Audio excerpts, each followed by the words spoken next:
back up here. Walk front and physically run back up here. See you, buddy. Bye. Someone stuffed around with this. On. I didn't touch it. No sound.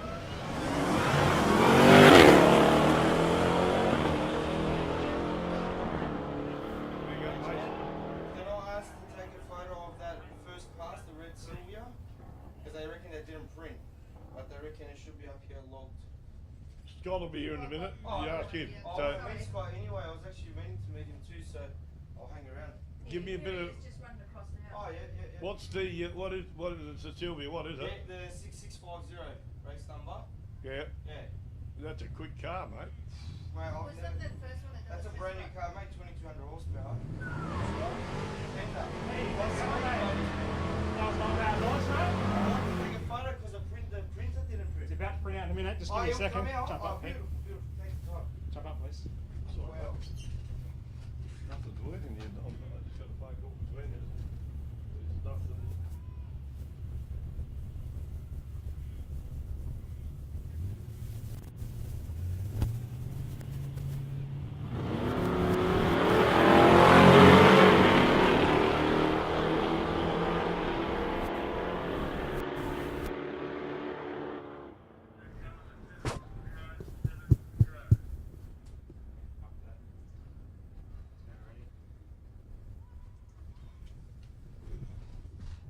What's it out from? Is that printing? No. You sit down, mate. Right. Pull the power out.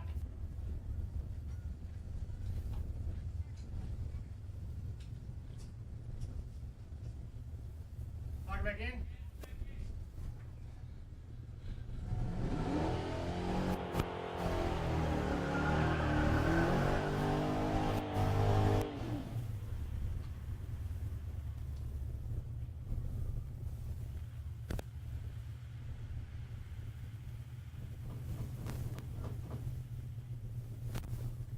That working?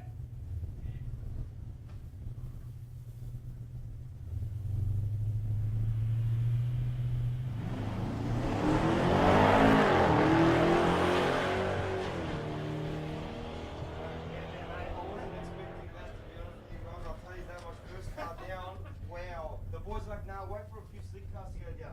I said, let me just like try and do a pass, see if the thing even comes on the bottle, the Yeah. nitrogen. Jump, No. jump along. All good? Oh, man.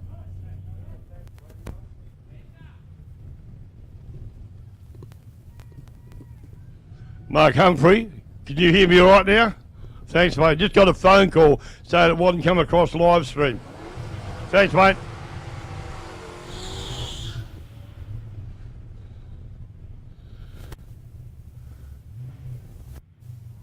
There's somebody up on the hill there. Can you tell me if you can hear me up there, please? Somebody give me a wave. Somebody on the ground. 1, 2, can anybody hear me up on the hill? What's going on here?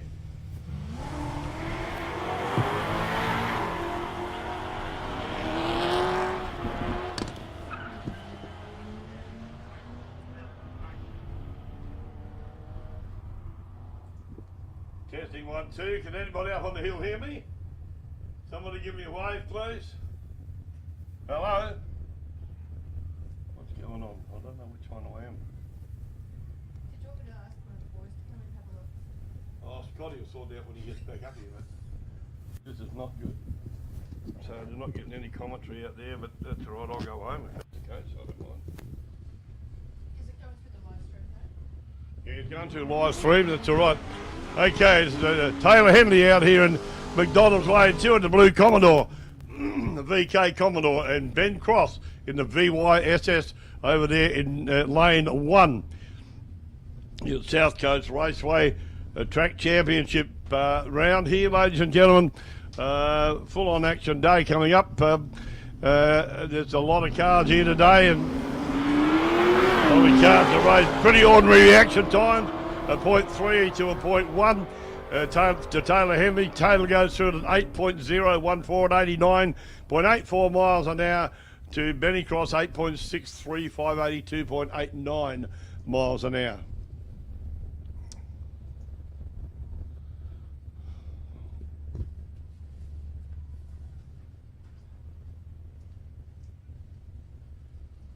Am I getting out there? No, I can't hear anything. I don't know what's going on here then. I don't know what But yeah, the bus is very quiet. Okay, back on the start line, ladies and gentlemen. Big burnout from Dave Bunnick from Cassidy in the LX Tuana. Can anybody hear me on the mound over there? Please, can anybody hear me? Can anybody hear me? Don't know what's going on, ladies and gentlemen. I do have 3 microphones in my hand now, and only one's working, thanks to Sporty Scribe and Mark Humphrey over there. So I have to get someone to check us out here because we're not on air. But gremlins, they call it. And maybe that's it there. Testing 1, 2. Can anybody hear me now? Out on there. Somebody wave? No? Oh, beautiful. I found the right button. Way to go. Is it not too loud? All right. Give me a wave again. Is it okay? They're pointing up, you turn it up. Even after his big burnout, Dave Bunnick still spins the tyres. Is that better out there? Yes? No? Can't quite see. I'll get feedback from somewhere. So Bunnick goes through to 9.651 at 91.92 miles an hour to, let me find this. He's gone. There's a mouse. Sorry, that's my fault. No, it's all right. Oh, there it is.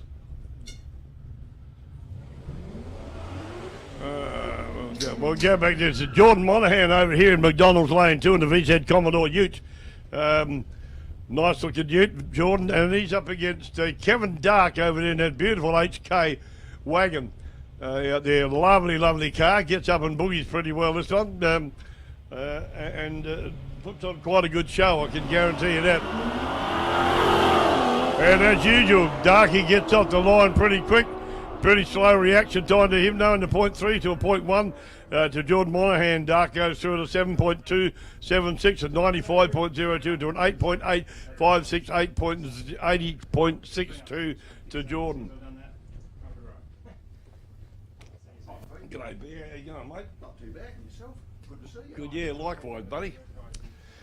Another man from Beat the Heat up at Warrenville just walked in and said g'day. He'll be out here a little bit later with his car. Giving it a bit of curry, I can guarantee you.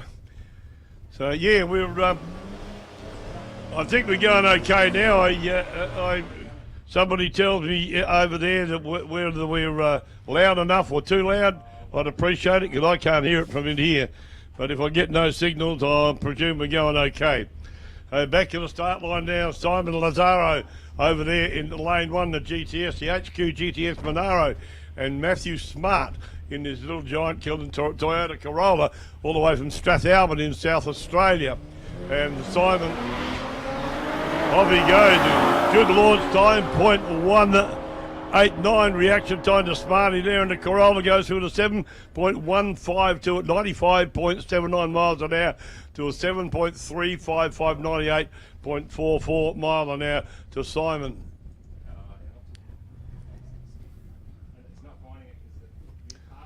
Nice big XY Ford Falcon out there.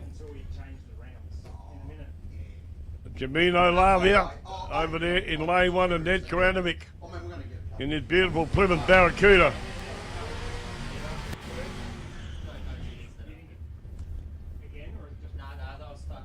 Also from South Australia, St Agnes and Jamino Lavia from Mount Gambier, just over the border.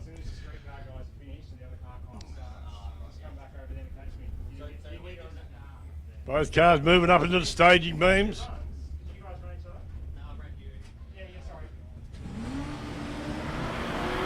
0.0291 reaction time to Ned to a 0.322 to Jamino there, and Ned goes through at a 7.577, 90.80 mile an hour to an 8.478, 82.20 miles an hour to Javino.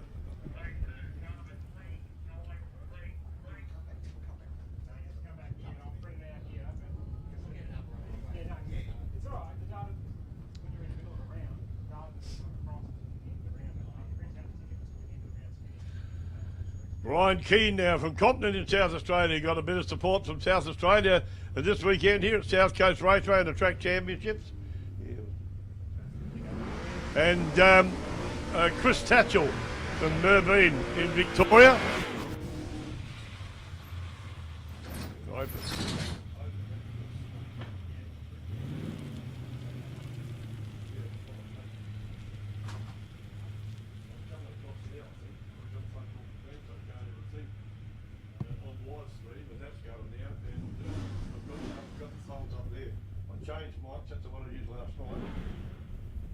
Just up the hill, with the guys up the hill here, that now. Yep. Down. A bit higher, lower. Down the end here, Scott. They were going point. Yeah. Guy in the red shirt.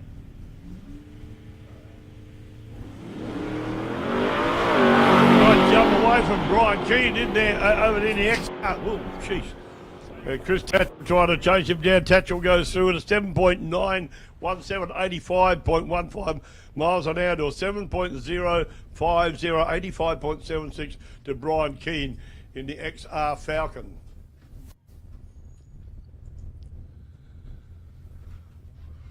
You can tell her what's got to be done, mate. She'll fill in for you a little bit.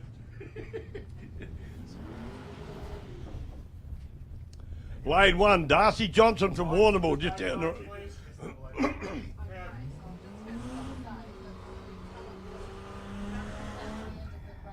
Yep. We have bikes to the stage lanes, please. Bikes to the stage lanes. Okay, it'll come through. For some reason it doesn't come through. Yeah, no, it's all good. Going the same order all day. Can you just call that commentate into that as well? And I'm going to go over and make sure it's coming out of the pit area. All right, mate, I can do that. We can handle 3. Don't you worry about that.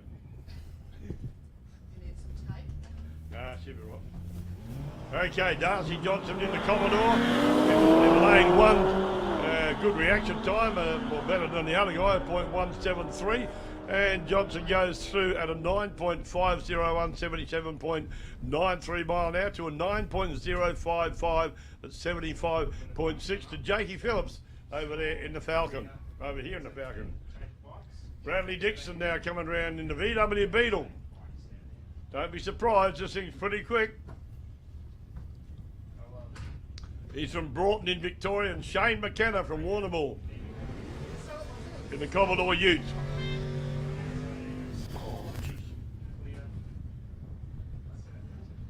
Right, text, I'll have a swig in a minute. Again, ladies and gentlemen, going around the world live stream, thanks to Mark Humphrey over there on the fence, on the safety fence here, taking photographs of the cars. And this goes right around Australia and right around the world. We quite often get calls from overseas. Really good. Well, that let me down. That Volkswagen usually goes reasonably quick, but it didn't today. Shane McKenna gets out pretty well. Guys an 8.544 at 86.84. Unfortunately for the little whoppy, a 12.102 to 64.88 miles an hour. You wind the rubber band up in that, I reckon, before the next run. Gregory Holland, Dutchy as we know him here, another valuable member of the South Coast Raceway, racing this weekend. In the new car out there that he's just built up to this stage. It's an old car, but he built up with David Cierney from Clovelly Park in South Australia in the black 8Z Holden over here in McDonald's Lane 2.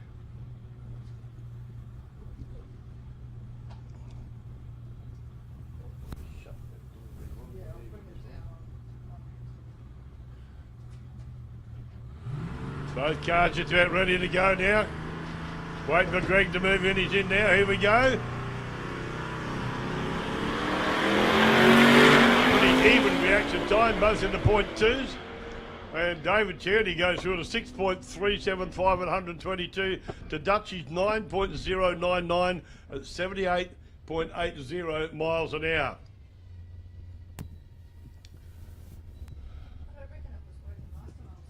Yeah, bikes to the staging lane, please, guys. You haven't heard, bikes to the staging lane. Now, please, bikes to the staging lane. Thank you.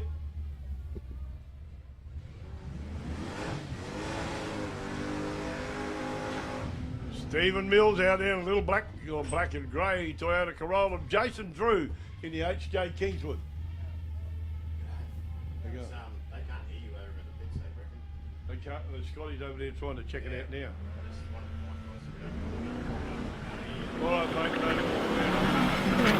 Yeah, I'll tell Scotty in a minute when he gets back.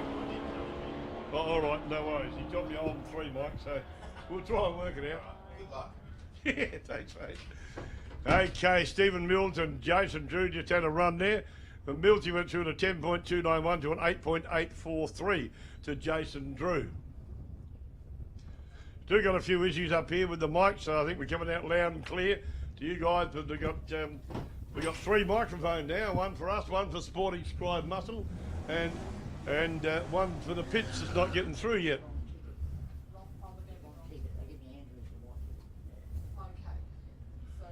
Okay, back on the start line, Rodney Kerr in Garfield. You see Garfield swinging from the rear view mirror. Like we said last night, he's got to take his eyes and his mind off Garfield, to swinging Garfield, keep his mind on the car. And Rod gets away pretty well, 1.152 reaction time to 0.115 to Brad Frost over there in lane 1. Frosty goes through at a 9.195, 77.42 to Rod Kerr, 7.411, 93.36 miles an hour.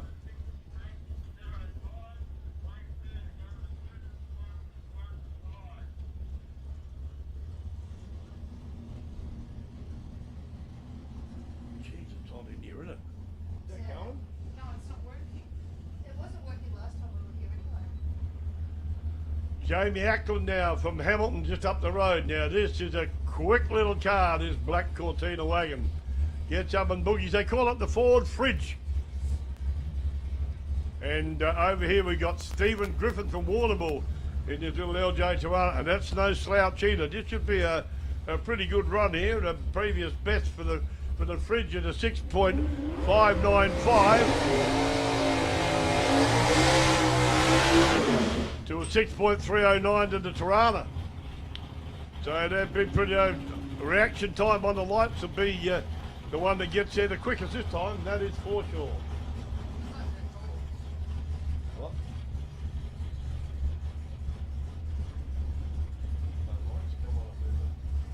What do you reckon on me now? Sorry? Not cold? No, not going at all. Oh, it's an economy button or something. Hang on. Not working, mate, eh? What? So this will be an interesting run from these two ladies and gentlemen. Oh! The automatic win will go to Jamie Ackland, or quality time, but Stephen Griffin left a red light on the tree, so we get no result for Stephen. I don't know whether they're going to let him go again.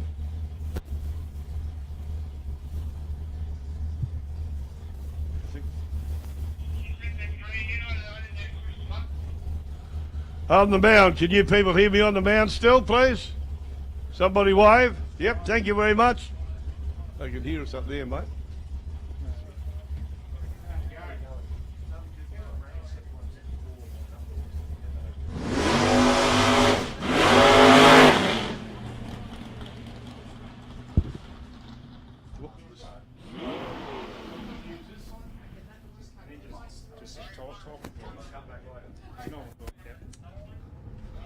So that was the beams were broken there, and the reason Stephen was sent on because the time had to be wouldn't have been set anyway, so he had to go through for a solo pass. Waiting to come round now. We got Jamie Turner over in lane 1, and we got Scotty Riley from Hamilton up the road from Hamilton in lane 2.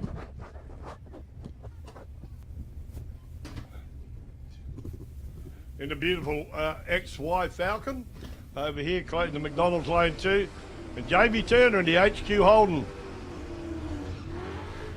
Both cars going through their burnout routines and now rolling back through the staging beam to line up again. In the beams, you see the top light come on. That's a pre-stage light at the very top of the tree. And they stage into that first, and then they creep as slowly as they can into the second beam, the stage as fine as they can, because that's, if you move out of that, then the red light will come on, which is a bit of a pain for them. As you saw previously, waiting for Jamie to. They're in now, ready to go. Oh, good go. Both of them in the 0.5s from both cars, and down they go with Turner stops the clocks at 7.762, 60.64 mile an hour to a 7.399 at 72.57 miles an hour for the XY Falcon.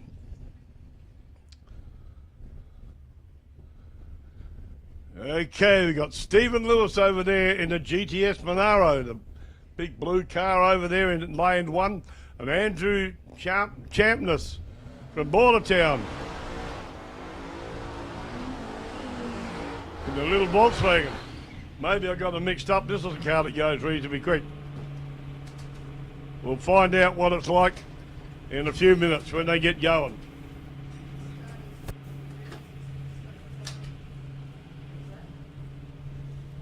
Okay, Stephen Lewis in the beautiful big GTS Monaro, the HX over there in lane 1. Oh, goodness. And Andrew Champness from Bordertown in the Volkswagen, or Volkswagen.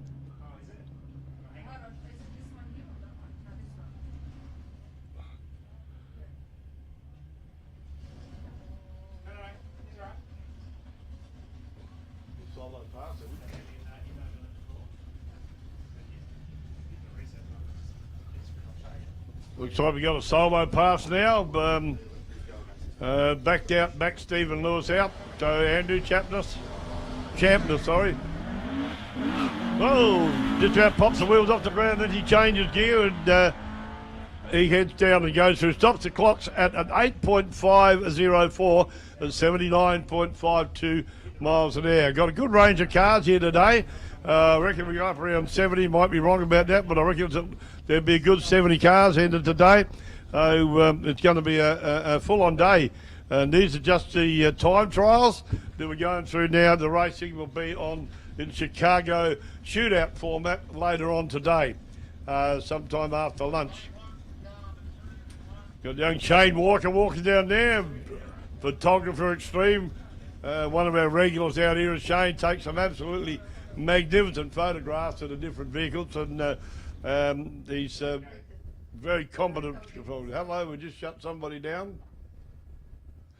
Still got a few issues out here trying to sort out, ladies and gentlemen, but so bear with us. It's been a long break. We had a meeting a few weeks ago, and that wasn't too bad, but bugs get into your system when it's not being used, so it's a bit of a pain when they go like that. So Scotty's up here flat out working through trying to sort it out. Bear's back to check on what's going on. I don't know, a bit scared of Bear. He can bite your ear if you're not careful, wouldn't you, Bear? Say yes.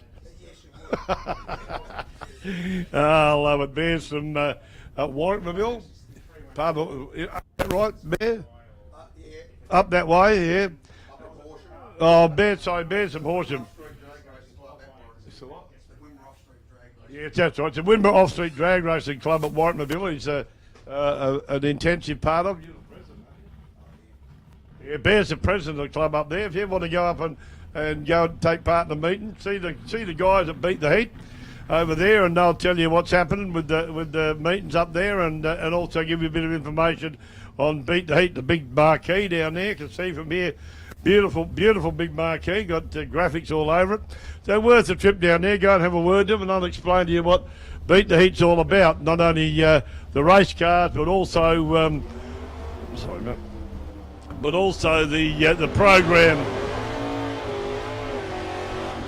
The program that Beat the Heat run with young kids, young people, to get them into a responsibility of looking after cars, and eventually, if they decide to go away to building up into their own session of drag racing, or some other form of motorsport they can be guided into. So on the start line now, we've got Stephen Griffin over there, a little purple Tirana, and the LJ Tirana in lane 1, and Timmy Owen from Stall over the road in Stall. Stephen Griffin, of course, from Warrnambool, in the little banana over there. A couple of good cars had a run here last night. Griffin gets away really well. 0.185 light goes through to 6.2. 6.282 at 109.44 to Timmy Owen in the big Ford, 7.909, 81, 91, don't take any off him, 91 miles an hour. Good lineup of cars in the staging lane now, ready to go. We've got a couple of dragsters coming out in a minute. Kenny Stewart I can see down there. Kenny's not happy with his car this week, as he had a meeting last weekend. He didn't get time. We call him Shiny Kenny Stewart, right? And Shiny Kenny is very fussy about his car. I talked to him in the pits a little earlier, and he said, I'm a tad disgusted. It's not as clean as it should be. But he's out here to run, and it still looks good to me and to just about everybody else. But Kenny himself is not happy. But that's all right. It'll still go quick. Bike action now on the start line. Dean Jamison in the black leathers over there in lane 1, and Darren Hansford from Dennington on the Kawasaki ZX12R.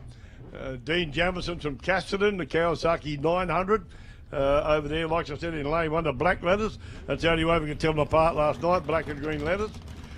But here we go on the first run of qualities, and Hansford gets away with a 0. Whoa, goodness me.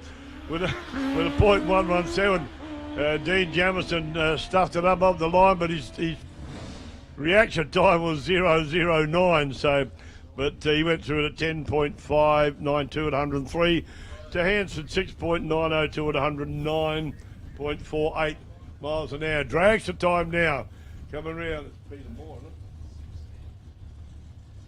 Waiting for them to be brought round. Kenny Stewart coming over to get in McDonald's lane 1.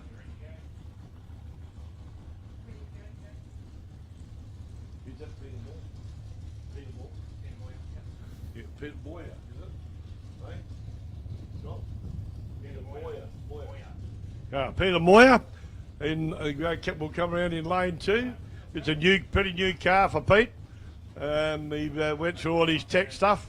The last meeting we had here, he jumped out of a very small car and jumped into this thing. I'm quite fascinated from a jump from where he come from, and the little jigger he drove before, and jump up into this. That's Pete coming over into lane 1 in the blue and white car. And Kenny Stewart.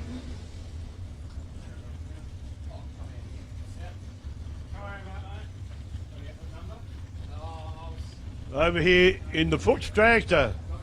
Had over 20 years sponsorship from Fuchs. Fuchs Oils has Kenny, and deserved every bit of it too.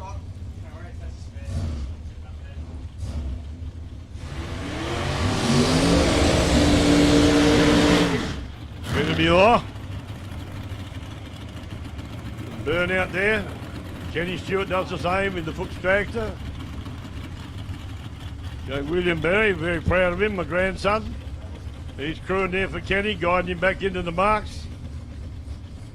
And then the guy over the other side doing the same for Pete.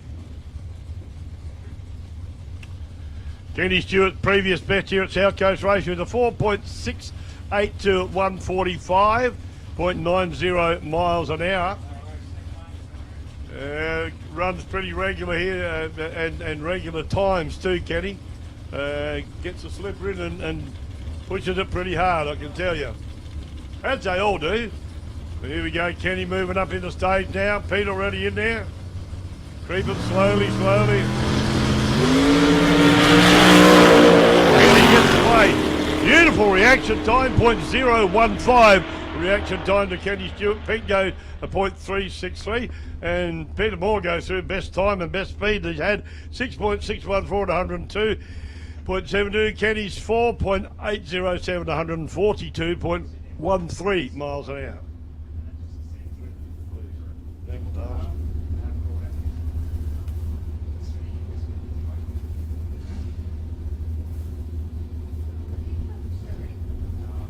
Oh, that's nice, thank you.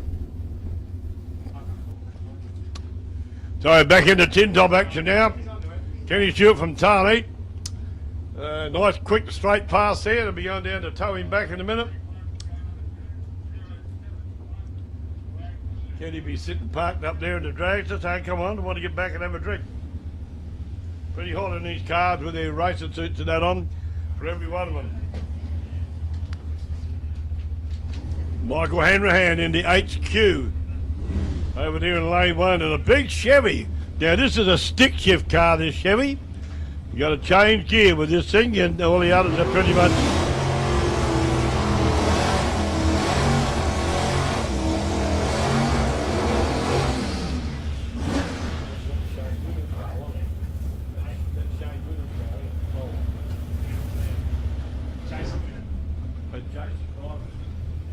got Jason winning in the big Chev out there, and he's I got to say, in being very nice, he's still learning to drive this.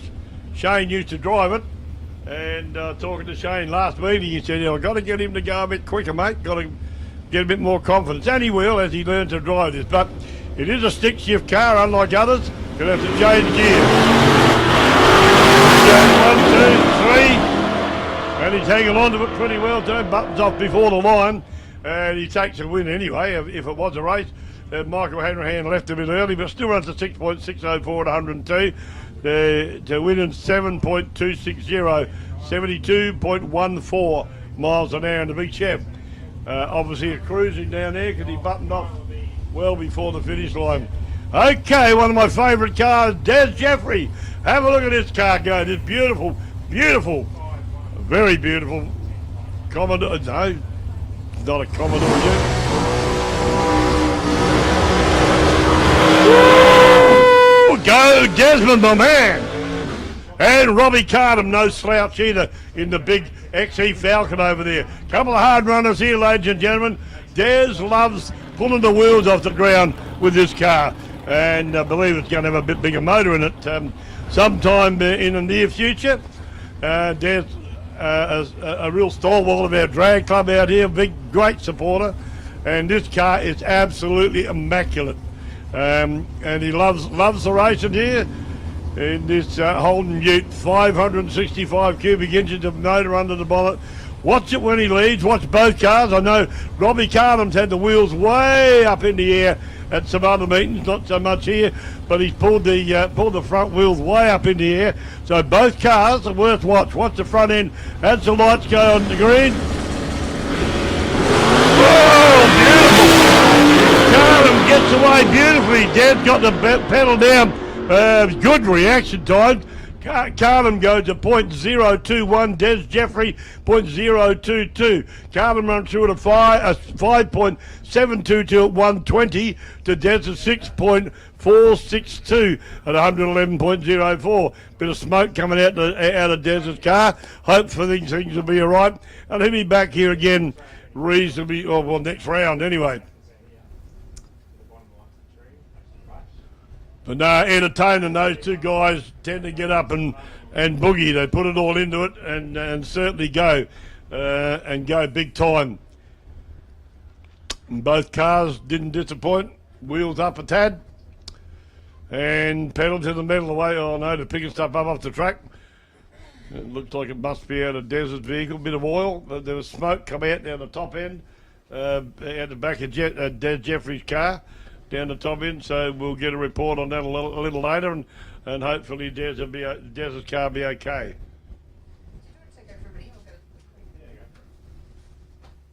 There we go.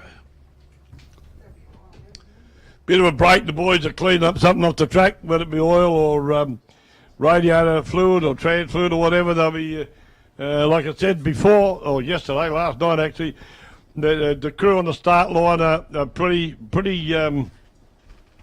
fussy about keeping the track clean and making sure everything's okay. And the main reason for that is safety, to make sure that there's not particularly oil on the track when these cars are taken off. They're putting a lot of horsepower to the back wheels, and if there's something on the track that makes it a bit slippery, well, they could not only lose traction, but they could end up in the wall. And that's something we really don't want to have happen here. Or anywhere, actually. Just checking the other end of the track, coming back on the scooter to make sure everything's all right too. Having a visual, the boys are still cleaning up a bit of stuff up there. I don't know how far it actually goes.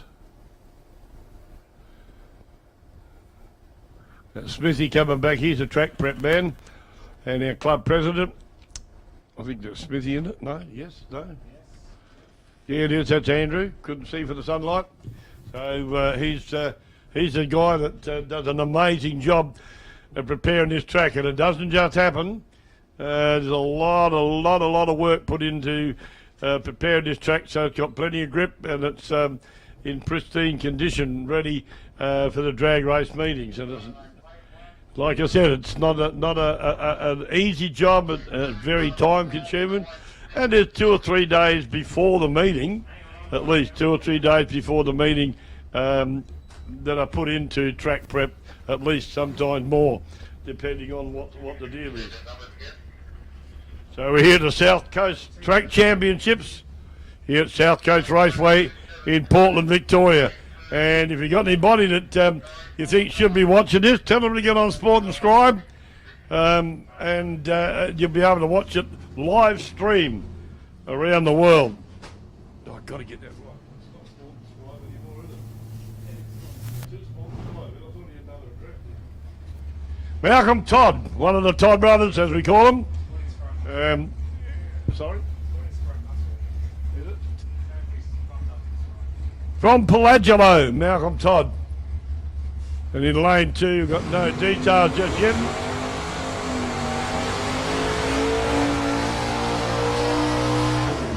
And I believe that's an early model Mustang over there. Hey? Yeah, it's a Fox body Mustang. They made them for a short time. The Mustang, if my memory serves me correctly, they weren't the most popular shape for a Mustang when they came out in the States originally, but obviously there's still a few around. They make a nice little race car, good and compact, but they certainly don't look like as we all know what a Mustang sort of looks like. But this is what they call, like Scotty just reminded me, of Fox-bodied Mustang. Malcolm Todd and the little Tirana over here from Pelagelo, just up the road in South Australia, across the border. Toddy, a regular runner here at South Coast Raceway as well.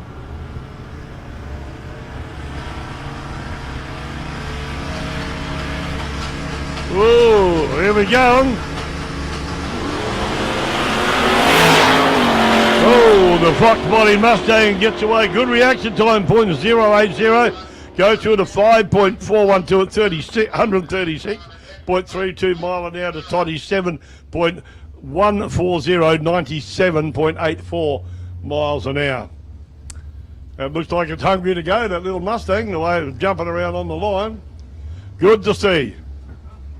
Neil Gray coming around now in McDonald's lane 2. Sorry? I did say that. 136.32. 1.4, yeah.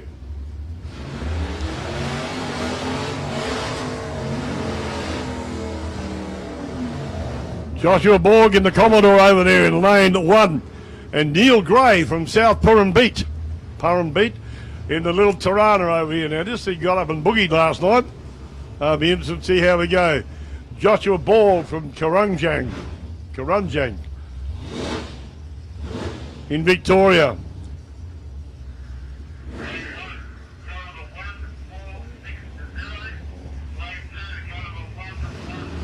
Oh, he crept in a bit far, leaves a red light. Neil Gray in the Tirana rolled forward, and so he leaves a red light on the tree, but he went through to 7.827, 92.94 to a 7.907, 86.67 miles an hour. Stewie McBain, beautiful car, this one of Stewie's, regular runner here at South Coast. And Max Brogy from Cranbourne. Stewie McBain from Bunkers Hill, in the Chevy Lumina. Beautiful looking car. Gets up and going. The little Hillman Hunter over here with Mac Broggie. Doesn't that sound beautiful? And it looks apart too. Nice little Chevy Lumina. Well, not all that little, but it's a lovely Chevy Lumina. There goes the Fox Bodies Mustang. Going back. That went pretty well. Human Bain's previous best years of 4.948 at 139. So Mac Broggie's going to have to pedal hard. You have to leave early. But no, Stewie McBain did again. This is only time trials, ladies and gentlemen. So that nobody actually wins the race that they're in. They're all setting their times for the eliminations a little later in the day. Little Hillman Hunter gets up and goes, but I think he'll have a pedaling job.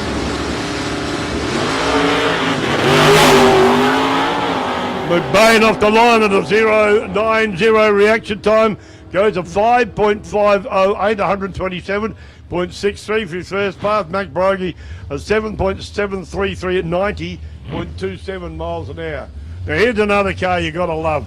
Fair dinkum, Brent Murray in his Dodge Mopar over there in lane 1, closest to you people on the mound. This was an award-winning show car that Brent had for quite a few years, and he's taken it out the show circuit and decided he's going to have a bit of fun racing the car.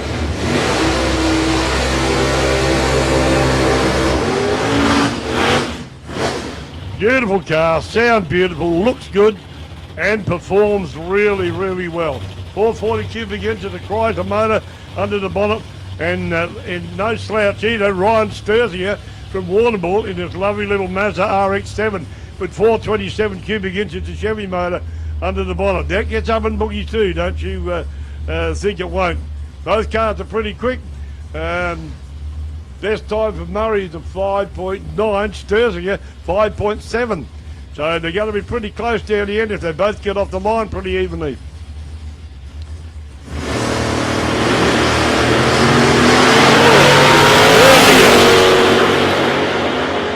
Good launch of Sturzier goes through the 5.604 and 121.07 to Brent Murray, who left a bit early, 7.692 at 119.63 miles an hour. Action ticking fast here, coming through now. Some quick cars coming up into the staging lanes now, ladies and gentlemen. So we're on for a bit of action. Big Camaro coming round. Joe Brasacchio. No, that's not right. Bresciano. Joe Bresciano in the big Chevy Camaro. 373 cubic inches to 1968. Chevy Camaro there. Previous best here at South Coast Raceway. 5.642. And Andrew Gay from Koroit.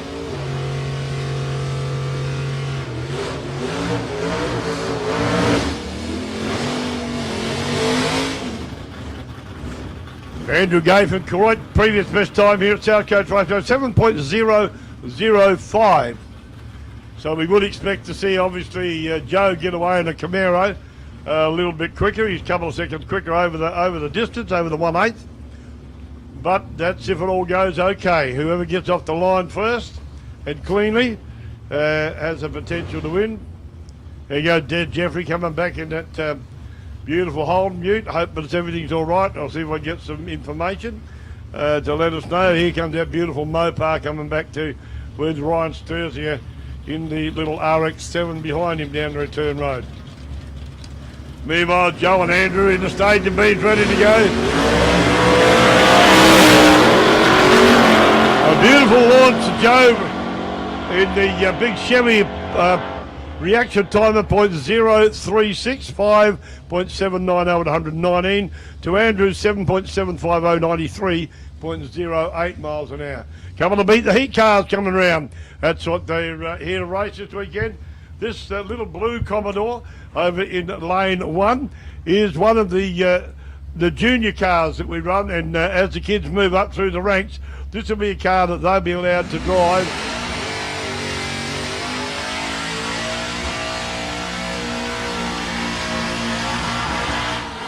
In the drags event here. This one on the other side, one of the committee members of beat the heat, and Michael Petrov out here from Maryborough in this really beautiful VX Commodore.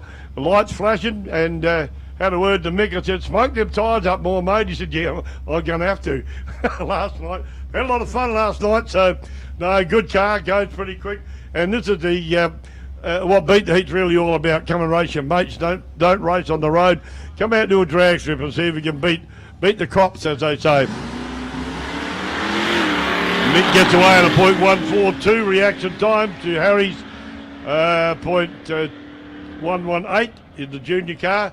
Mick goes at 8.045, 85.43 to a 9.883, 70.76 to Harry over there in lane 2. Now we got two more Beat the Heat cars. These guys are only just finished preparing these cars, and these again a junior car. Draylene Hoskins over there in lane 1 in the little Holden Marina, and Ali Haddon over here in a little Corolla.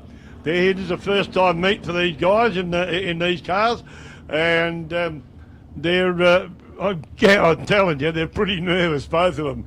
So first time down the strip for these cars, and these again are junior cars that the kids that come up through the Beat the Heat thing will be able to drive these. So that's what they're all made to do, for the kids to drive.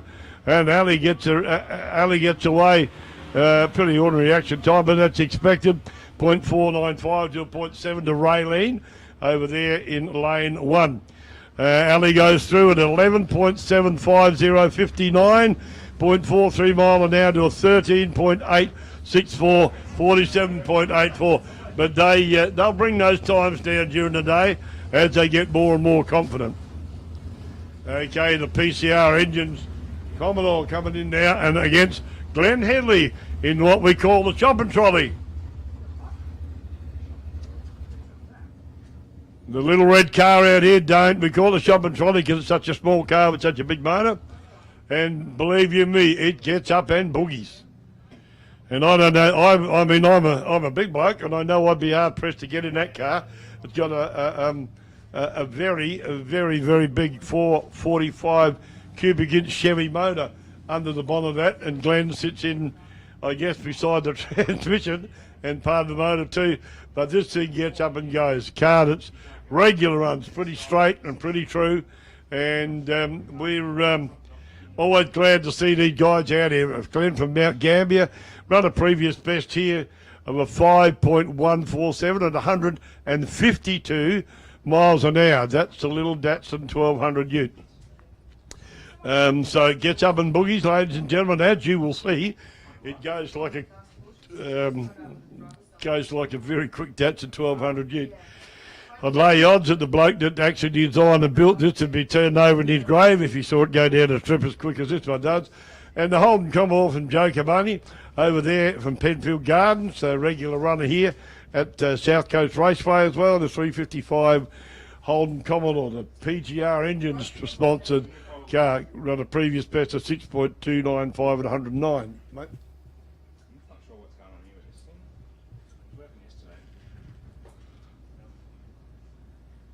Who do you want to call up? Just talk through that one as well. Just call up, call Super Street Car Challenge, please, to start with. Yeah, Super Street up for the streetcar challenge, please. Super Street up for the streetcar challenge. In staging lanes now, please. Super Street for the streetcar challenge. Thank you, guys. Just doing a bit of clean up here on the track, but we still got a bit of trouble with the PA not going through the way it should be.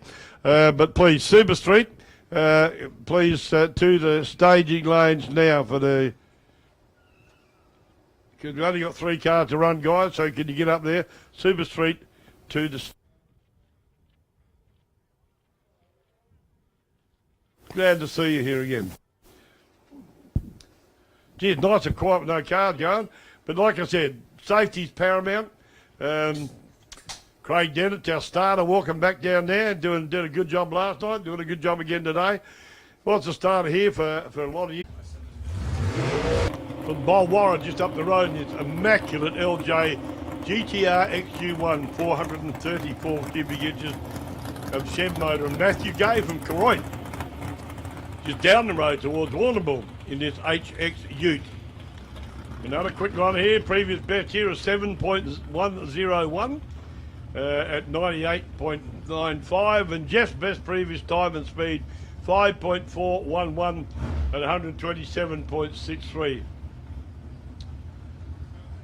Super nice guy, Jeff. Had a yak to him yesterday, and he's absolutely enjoying his racing. Don't you worry about that car was in his shed and not being used for a number of years, but he got the bug back again, and he's out here and he's doing a darn good job already for someone that hadn't been in the car for a fair while. Never lose the skill, I suppose. Here we go. Look at that horse goes a tad sideways, keeps the slipper in, got the car straight, pedals down there, 0.044 reaction time of 5.922 at 117.80 to 7.155, 87.03 to Matthew Gay. 565 cubic inches of Chevy motor under the bonnet of that, and Benny says if somebody's interested in buying it, come and talk to him. Be a good starting point for anybody who wants to get in a quick car. Benny's run a 5.075 at 137. Straight as an arrow, 0.052 reaction time, goes through to 5.076 on a previous best of 5.075, 141.23. So he beats his previous best speed by quite a considerable amount, by six miles an hour. So he's got it percolating and run as straight as a die. Beautiful car, and very well presented and very well set up. Benny Phillips from here in Portland.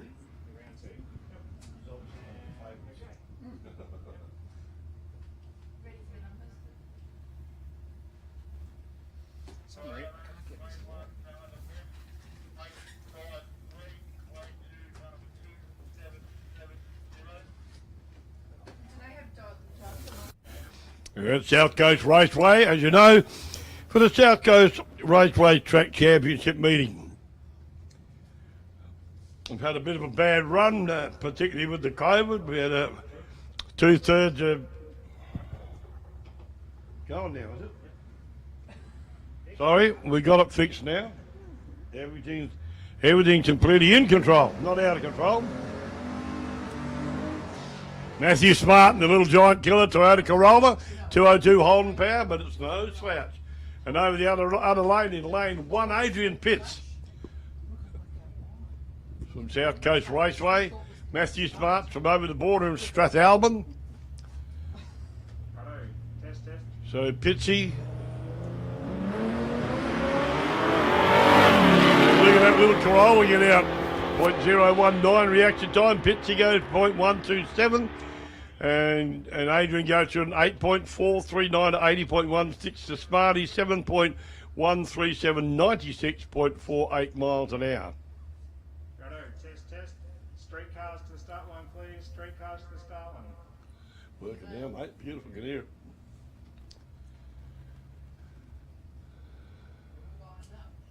Now, this Jeep Trackhawk shocked the living bejingos out of me last night. If you haven't seen this run,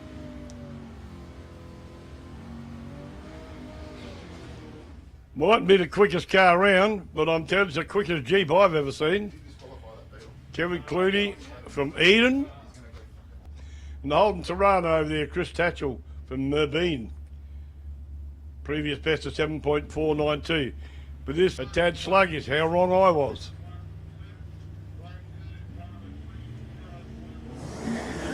His previous best at 96.35 miles an hour to Chris Tatchell's 7.896, 85.88 mile an hour. That Jeep goes horrible quick though. Wouldn't like to put the Mrs. Pajero up against it. I think I'd be just going across the start and finish line now. Oh, back on the start line now, the big red Commodore Darcy Johnson from Warrnambool in the VX Commodore over there, and Timmy Owen from Stawell in the blue X something Falcon. Keep being to look at the front one. I think it's an XC or an XB, one of the two, can't remember. Can't quite get back a bit further. Starters done a panic, what's that mean? Starters what? Starters done a panic button. Not sure.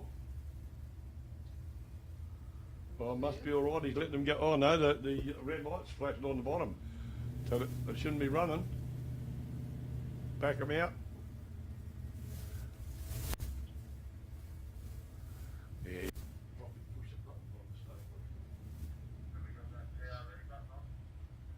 Yeah, started as hits the emergency switch.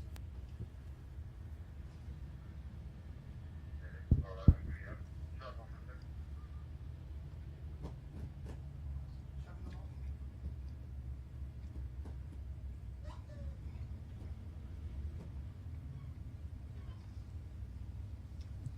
Got another bit of a glitch up here in the with the electronics, but that's what it is. I didn't push nothing. It comes from You can see the lights flashing on the bottom of the tree. Looks like they might be ready, just about sorted now.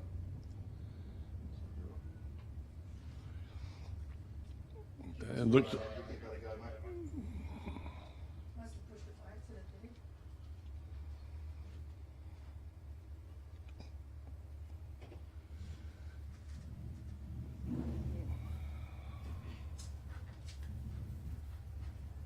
Yeah, an XB, that is a Falcon out there now, just on the front of it.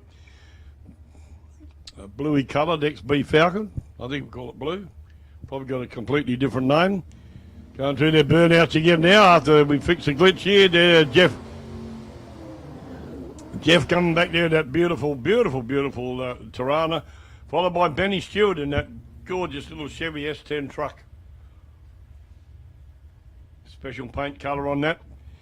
And it's a, I don't know the name, but we call it Benny Phillips Red, I suppose. But really nice car. Runs, so you saw how good that run, how straight it runs. And like I said, he's a good pilot, Benny. He knows how to flip it in. Okay, meanwhile, Darcy Johnson, Tim Owen are just leaving the start line. Very ordinary reaction times, so we won't tell you what they are. But Owen goes through at a 7.770 and 91.77 in the big Ford, and Darcy Johnson goes through to 9.443, 77.40 miles an hour. Jake Phillips coming around now in the XF Falcon over here in McDonald's Lane 2, smoking the tyres up, and Paul Timoni over there in the VH Charger. Previous best is 7.035 at 98.46 for the big Charger. Paul, and Jake's previous best is a 9.055, 75.60. Again, this isn't full-on racing. This is qualies. The Charger gets away with a 0.17 light, really good light. Best one of the day so far. Goes through to 7.0308, 98.48 to a 9.043 at 76.18 to Jake.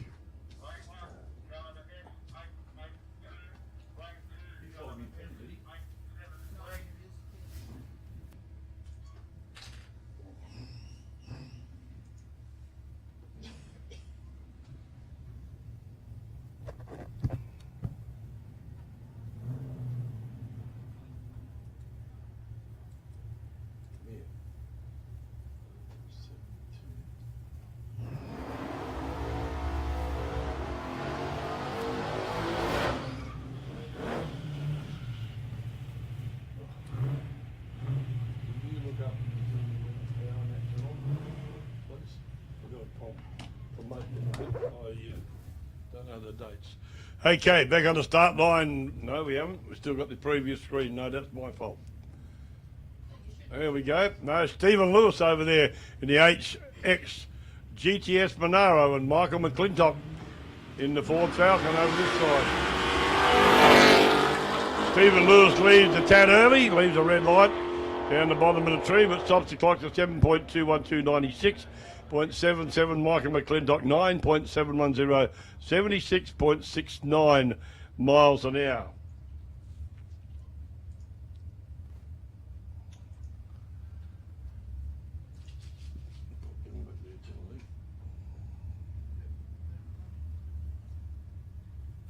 I'll be getting that way, don't you worry.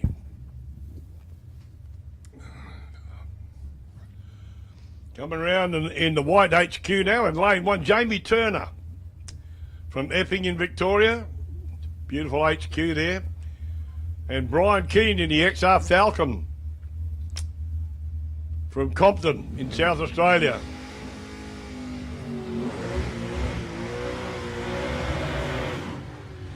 You got quite a big number of South Australian cars running here this weekend, folks, so it's really good. They're hungry for drag racing from over there too, and they're learning more and more about how good our track here is at South Coast Raceway here in Portland.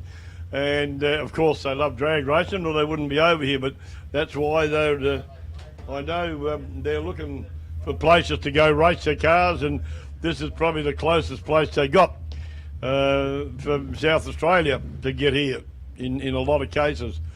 Jamie Turner over there from Epping in Victoria, and Brian Keane from Compton in South Australia in the Silver XR Falcon McDonald's lane 2, and Jamie Turner in lane 1. Jamie Turner leaves a tad early, and Keane nearly pulls the front wheels off the ground there. Very ordinary action time. Keane goes through to 6.949 up, 98.39 to a 7.045, 98.65 to Jamie Turner in the HQ.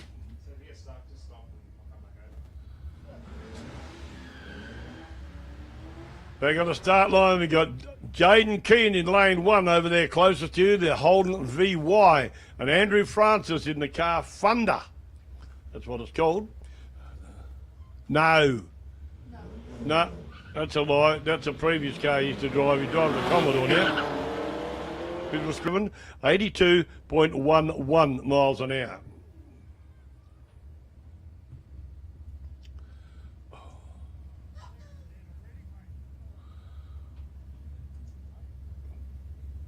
Gary Hutchins now in the HT Brougham from Hamilton. Beautiful car, the HT.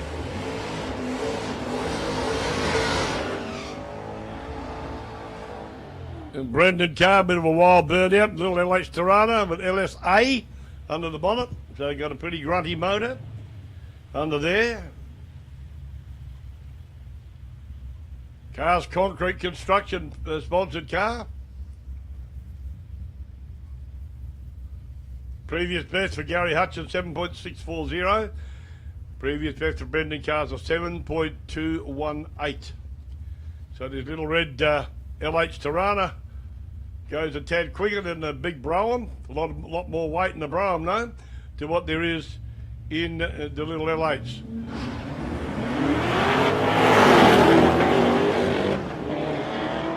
A bit skatey, that Tirana. Gets a bit of a wobble up, goes through to 6.927 and 100.47 miles an hour. Beats his previous best in both time and speed. So 7.698, 90.61 to Gary Hutchins in the big Brougham. Koranovic coming around for another run. Over there closest to you in lane 1 in the Plymouth Barracuda. Ned Koranovic, previous best of 7.577 at 90.80, and in the GTS.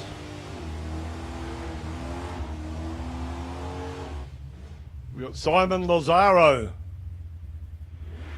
from Monardo in South Australia. Sold one exactly like that to a bloke when I was in the car game. Almost identical, same green, same black stripes. Good looking car. They're both good looking cars, I think. Anyway, Koranovic and Lazaro moving up into the staging beams now. Come on and boogie with me, baby. What's happening? There we go.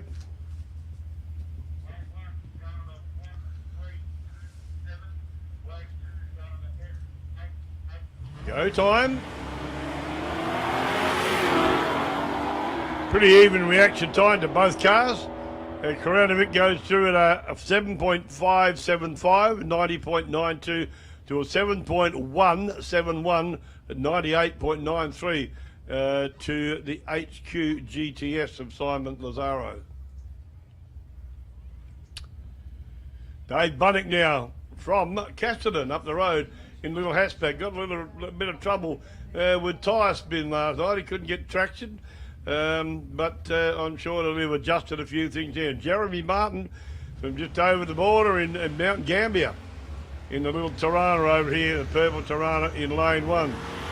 Dave Bunnick gets the thing to launch properly today. I hope that'll go for him, good for him when he goes off the line. He's got his boot on the cars over. He keeps popping up. This is qualifying round 2 in the streetcar challenge. All these cars have run through previously, so you would have seen them. We should have mentioned that before. Very sorry about that. Now, Dave Bunnick, a little LX Tirana hatchback over there. Pretty little car. Nice and clean and gets up and goes too.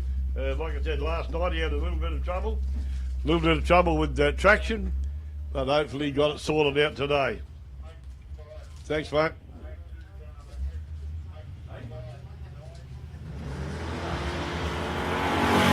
Only gets away with a .221. Reaction time to .165 to Jeremy Martin. And Martin goes through at 8.13685.57 to a 7.072 98.73 to Davey Bunnick.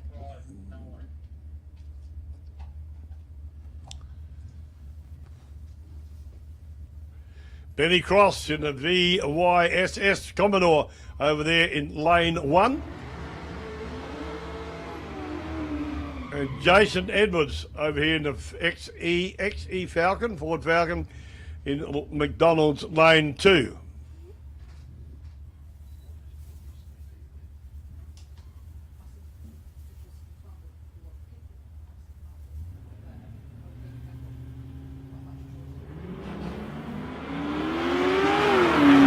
There they go. Good reaction time to Crossy. A lot better than one for Jason Edwards, and Ben Cross goes through at 8.3 Mustang.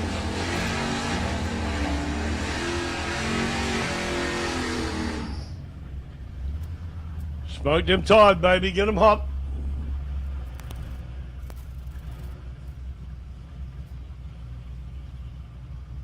Michael Petrov from Maryborough in Victoria in the VX Commodore. Beat the heat. Police car.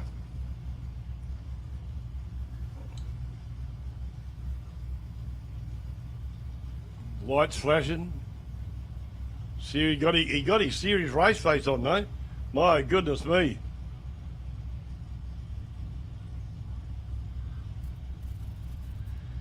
Michael's in waiting for the Fox Body Mustang. Haven't got any details on that guy for as yet, but they may come up during the day. I think Brent Murray coming back with Joe Cabone behind him. Okay, both cars on the start line, ready to go. Waiting for Foxy to get in.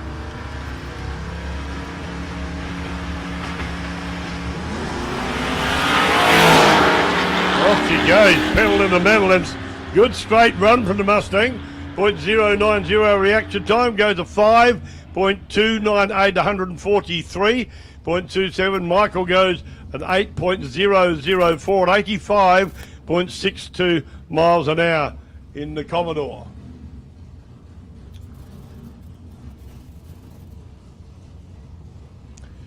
Beat the heat Commodore out there. Harry Merritt behind the wheel.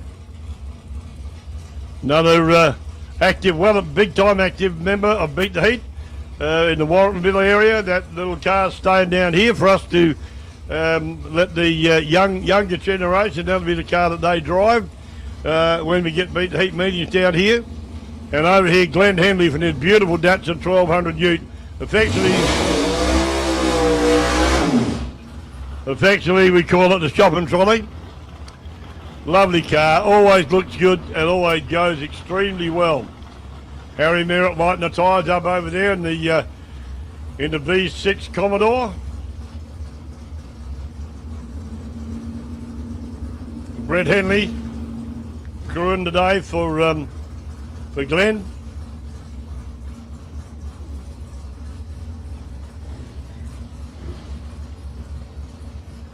Harry Merritt from Midgip and Glenn Henley from Mount Gambier. Oh! Look at that go. Wheels way up in the air, 0.055. Reaction time to Glenn Henley, 5.161 at 132.98 miles an hour. Bit slower than he normally goes. And Harry goes through at a 9.935 at 70.29 miles an hour. So a good run to Glenn Henley there. Not as quick as he normally would run. Not far off it though. But a great run for him. Again in the little Datsun 1200. Wheels up, entertaining, and watch me go, he says. And he did. And we did. Joe Bresciano. Bresciano. Get it right again, Barry. Joe Bresciano and Jeffrey Fitzgerald. Joe Bresciano.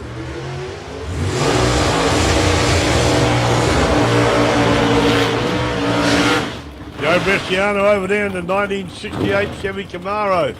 And Jeffrey Fitzgerald in the LJ Torana GTR XU1 over here, McDonald's Lane 2.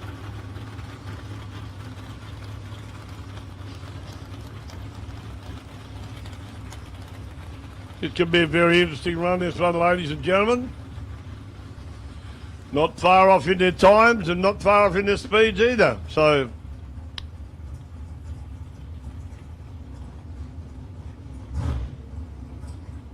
love that car, Jeff. It's a good looking jigger and goes so well as well. So no slouch to Joe Bresciano either. That's a good car, regular runner here at South Coast Raceway is Joe. Both cars coming up into the stage and beams.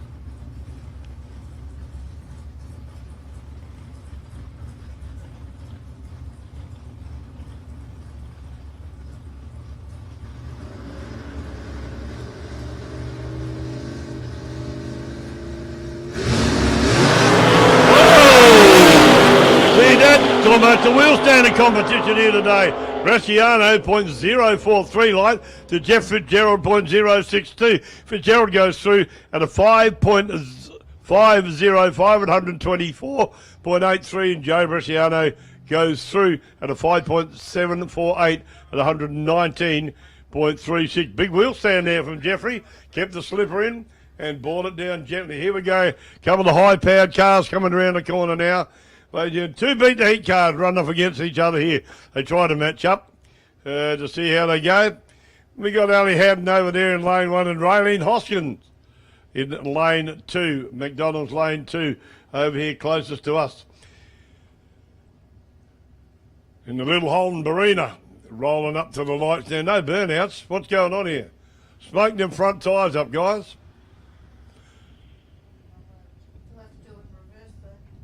No, they don't have to go backwards. Wake up and smell the roses, girl.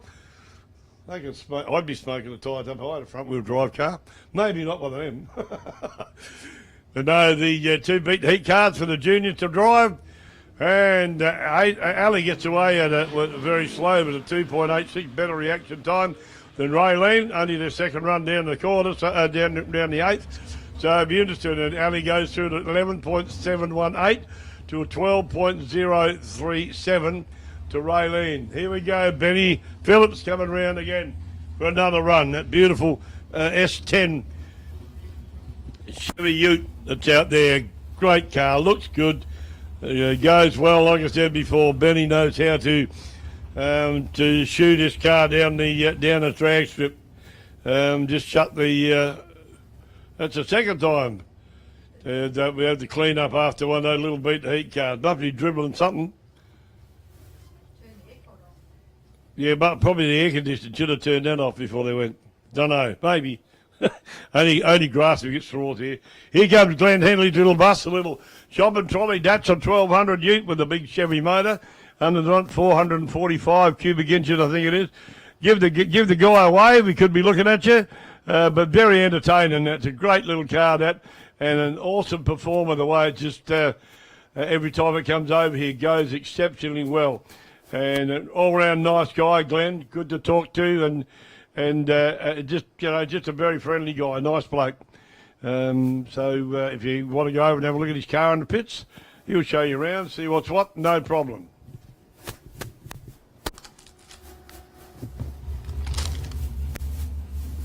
that didn't work. Okay. Benny Phillips in a beautiful S10 Chevy Ute. And Matthew Gay, HX Ute. Here in McDonald's Lane 2.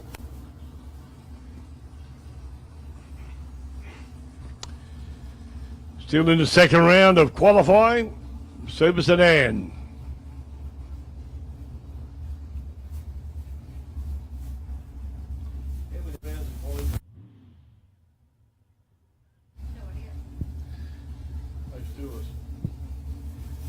Okay, both cars rolling up into the staging beams.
Street car, please. The staging lanes now. Street cars around to the staging lanes. ASAP, please, guys, for round 3. Street cars to the staging lanes now, please, guys. Thank you.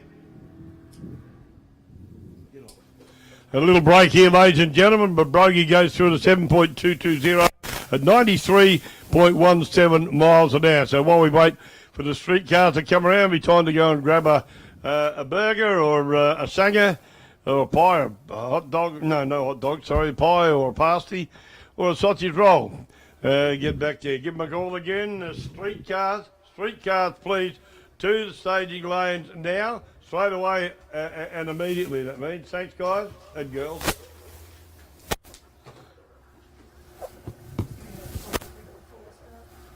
Yeah, no worries, we can run it.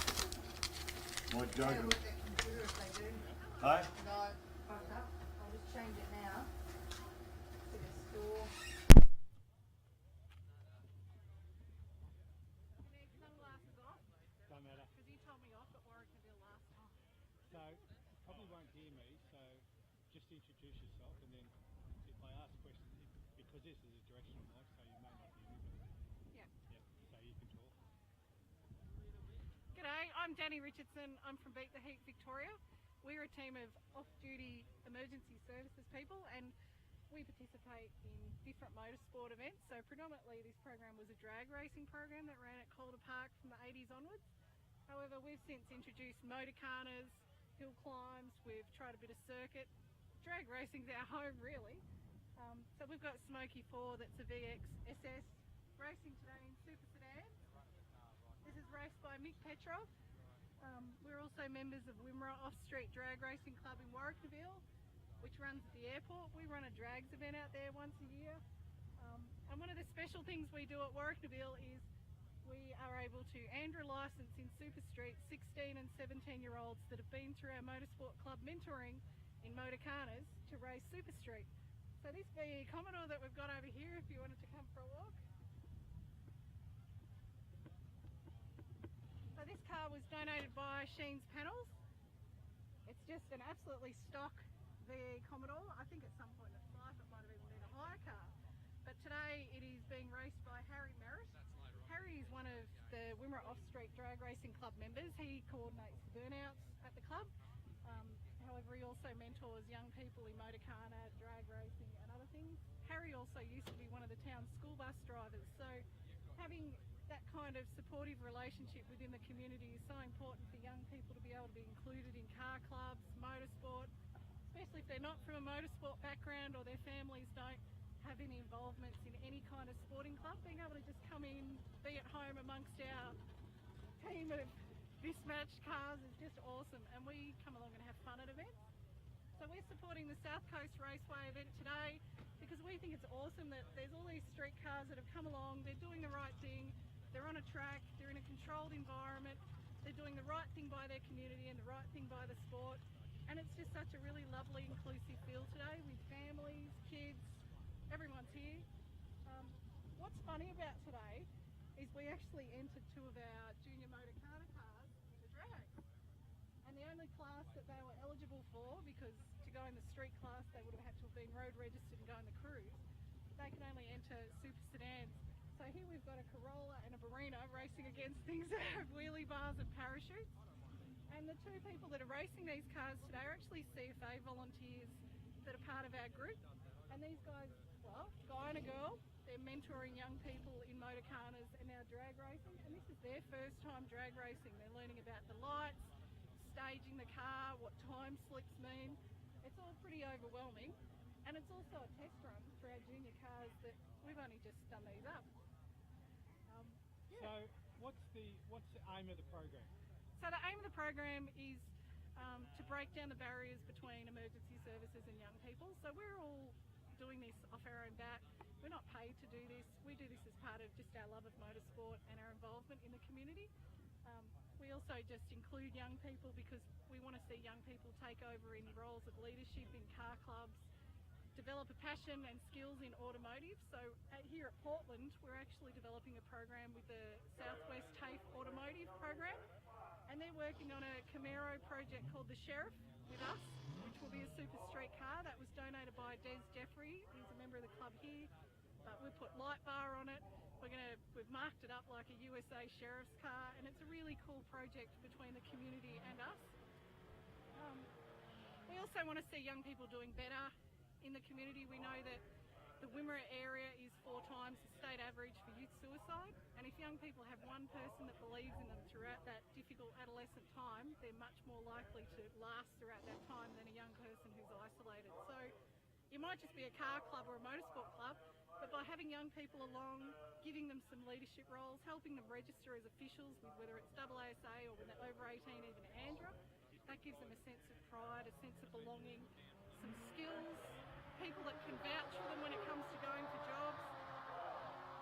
We just want to see happy communities. Like our little Daggy club at Warrackanville, we don't have lots of members, but we have so much fun at our meets, it's ridiculous. You cannot wipe the smiles off the people's faces. We're just happy that these things are going to drive onto a trailer. We haven't made any land speed records, but they're for motorcarnas. But how good is it to see that you can drag race anything? So is there a certain spectre of people, a certain type of teenager or adult that you? So yeah, we work with youth. So the World Health Organization classification of youth is actually 11 to 25. So we have older youth that are within driving age here. They have to get a working with children's check, register as a AASA official. They help mentor our younger youth. So we've got 4 of our older youth here today that are crewing as a drag team, and they're learning all those different skills about checking tyre pressure, checking the cars, keep the cars cool, analyse your time slip at the end of it. So they're doing all that stuff. However, motorcarnas, young people can compete in a motorcarna 12 and up. I guess the classification of what we say young person would fit into our program is generally someone that maybe hasn't fit in anywhere else, and it could be because school hasn't worked for them. They haven't found their place in the community. They don't fit into a footy club or another club. They might not be the most coordinated kid there is. We've also had young people that are on the autism spectrum that are learning about using timing equipment, and they've been absolute wizards when it comes to interpreting the way that we've got to operate this equipment. And they've been kids that have probably been overlooked in other sporting areas, but when it comes to motorsport, like, goodness, I can't fault them in how they work timing equipment. So, and like the end result, what do you hope to achieve through the program? Well, I guess what we hope to achieve is to see young people that are confident community members, that are able to be connected within their community and not isolated. So you've got rural isolation in the country areas, but there's also social isolation in city areas. If a young person isn't at school, isn't working, hasn't got a big family, they don't have a big network group. They might have heaps of friends on social media, but in terms of knowing someone face to face, that could be less than 3 people. And you want to make sure that at least one of them is a good role model. We know that young people are motivated by not disappointing their role models in life, so we try and see that we have good role models around our community as a buffer zone. This motorsport community here is a wonderful community. There's also other wonderful communities around the state, and we're not the be-all and end-all for youth mentoring in motorsport. We're just saying that you can do it. It is easy to do.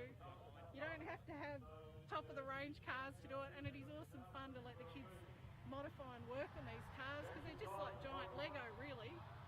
And for the kids to learn how to run a motorcar, officiate it themselves, plan the course, all those skills are transferable into other areas of motorsport. Why not give them a go? How do you measure the success of the program? Is Well, there any we way have, to do that?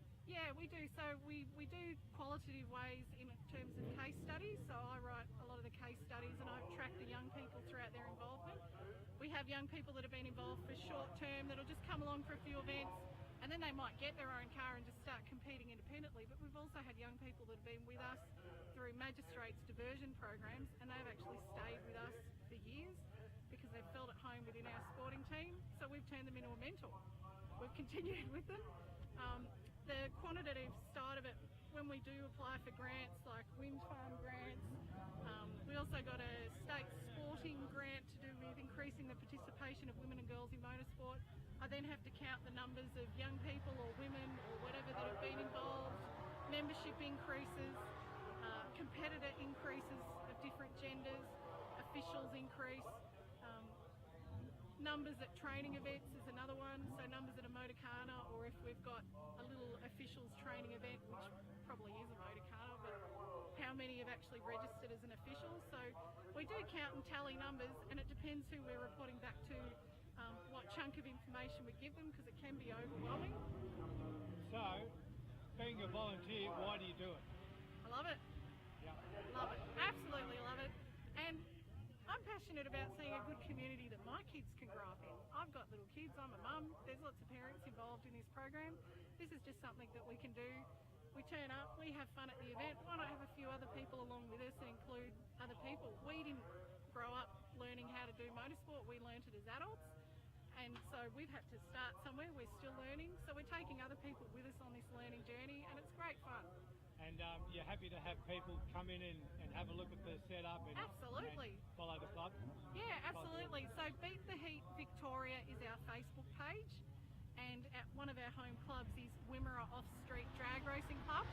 So you can see both of those on Facebook. We list our events on there. Turn up at an event and meet us. Sometimes we do community displays and car shows, and from now on we'll have things like this big marquee that's got all our group photos on it. So you can see what we're about. We're pretty approachable. If you message the page, there's a group of 6 people that answer the messages, so we can take different kinds of inquiries on the page. If people want to get involved in the program, the best way to do it is actually come and meet us at an event, talk to us. Different ways of interacting are available, so we often encourage people to just come and compete against us sometimes, or maybe come and hang out with us, come and look at the cars and talk to us. Sometimes there's young people that are involved in automotive at schools and we might take one of the cars to their program and let them work on the car, so we're pretty flexible. Okay, so what's next on the calendar for Beat the Heat? Oh, well, I would love to see a motorcana down here in Portland. So we're discussing a few ideas with the people here at the South Coast Raceway in terms of what kind of motorcana we could run. There will also be a Warwickmobile motorcana. And that one will be a motorcana up the drag strip. It will be wet tarmac and it will be a slalom event, and we'll be looking at different things like oversteer and understeer and trying to explain the difference between front wheel drive and rear wheel drive cars to our young people. And they'll be mentored by all different members of our drags club that would normally drive something with a lot more horsepower than this, but the reality is these are the kind of cars that we have at our motorcanas, and occasionally we do let a drag or burnout car participate for exhibition purposes, but Yeah, we just want to see young people enjoying themselves in the controlled environment of motorsport and in the happy community of car clubs and sporting clubs. So just to finish up again, how do they contact you or how do they follow this? Beat the Heat Victoria on Facebook. Just hit the message button, send us a message, have a chat, and then follow our events. Turn up at one of the events, come say good day. I'll be one of the people that's here. You can find us because we've always got these vests on. We're easy to find. We're pretty approachable. Thanks for your support. No worries. Thanks, Danny. Thank you, Hart. The car that surprised me most this weekend is Kevin Looney from Eden in his Jeep Trackhawk. Michael McClintock in the Falcon on the other side, in lane 1, rather. And this Jeep Trackhawk, I'm just fascinated by how that goes. I really am. Got a surprise last night and left a little early this time, put a blot on his record, but that's all right. He goes through at a 7.303 at 89.26 to an 8.846, 80.79 to Michael McClintock. Beautiful GTS Monaro coming round. Now the HQ GTS Monaro of Simon Lazaro and Stephen Lewis from Kingston in South Australia in the HX GTX Monaro. Kingston, another little town on the beach. If you don't know where that is, in South Australia, a nice place to go. Used to visit there quite a bit when I lived in South Oz. A lot of seaweed on the beach there, different times of the year though. Some of it's about 6 foot high too. But still a nice place to go, but not when the seaweed smells. Okay, both cars fully stayed. Simon Lazaro and Stephen Lewis. Lazaro cuts a 0.175 right, 0.507 to Lewis. Lazaro goes through at a 6.969, 99.13 to Stephen Lewis, 7.146, 97.04.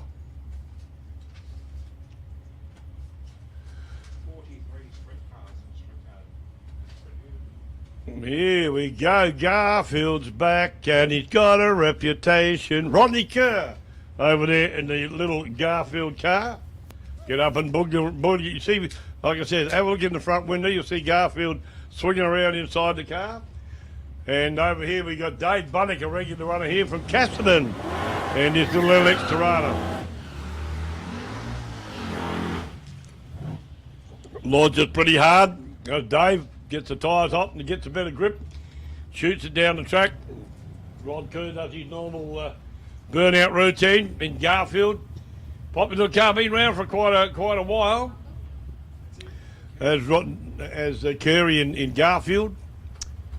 Very, very regular running car here at South Coast Raceway. Run the previous best of 6.620 at 123, so it's not a slouch. And Dave Bunnick's run best is a 6.9 at 100.79 miles an hour. Both cars almost ready to go. Curry's in now. Curry gets a good light, a 0.054 to a 0.16 to Bunnick. Rod goes through at a 7.411 at 93 miles an hour. And Bunnick goes through at a 7.053 at 98.71. So slouching around there is Rodney.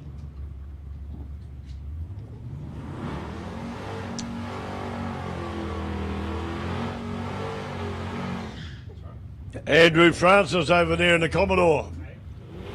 And Adrian Pitt and little Holden Tirana over here in McDonald's Lane 2.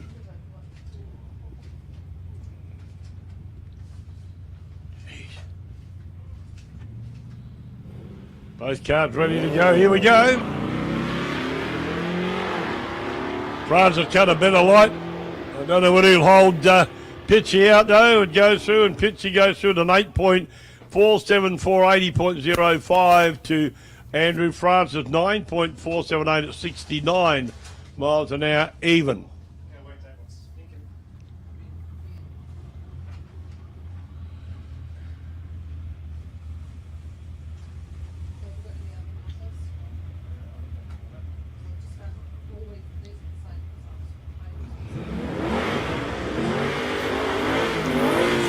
nice cars on the start line now. The beautiful looking XT, I think it is Falcon, XR Falcon, got it wrong. XR Falcon over there, the HZ Holden. Brian Keane in the XR Falcon over there, beautiful looking car, well done. Done up and looks really, really, really slick in the Holden HZ. No slouch and looks good too. David Tierney from Clovelly Park in South Australia. Both guys are from South Oz, so it's good to have them over here racing at South Coast Raceway. And our track championship meeting.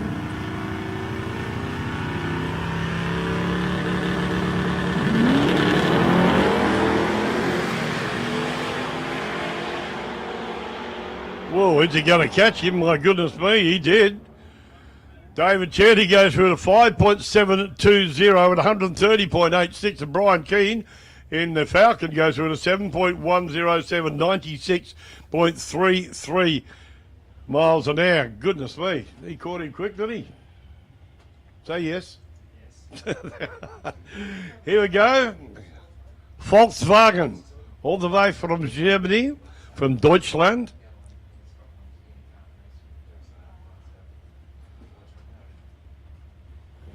And Tim Owen over there in the blue Falcon.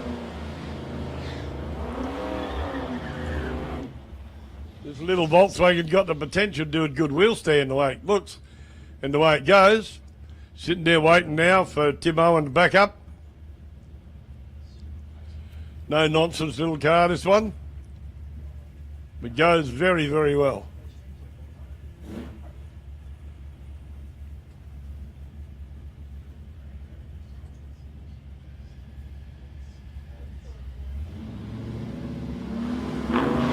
Oh, up wheels again from the ball. And the second one, Kenny, no, didn't quite do it the third time. Popped the wheels off the ground, and Tim Owen goes through the Falcon, actually. 7.683 at 92.162. Andrew Chandler's in the Volksy at 8.670, 78.77 miles an hour. Back to Super Sedan. Where's the box? Oh, sorry, bikes. Yep. Bike search, yeah. Bikes and then Super Sedan, please. Hey, can the bike boys line up in the staging lane now, please? Come up behind the Super Sedan boys.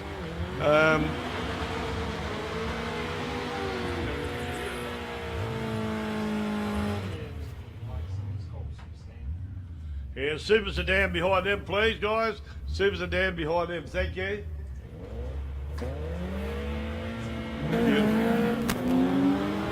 Stephen Mills and Benny Cross out there giving it the shoe. Benny Cross reaction time 0.220 goes to an 8.569 at 82.05 to a 10.321, 68.57 to Stephen Mills. The big Brougham coming round again now, the Holden Brougham. Nice looking jigger, little Tirana over the other side, little LJ.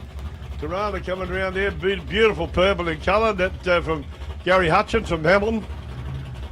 No, tell you lie, Gary Hutchins. Gary Hutchins from Hamilton in the big Brougham, the HT Brougham, and Stephen Griffin from down the road in Warrnambool, a little LJ Tirana. Stephen's waiting for the Brougham to come back before he starts his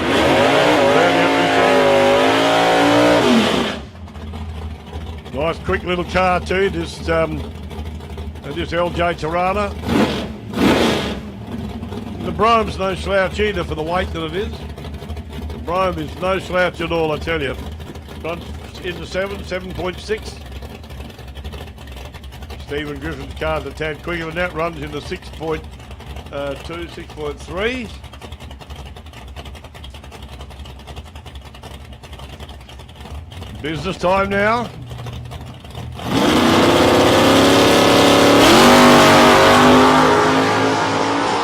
Steve Griffin with a 0.94 reaction time, stops the clocks at 6.255, beats his previous best, 108.94 miles an hour to Gary Hutchins in the Brougham, 7.740 at 90.46 miles an hour. Here's a streetcar challenge, round 3.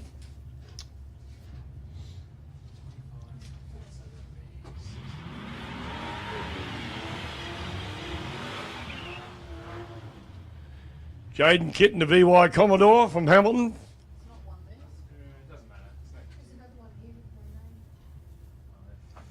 In lane 1, we've got no details up with that just yet, but we'll pump it through. There'll be no worries. Falcon gets away pretty quick. Who's that? Jan Collins. What? Ian. Oh, no, look like Jan. Ian Collins in the Falcon down there. Call him Jan if you like. He said go through to 9.290 at 78.44 in the Ford. And Jaden Kitt in the VY Commodore goes through to 9.656. Super Sedan, please, the start line. Super Sedan modified quick 16, please, the start line for the final round of qualifying. After this. In lane 1, Big Bear.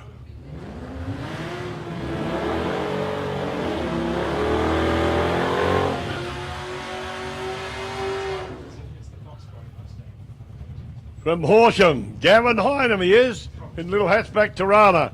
And Mick Wilson over here in the VY Ballina. From Mount Gambier, just over the border in Mount Gambier, South Australia, in the Ballina, the red Ballina over this side. Big Bear going to give it a shoe in a minute. Gavin Hynam all the way from Horsham. And he gets away a bit early, leaves a red light. There's a bear, that's not good. But he'll give it the shoe anyway. The Gav goes through it at 8.219, 82.25. Beats his previous best time and speed. And Mick Wilson, 8.219, 86.37. Also beats his previous best time and speed. The Fridge back on the start line now. That little Cortina. My mum and dad had a car like that years ago. Never went as quick as this thing does, though. Jamie Ackland from Hamilton in his little Ford Cortina. Puts on a show and gets up and goes too. Oh, there's poetry for you. Scotty Riley, also from Hamilton, in the beautiful XY Falcon. Over here in McDonald's Lane 2.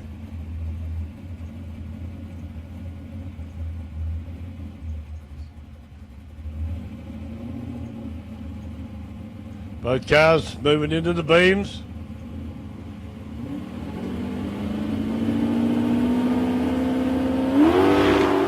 Oh, both cars lift the front wheels almost off the ground. Well, reaction time for Ackland, 0.038. For Scott Riley, 0.039. Wow, that was close. Ackland goes through in the Fridge at 6.642 at 102.24 miles an hour. Just 1 second, let me find me Dudaka. And Scott Riley in the big XY went through at a 6.772 at 100.68 miles an hour. On the start line now, Kevin Dark from Heathmere in the HK station wagon over here in McDonald's Lane 1.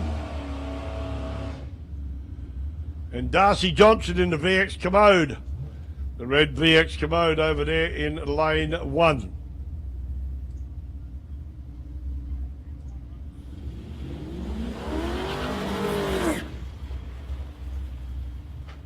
Bit of a tyre warmer, Darky's there waiting.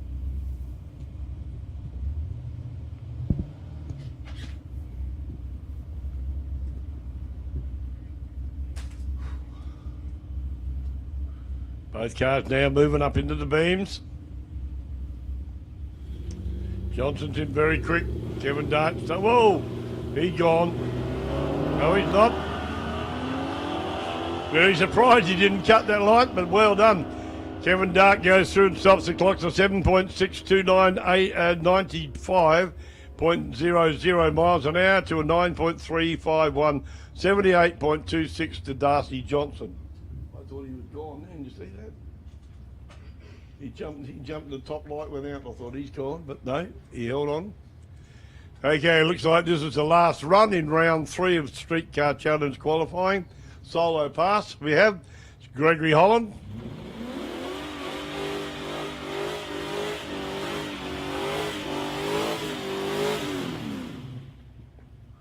Warming those tyres up.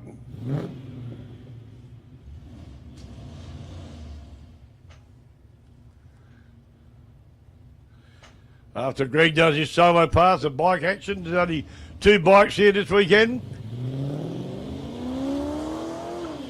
Well, I can quote Dutch here, cup of tea and a biscuit on the start line. very slow to his normal launch time. So he goes through to 9.618, 74.54. Now the Kawasaki's are coming around to race off against each other now.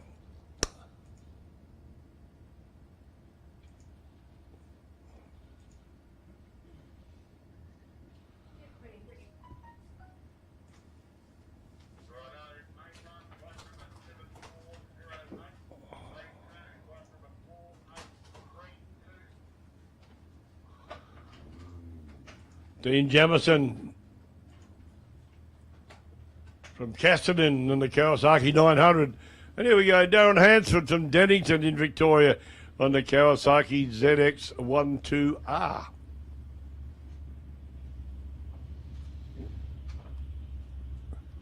Dean Jamison, the black leathers in lane 1. And Darren Hansford on the Kawasaki as well here in lane 2, McDonald's lane 2.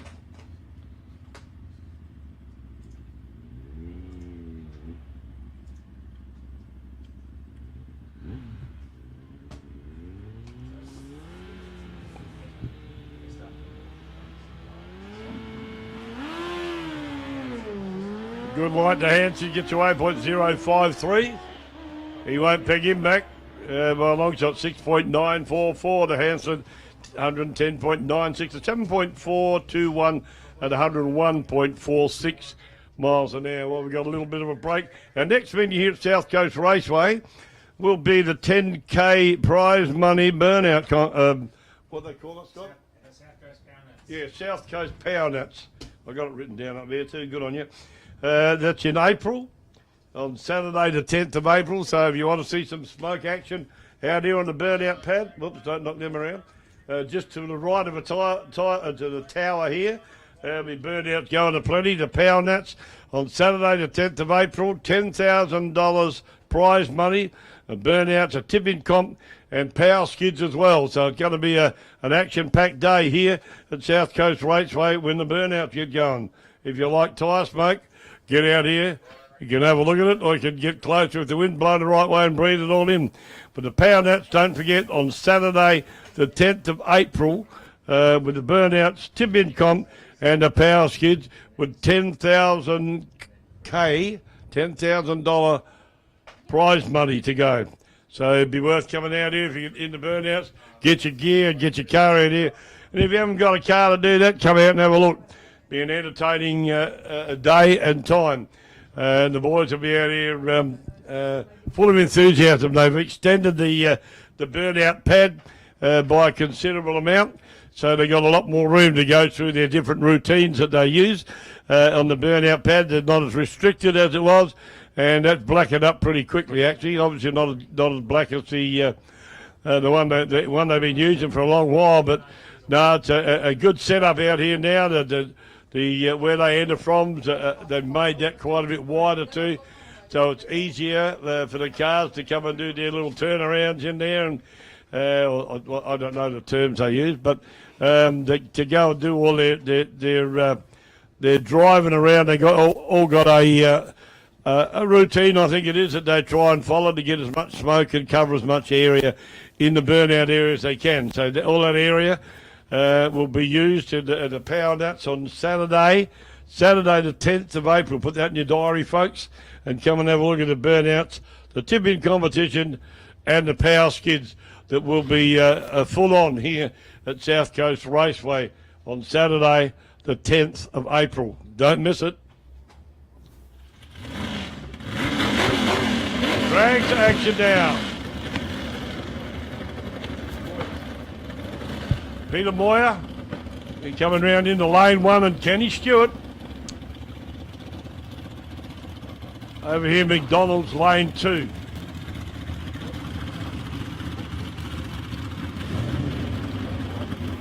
You could remember Peter's jumped out of a little orange Gemini that he used to race here very regularly, a little orange Gemini, and he stepped straight up into this dragster. A fair dinkum, that's not just a step up. That's a giant leap to go from a little Gemini with a regular running car, but nowhere near as quick as this thing, of course. But, you know, he jumped from there into this dragster, and he's doing all right too. It's only his second meeting out in this car, so he's learning more and putting the pedal down a lot more than he has at this. Getting more and more used to the car, number one, and he's getting more and more confident. Besides getting used to it, he's getting more and more confident.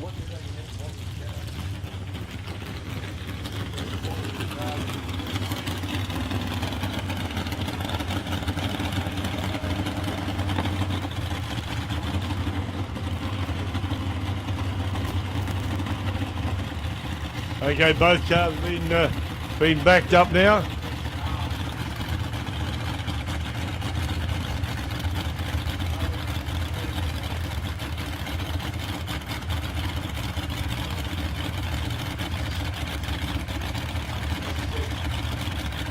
Both cars moving up in the stage. Pete's in pre-stage, now he's full stage. Kenny coming up now. In the big foot dragster. Woohoo! Great reaction time from both cars. Pete Moore. I'll get it right. Pete Moyer goes through with a 0.99 reaction time. Kenny Stewart, 0.034. Kenny goes through at a 4.780, 142.45 to a 6.73, 98.96 to Pete Moore. Moyer. I'll get it right one day.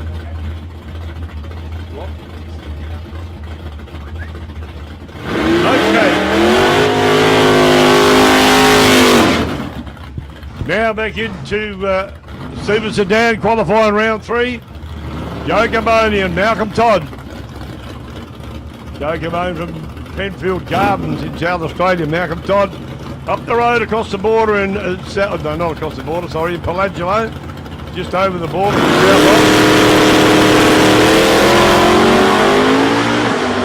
Both into one for their reaction time, and Joe goes hot footed down there, 6.242 at 109.76 to Toddy's 7.195 at 97.23 miles an hour.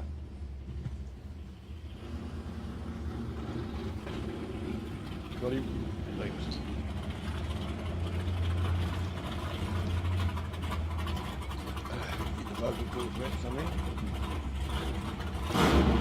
Robbie Cardham now on the start line in the big XE Falcon.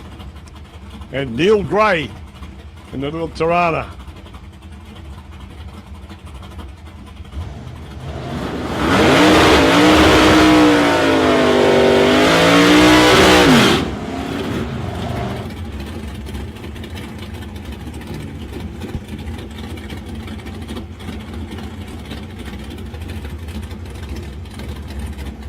.434 cubic inches of Ford motor in the XC over there from Robbie Cardham.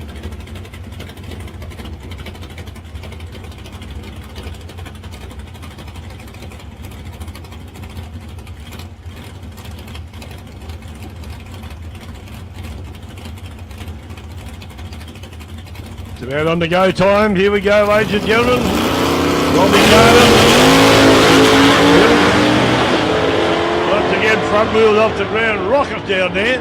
Neil Gray got a good reaction time, .046, and Gray goes through 7.319, 93.84, but Robbie Cardham goes through at a 5.710, 120.44 miles an hour.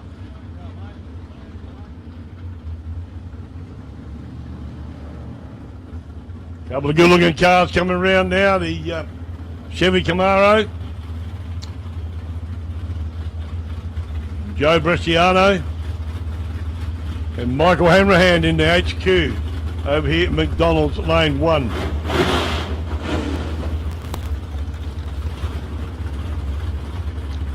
Looks good, that Camaro Bresciano's car. It's just crouched down just nicely. Not to be outdone, Michael Hanrahan's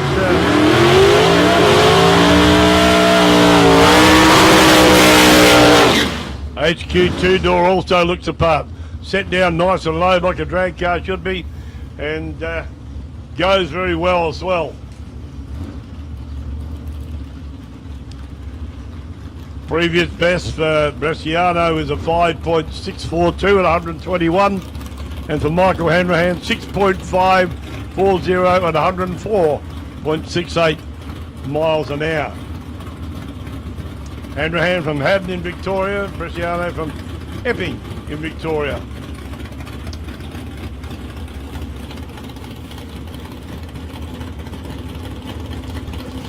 Push the pedals and show me the way. Here we go.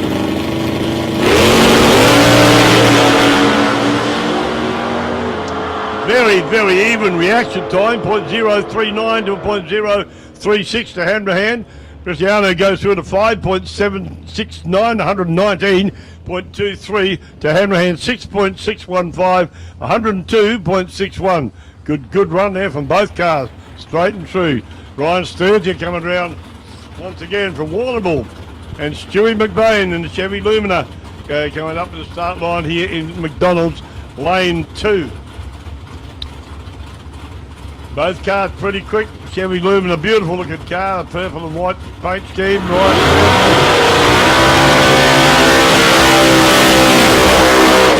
In the very well presented RX-7, sounds strong, got a 427 cubic inch motor under the bonnet of that thing. And runs pretty hard as well.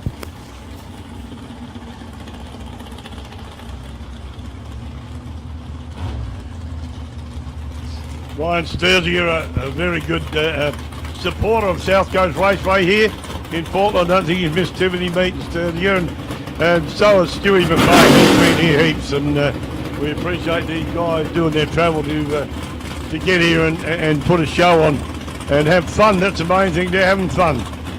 And this car, Stewie McBain's, this Chevy Lumina, 582 cubic inch motor under the bonnet of that. And like I said, it ain't no slouch, neither is Ryan Sturziger's car. A couple of very, very smit cars out here.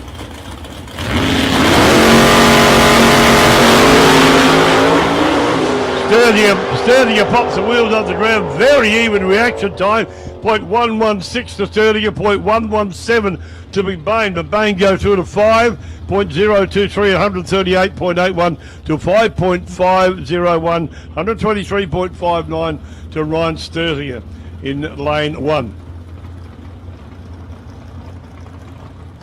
Hope you got your shopping list ready, folks. Shopping trolley down again. Big wheel stand last time from Glenn Henley in the little Datsun 1200 unit we know affectionately as the shopping trolley. This time he's up against Jeffrey Fitzgerald. Going to be a close run, this one. Reaction time, we'll get to the finish line first.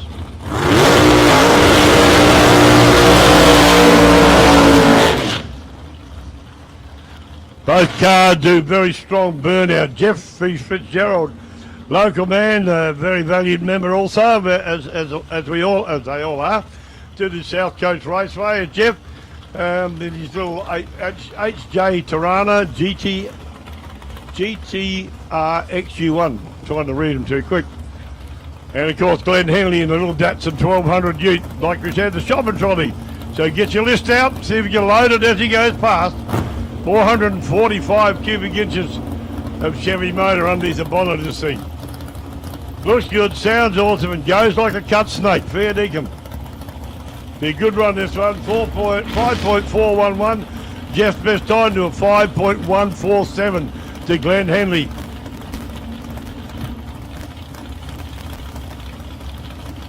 It's only time trial, but they'll be going for broke, I can tell you that. They don't muck around, but the best times that they possibly can in the trial so they can get their dial-ins ready for the Chicago Studio. Whoa! Up and away. Jeff gets a bit of a wobble up, almost goes to the centre line. Good straight run from Glenn Henley there.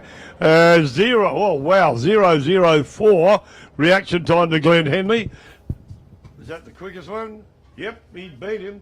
0.004 to Glenn Henley. Jeff Fitzgerald, 0.60. So very good, very quick. Fitzgerald goes through to 7.051, 70.18, buttoned off, of course. And Glenn Henley went through at 132 mile an hour with 5.172 elapsed time.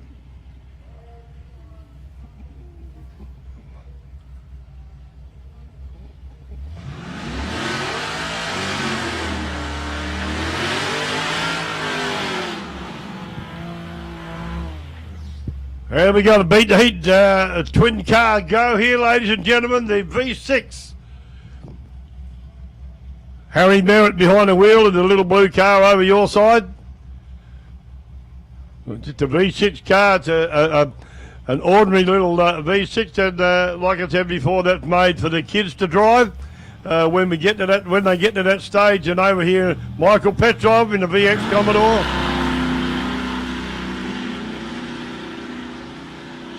I think they might be having a bit of fun down here, these two. Either that or something drastically wrong with Mick's car. Oh, there you go. Well, there you go. Harry Merritt goes through at a 9.964, 70.45 mile an hour. Mick Petrov goes through at a 9.626 at 75.66 miles an hour. Beat the heat cars out again. And Beat the Heat's here this weekend. As you can see, we've got a presence here in Portland, but these guys have come down from Warwick-Maville area up in the Wimmera to give us a bit of support as we get the Beat the Heat organisation, or a chapter of the Beat the Heat organised here in Portland, a program that's run for kids to become involved in some form of motorsport, to learn about cars, to be able to start from the basics. Kids that perhaps don't have lost interest in school or are a little bit not interested in that, they can get a lot of help from being mentored through the program of Beat the Heat. So if you want to find out anything about it, duck over to Beat the Heat tent to catch up with us, one of us later, and we go from there. So Raylene Hoskins over here in a little Barina in McDonald's lane 2, and then Ali Haddon over there in the little Corolla. Reaction times are getting a bit better. Ali goes through at a 11.783 to a 12.178 to Raylene Hoskins over in the little Holden Barina in lane 1. Hello, Danny.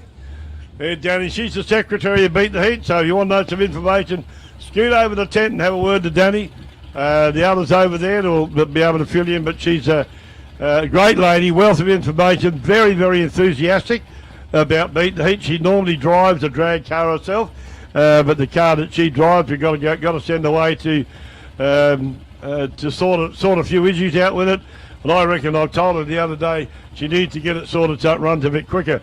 But Falcon over there, 5.8 litre Falcon, Beat the Heat car that Danny usually drives, and she's a good shoe behind it too, have a lot of fun, getting more and more confidence all the time, which is what it's all about. So they got a passion for this, so get over and have a talk to her at the Beat the Heat tent over there. I must mention Shannon too, sorry, I forgot that. Shannon, if you need any insurance, get over there and see the Shannon people at the Shannon tent, just over there behind the start line. I can see them from here in the big green tent.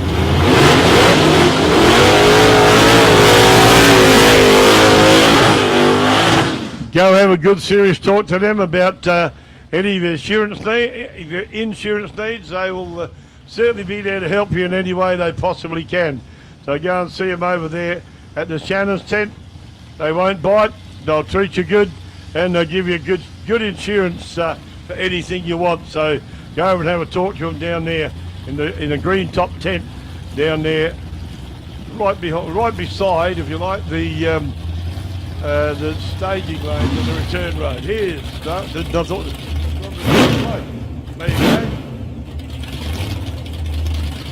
on the start line now, we've got Brent Murray in a beautiful Mopar, and Benny Phillips in his gorgeous Chevy S10. We all get cars we like, and these two are absolutely beautiful. Both cars run 5s, Benny runs low 5s, Brent runs high 5s.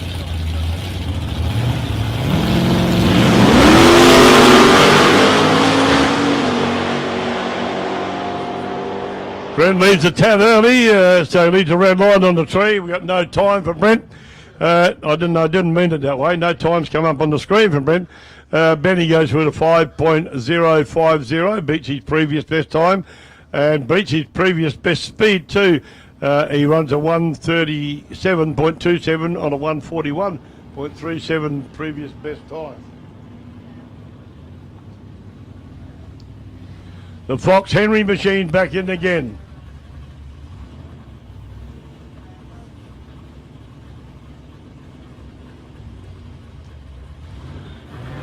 Over there in lane 1, Andrew Gay in the VC Commodore.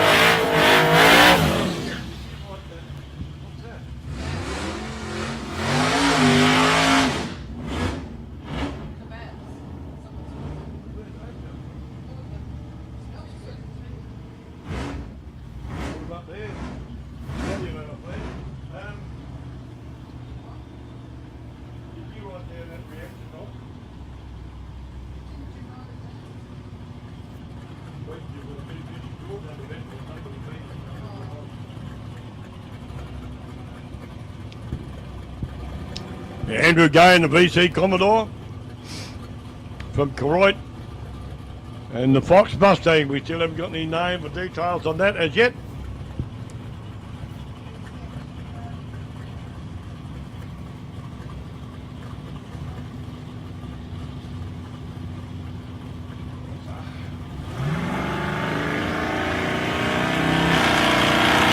Ready to go, wait for it.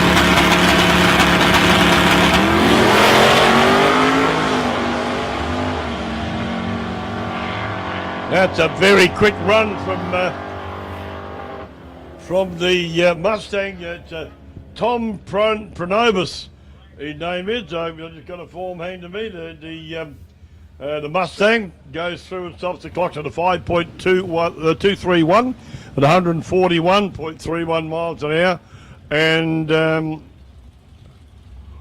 Andrew Gay runs a 6.952 at 98.09 miles an hour. So a good quick straight run there to hang on, let me get his name again. To Tom Pronobus from Keilor in Victoria.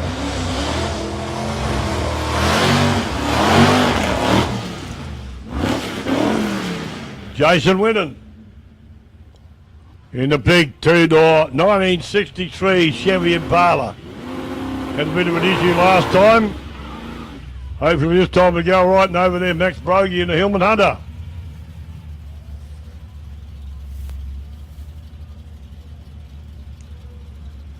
This looks like it's the last of Super Sedan qualifying for round 3.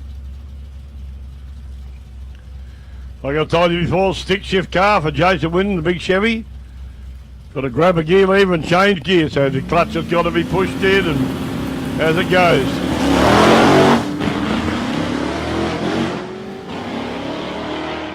Jumping a bit sideways, got a bit out of shape, so sensibly buttoned off a bit.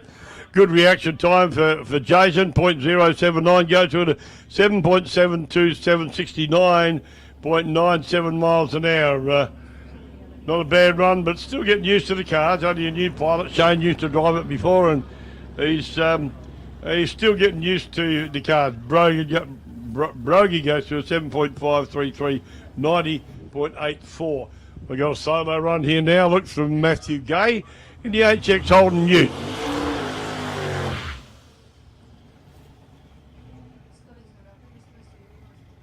He's down there on the mic somewhere.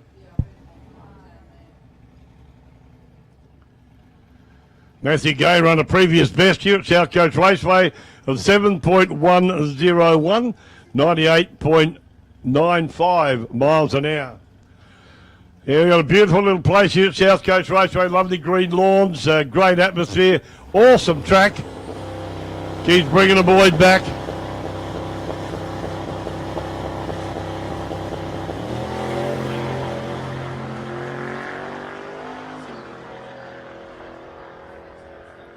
Matthew Gay goes through to 7.294 at 92.05 miles an hour.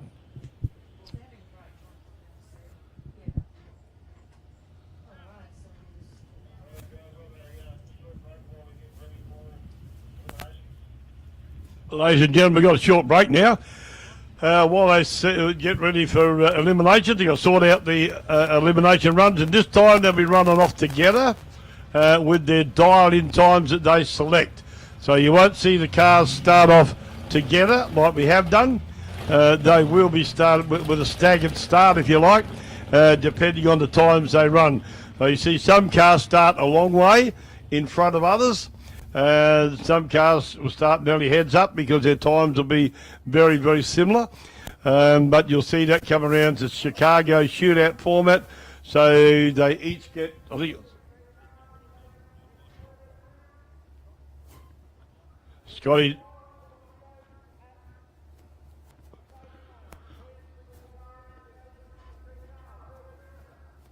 Okay, Scott's just giving them instructions to what needs to be done over there. So we'll have a bit of a break for a while. So go take the chance to grab yourself a hard drink, a soft drink, something to eat at the barbie hut, something to eat at the canteen. There's plenty of tucker down there. So go and have a feed while we have a bit of a break till they finish seeding the cars and getting them all ready.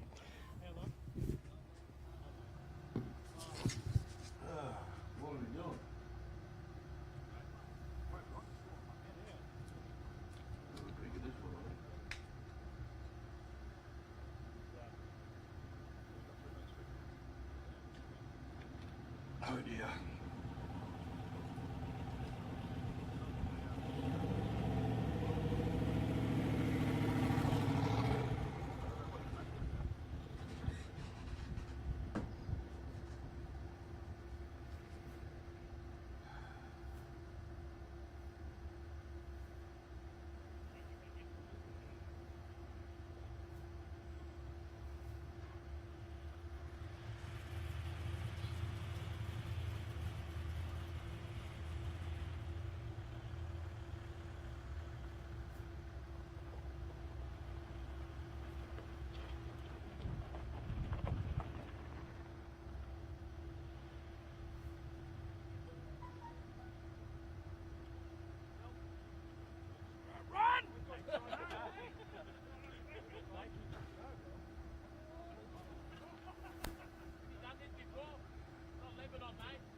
G'day, can you hear everything all right? I'll have a look, mate. I'll give you a call back. All right, mate. It's too late now. We just finished the time trials, qualities, so we're going in now to Chicago shootout eliminations. So, Okay. No, you're cool. all right, got a bit of a break right now, so that's quite good. So, Yeah. all right, mate. Going all right, mate. Some quick cars out there. The bloody fox-bodied Mustang. That's one of those mini Mustangs they built years ago. Jeez, did that go? There's another Nissan Silvia out here that's a radial car. Stuff did that go? I can't remember. I should have written that down. It run bloody 140 mile an hour or something. For a street car, that's running quick, mate. Tell you what. Well, up in Boogie, I think it was, I can't remember, I think it was 140 odd miles an hour, but gee, it was a quick car, very quick car. And the track's good, mate. Everybody's running straight as a die, absolutely. He's done a gorgeous, yeah, and Benny Phillips too in that ute. Mate, I tell you what, that got some grunt, and he comes in, and the other one that's run dead set straight all day as a shopping trolley. Oh, yeah.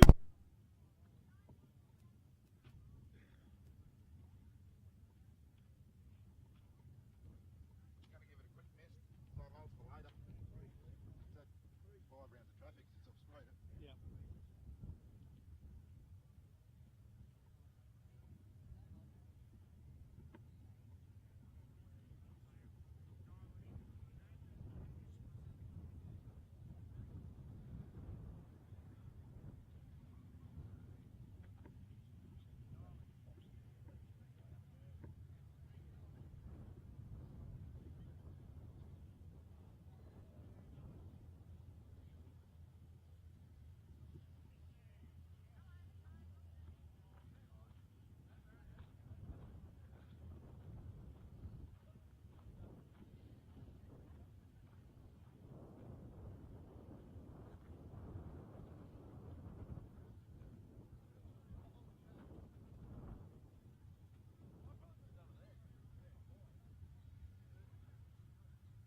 going, mate? Good, yourself? Good. What dial? 840? 8-4, yeah. What have you run for the day? I've done, last night and today, I've done 13 8-4s. So hopefully I'll do it again. Yeah. I hope. You race a modified bike now, mate? Yeah, he called you Shane Walker before. Yeah, Pete did.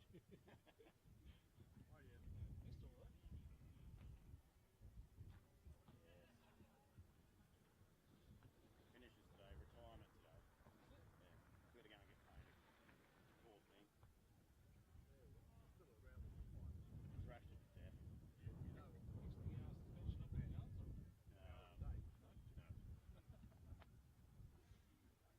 Give us a rundown, mate. What's the wheels? An $800 Serrano. That's had about $2,800 spun it all up. It's built out of junk. Oh, smiles per gallon. Yeah. Cheap fun. Good luck, mate. Cheap fun. Thank you.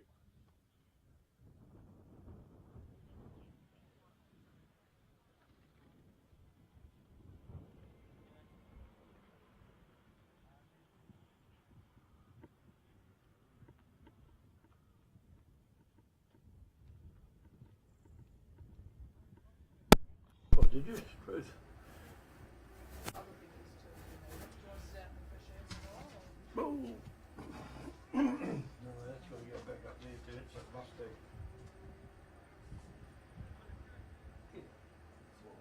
The freezer's still cooked out there. Yeah. Hot in the sun for the guys, but the freezer's nice. Remind me to take a photograph of that cover Yeah. that I've got and send it through to Scott, will you? Because that is still fit here.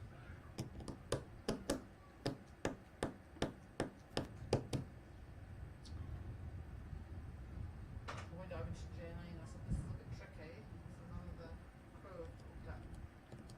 Looks like beef and chicken kebabs. Smitty, We Still don't be a know, first. we don't know how it's been cooked or kept. fifth lane? Just hand it out. It's very nice little chocolate button. What do you do it was though? It's a lot of A lot of meat on it.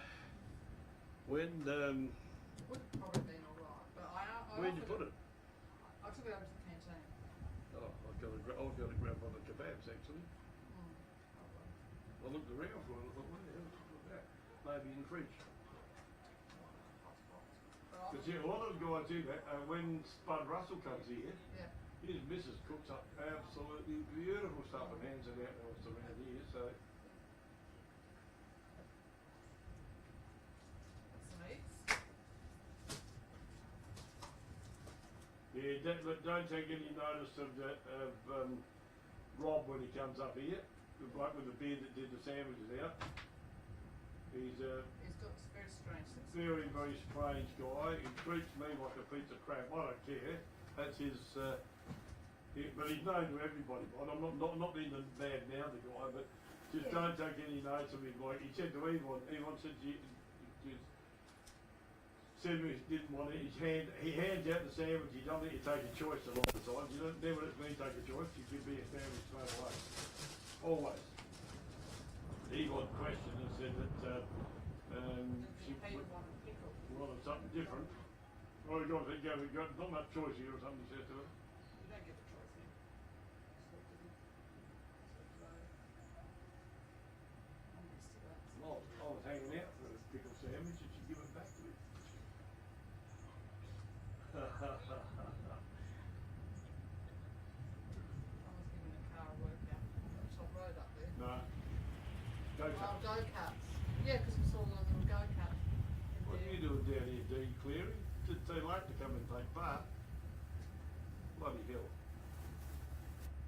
Two race cars and you just drive down here and wait for on a run. No, get nicked. Bit hard to do when the other family who own the race own the land. Oh, here it comes again.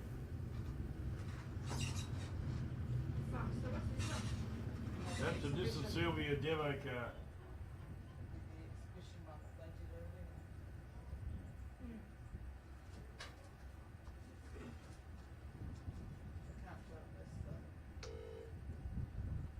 just getting it ready. G'day, mate. Not bad. Keep your phone near you. I'll see if I can get anyone to take a video of this radio car that's here. Right? And we'll send it through to you, and you'll hear the sound. So I'll give him my phone and get her to take a video. This thing screams and cuts out, but stuff does it go. Fair dinkum. Very, very, very quick. Even Scott was sitting up watching, and Scott goes, quite stuff, you know. So you got to get that, do you? Yeah, right, I'm gonna have to. All right. Well, we'll bring you back, all right? When it goes. Okay, no All right. worries. See you, mate. That's my son. My grandson's down here crewing for Kenny Stewart. My son's a manager of Handy Bay Holiday Park. At the moment, he's leaving shortly. Couple more weeks and he'll be gone. Going over to manage. What? Talk to you.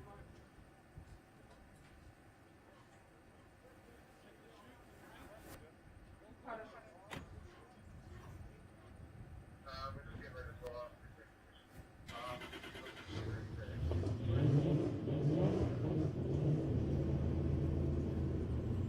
You take the video anyway, we'll send it through to you, mate.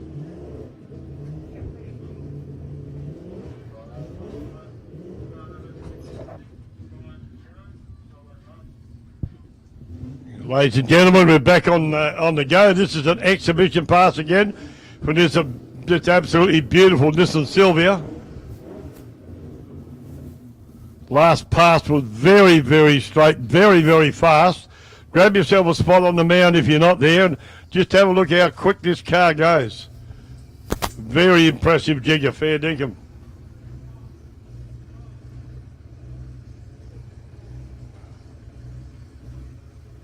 Come up and saw it before, nice guy.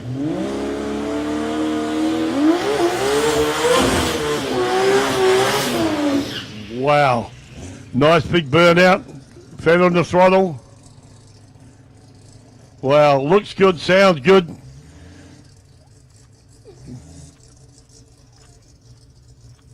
Very, very fast car last time. We were quite shocked at the speed that it actually went.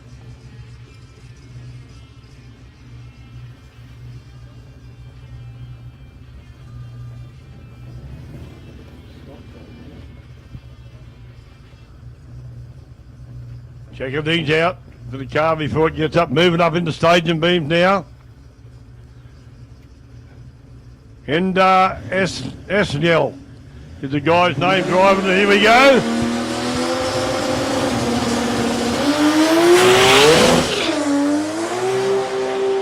Whoa, have a look at that baby go. 145.60 miles an hour. 145.60, 5.524. Man, that's quick. And these are only exhibition passes. She's not in race mode. He'd be putting the shoe in. Good job to the crew to get the car going like that. What an awesome run that was. Once again, absolutely beautiful. Straight. Seemed to almost button off a tad.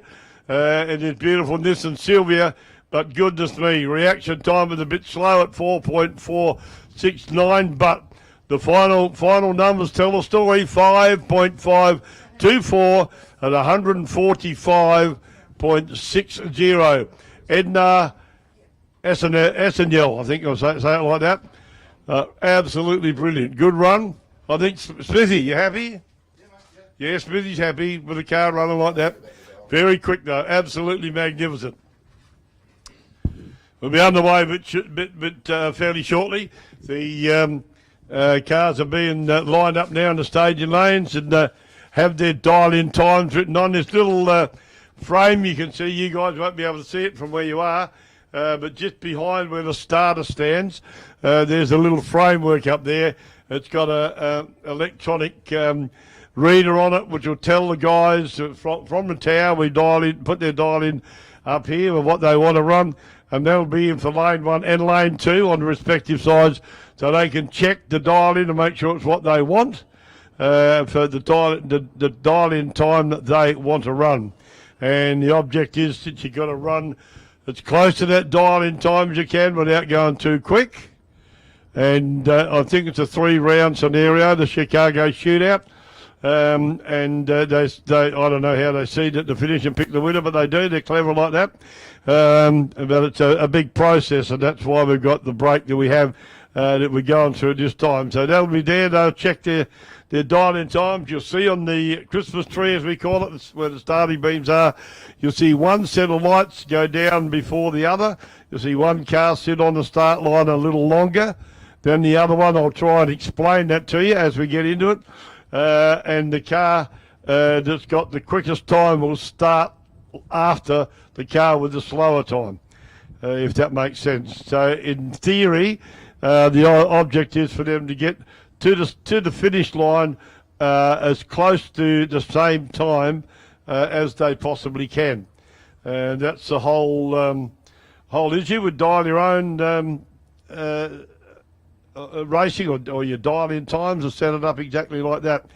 So you'll see that when we get going, there'll be cars, don't get frightened if they don't think they missed the start, but there'll be cars starting, some well before the others, some quite a bit after.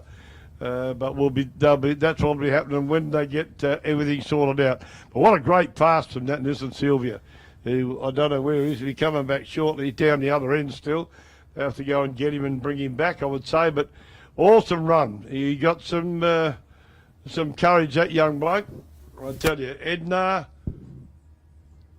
Esenyel, Esenyel, Esenyel, Edna Esenyel. Absolutely beautiful to see that car run straight like it did. We've had a few radial cars out here. They've had trouble in the past. They've had quite a bit of trouble getting the power down and keep the car straight.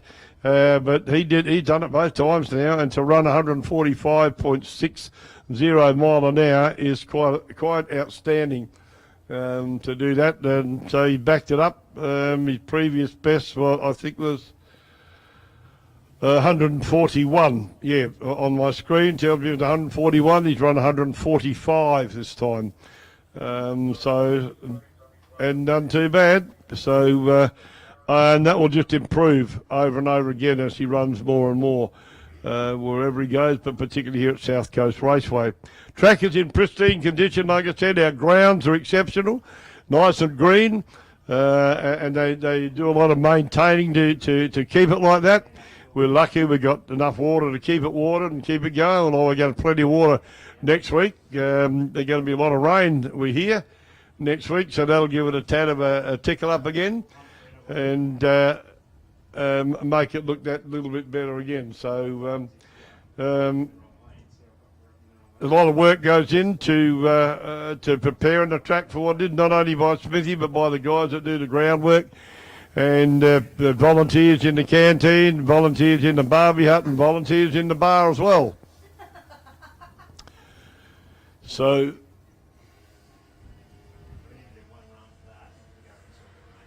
Here we go, tested the lights out. Going to be a high-speed run, this one. He got the pedal a little bit, no, the throttle twisted around, almost breaking it off. I don't know what we're going to do. We'll find out what it is shortly. It's 17.901 at 34.15 miles an hour.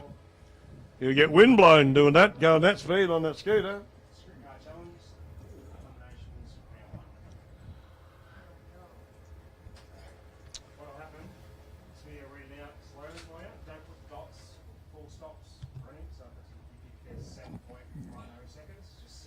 Just doing a check. I think we're doing just a check on the lights. Yep. If it's not right, tell Smithy you're right to go, and I'll just watch the first one and you should go. Okay, ladies and gentlemen, folks, boys and girls, and competitors. So I nearly come unstuck then. Looks like we're about to go back underway.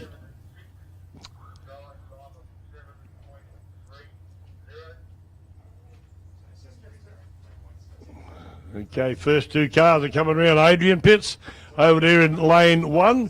in Little Holm Tirana, and Kevin Clooney in that big Jeep. You're not here to say I need those again. Adrian Pitt's dialed in time was 8.40. Kevin Clooney 7.30 in the big Jeep.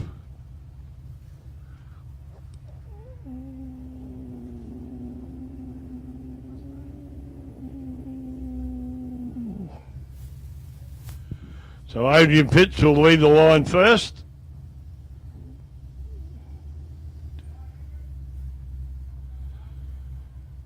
And Kevin's got to catch him. I think that's right. We'll work it out after the first run.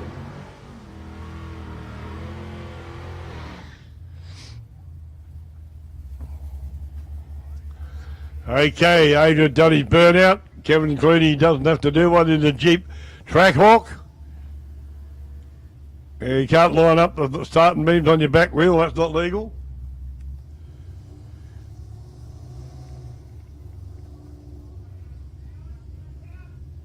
Back it out. Right at the back.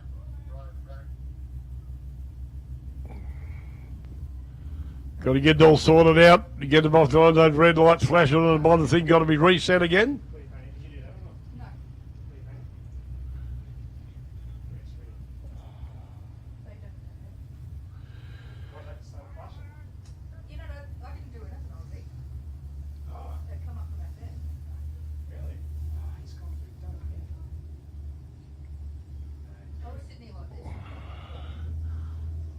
this. Okay, Clooney's in. Waiting for Pitsy. They're in now. Can Clooney catch him? No, gear changes are phenomenal. Going to be a close run down the end, but Clooney leaves a little bit too quick on the wrong side of the green. So the automatic will go to Adrian Pitt. Runs an 8.495 on an 8.4 dial in. And Clooney runs a 7.456 and 76.98 on a 7.3 dial in.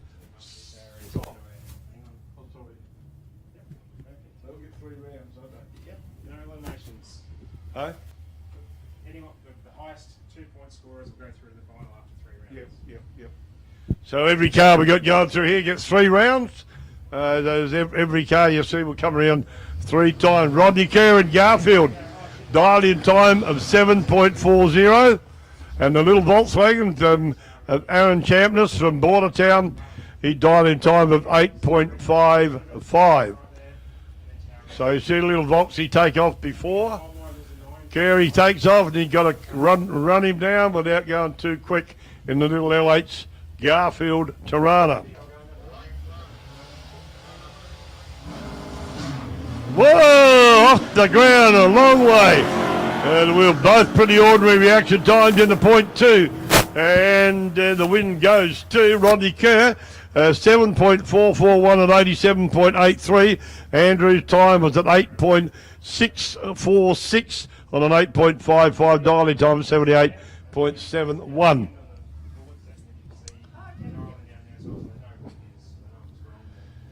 Chris Tatchell coming around now over there in lane 1. In the Holden Tirana, dialing time of 7.9. Jake Phillips, dialing time of 9.02.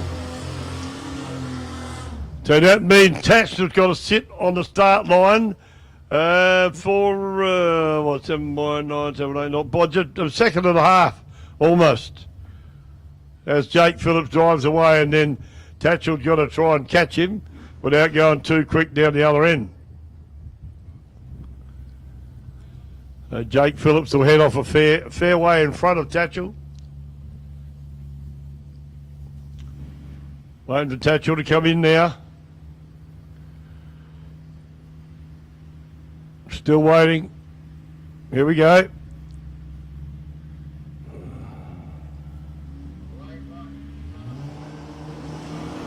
Jake gets away. Pretty ordinary reaction time for both cars. Going to be close down the other end, methinks, and the win will go to Chris Tatchell, 7.994 on a 7.9 dial in time, 75.29. Jake Phillips runs a 9.076 at 76.27 miles an hour. Pretty close to his dial-in time. His dial-in time of 9.02 and runs to 9.07. So that's pretty close to cutting the money, Jake. Matthew Smart and a little Corolla over there now. The 202 Holden Power.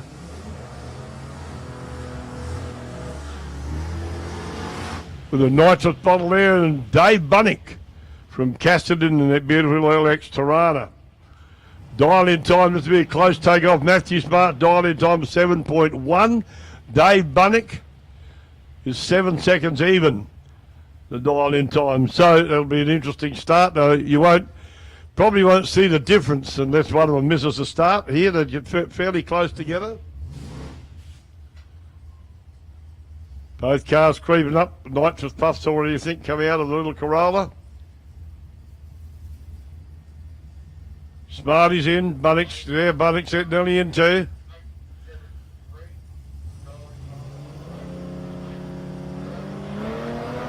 Oh! Bunnick's never going to catch him there. Sleep on the line. Davey Bunnick, so the win will go to Matthew Smart, 7.155 at 91.47. No time or speed for Davey Bunnick. Michael McClintock now on the start line, the Ford Falcon. And then the VY Commodore, Jaden Kitt over there in lane 1 from Hamilton. And Michael McClintock from Heathmere in Airflow lane 1 in the Ford Falcon. Oh, Jaden Kitt's already in, ready to run, boy. The VY Holden Commodore.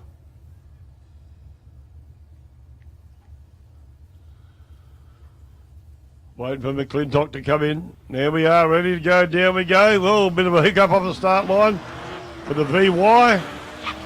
Oh, hiccup for both of them. Shocking time. 1.134 to McClintock and 0.364 to Jaden Kitt.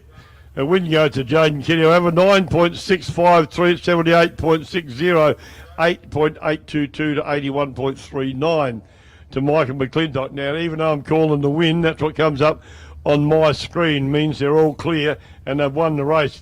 But the point score set up that they have at the end, whoever's got the most points at the end of 3 rounds, they work it. There's a system, they work it through, and they come to. It's a very fair system that it's worked through with the Chicago shootout formula. That's why we employ it here. Brendan Carr now in the LH Tirana with an LSA Chevy motor in there. And Jamie Turner in the HQ Holden over there in lane 1. Now, Brendan Carr's had a bit of a twitchy run every run, so hopefully he can keep it straight. He'll go a bit quicker if he can keep it straight. A little SLR LH Tirana.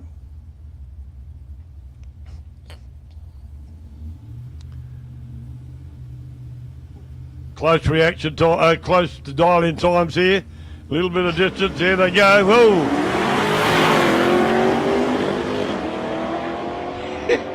Oh dear, Carr, he missed the start a bit.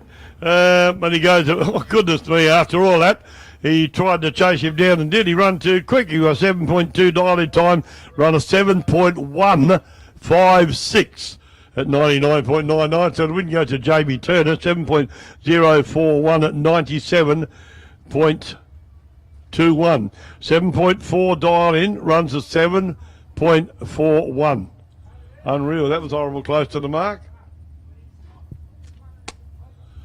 Darcy Johnson now in the VX Commodore over there in lane 1. Closest to you here, Betty Cross in the VY Commodore in lane 2. Yeah, mate. What's the matter? What have I done?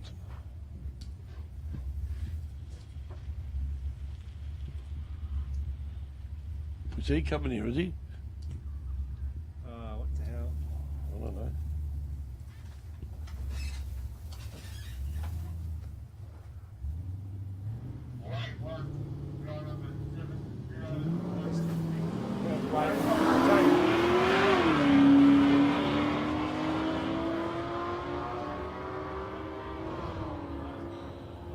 Well, the winners to the red car, can't remember who they were, but we got a bit of a glitch up here once again with the electronics. Scotty's on the run to sort that out for us as quick as he possibly can. Win went to the red car in lane 1 at that time. Got no times or nothing or no names, so we just got to ad lib here. Hope everybody enjoyed themselves. Everybody enjoyed themselves out there on the mound? Anybody enjoyed themselves out there on the mound? Oh, what? Beauty! One person wave, good on you, and come back again, all right? Oh, where? Who? I saw him wave. I saw one. Don't you get into me, girl. The girl that's pushing the buttons up the other end, she's starting to bag me up. There'll be in trouble. What's your name?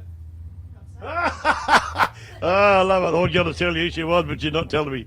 So she did tell me her name. I've got a perfect memory, but I haven't got a recall button that works. That's my problem. But no, we have a bit of fun up here. It's good. But no, hope you all enjoyed yourself. Got a lot of action still to go this afternoon here at South Coast Raceway. Let me give you a reminder too. Our next event here at South Coast Raceway is nothing but the Power Nats in April, on April the 10th. So that'll be on. Big field expected for that. There's burnouts, a tip-in competition, power skids here on the pad just out there, that big black section to the right of our timing tower here. So there'll be a lot of action out there. It's very popular. And get this, $10,000 prize money. 10 grand prize money for the burnout. So, you know, like, hey, worth coming out. If you've got a car to do a good skid, and bring it out. Don't practice your skids on the road, though. Come out here and do it at South Coast Raceway under safe conditions. It's worth doing. Don't do your silly... Don't sit farting around then. On the road. No, keep it for the racetrack. Come and drag your car out here at the racetrack. You're more than welcome. Hang on, I've got to get out of the way again. Scotty's going to belt me. So don't forget the burnout comp on the 10th of April. Going to be a very, very, very full-on meeting out here. There'll be a lot of cars, a lot of people, and a lot of tyre smoke. I can tell you that for absolutely nothing. So if you want some fun, if you want a chance of winning the 10 grand, bring your car out here and have a go. It's open to anybody. Isn't that right, Ian? Say yes. Certainly is, he says. The amazing Ian Smith coming to check out, see how things are going. Good friend, very hard worker, aren't you, mate? Say yes. No. Oh, shoot me in the foot, why don't you? No, Ian's Andrew's dad, and they work in a partnership out here to do a lot of work, trackside, and a lot of other stuff too. And it's very much appreciated, the work that they do. Very quietly spoken, but they're behind the scenes do an amazing amount of work. To make this place work, as do the rest of the volunteers out here, but particularly for Andrew and Ian, they work very hard on it to prepare the track to get it up to what it is, and it is very much appreciated that we got guys that are dedicated like that for us here at South Coast Raceway. A lot of pride in our club here. A lot of people are very keen to make it work. And they work together as a team. Like I said before, everything done here is voluntary. And there's no paid position in this club at all. And everything is done voluntary. And if you'd like to be part of the club, we certainly welcome you to come and talk with one of us, one of the guys with a club shirt on, or go down into the club rooms, somebody and ask a question, somebody will point you in the right direction. Because seriously, you'd be more than welcome to come and be part of South Coast Raceway here in Portland, Victoria. Jordan Monaghan now on the start line. The VZ Commodore Ute and Paul Tabone. Well, Tabone, not really sure how you say that. V8 Charger over there, 408 cubic inches of Chrysler engine underneath the bonnet of that Charger. Good looking car, runs hard. Paul Tabone dial in 7.01 and Jordan Monaghan 8.85. So Jordan will get off the line far in front, or a long way in front. And Paul's going to run him down.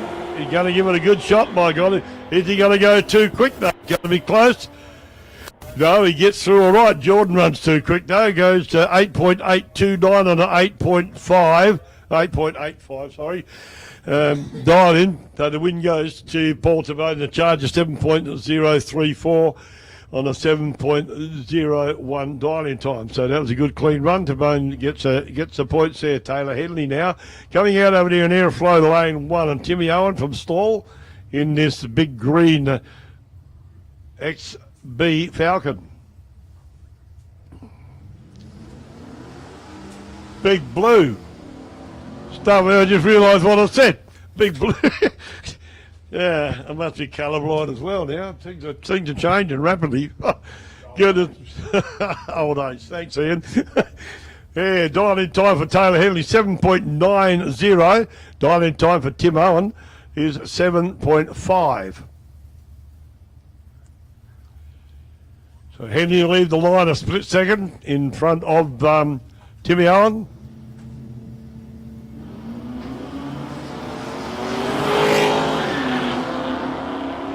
I'll be punching. My God, Taylor Henley looks like he might have a lead here, but he runs a 7.69 on a 7.9 dial-in time. So the win automatically goes to Tim Owen, 7.816 on a 7.50 dial-in time. Both good speeds, so 90.74 to a 90.63.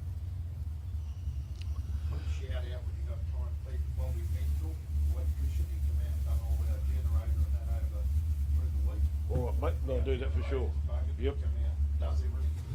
No, I'll do that, mate, for sure. Thanks. Mick Wilson over there in lane 1, dial-in time of 8.10. Simon Lazaro over here in McDonald's lane 2, dial-in time of 7 seconds even in the GTS Monaro, the HQ, against a VY Bellina. Polish pursued and let me go. So you'll see Mick Wilson get away like you did. Oh! Simon Lazaro was 0.003 light. Well, the quickest one of the day there. Mick Wilson goes through at an 8.091 on an 8.10. Disqualified, run too quick. And both cars broke out, but the win will go to Simon Lazaro. He ran a 6.998 on a 7-second dial-in time. He takes the win because he broke out the list. So that's where we go. Hang on a minute. Let me write this down.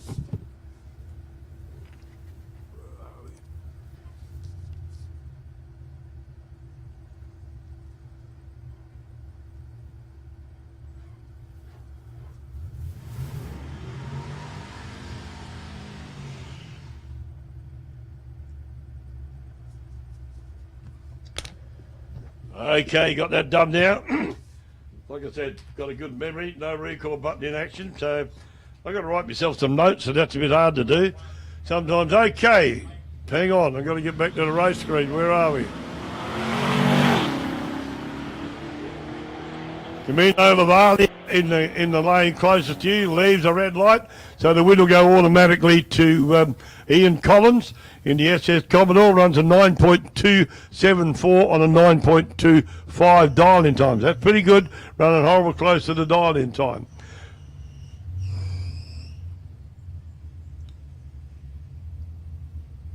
Gavin Hynam coming round, little hatchback Tirana now, all the way from Horsham, up the road, just a tad. Big Bear and Stephen Lewis from Kingston in South Australia.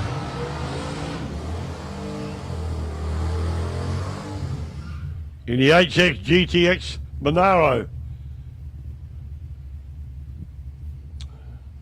Couple of nice looking jiggers out here now. Stephen Lewis dial-in time of 7.10. Gavin's is at 8.20. So Gavin will get off the line pretty quick.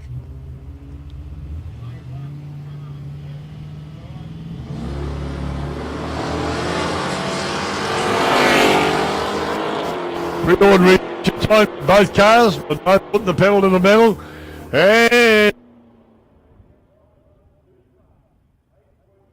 And on an 8.20 dial-in time, so the winner will automatically go to Stephen Lewis. 7.201 on the 7.10 dial-in time there at 90.01 mile an hour. Jamie Ackland now in the fridge, the Ford Cortina station wagon.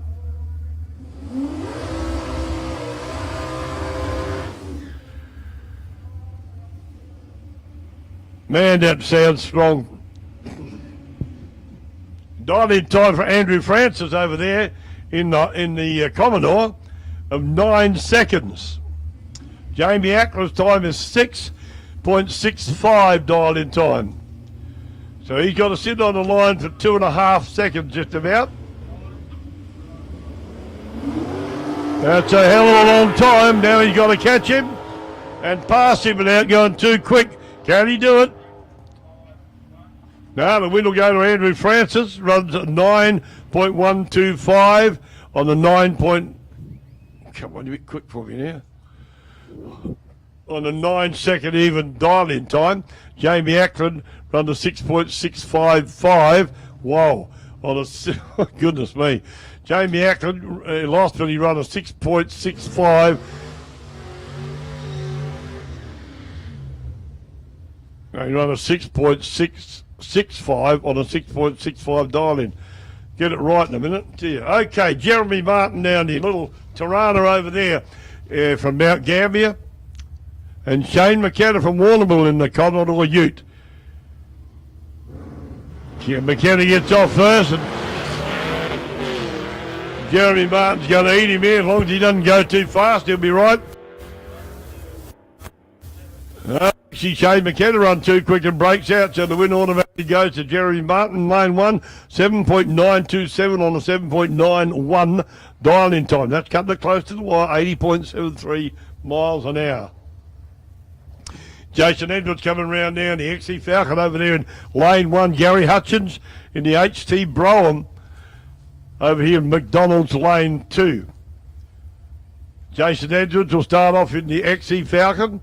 Oh, what about...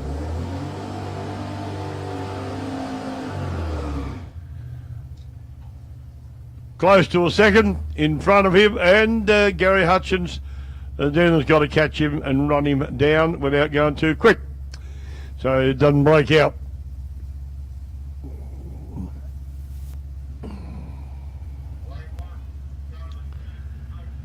About ready to go.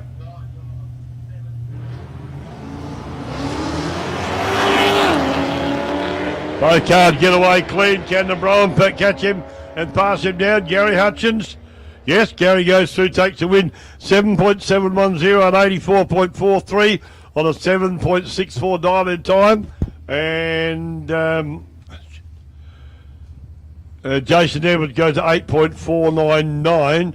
Wow, 8.499 on an 8.49 dial-in time. You can't get much closer than that, folks. Scotty Riley from Hamilton in the big XY Falcon in lane 2, and Ned Karanovec in the beautiful Plymouth Barracuda over there in lane 1. Karanovec 7.65 dial in, Scotty Riley 6.76. So Karanovec will leave fractionally in front of, or nearly a second, in front of Scotty Riley. Reaction time comes into play a lot here. The better reaction time, the better chance you got of getting there and taking the win.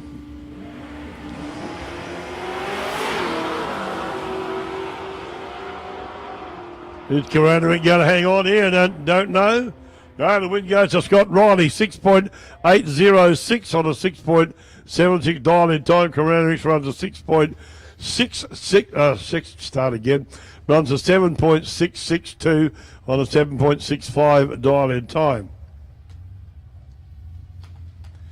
Pump them through quick and fast now, ladies and gentlemen. Wayne Little in the VH Commodore in lane 1 over there. And Jason Drew in the HK Kingswood in McDonald's lane 2. Lane 1 is Wayne Little in the Commodore.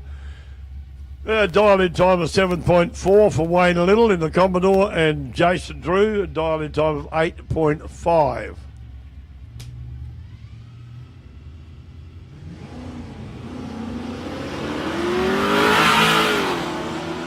Wayne Little pulls a reaction time of .073, good run.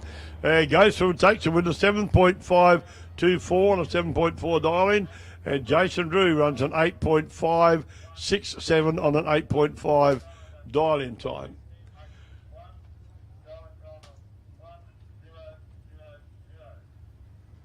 I'd like to give a shout out to Bob Menzel too. We had a bit of trouble with our electrical system in the generator set up out here early in the week, and Bob come out and fixed it up for us out there. We've got a lot of support from other people in this town, and it's really appreciated that we have men like Bob or bloke like Bob will come out and do that for us.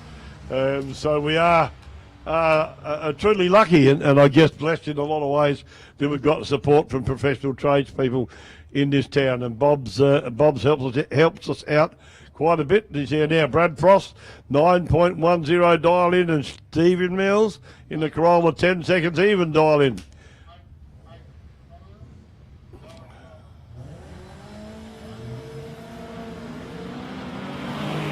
Now, Brad Frost leaves a bit early, so the automatic win will go to Stephen Mills.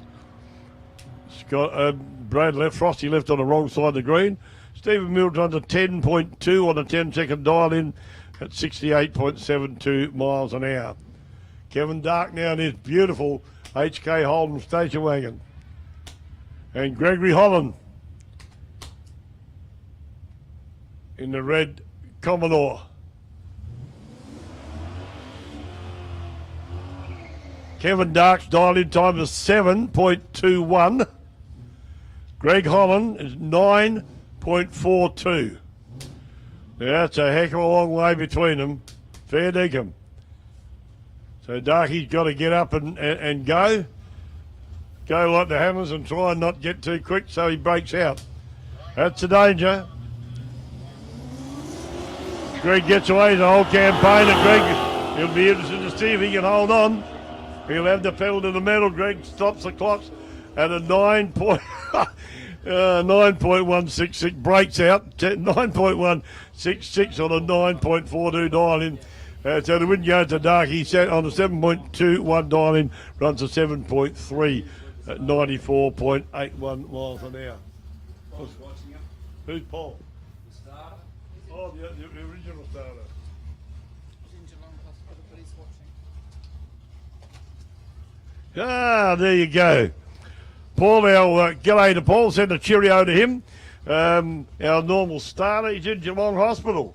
You'd be giving the nurses a hell of a time knowing you, Paul. I hope you're going okay, mate. We're missing you out here. We've got guys taking your place, but they're not doing a bad job. They're not saying that too loud, but they can't hear me. No, mate, we missed you. I wonder where you were, but I hope things are going all right for you over there in Geelong. Valued member of our club is Paul. Regular as clockwork. He's here to help out the club, particularly as a starter. But he also turns his hand to other things too. Stephen Griffin now in the LJ Tirana in lane 1. Dial-in time of 6.25. And Brian Keane in the XR. Falcon in lane 2. McDonald's lane 2. Dial-in time of 7 seconds even. So 3/4 of a second will be the gap in leaving the start line between Griffin and Keane. No, mate, hope things are going all right over there. Don't give the nurses too much of a hard time unless you can get away with it, buddy. You'll be good then. Look forward to getting you back here too, mate. Well and truly, so all the best, man, from all of us here at South Coast Raceway.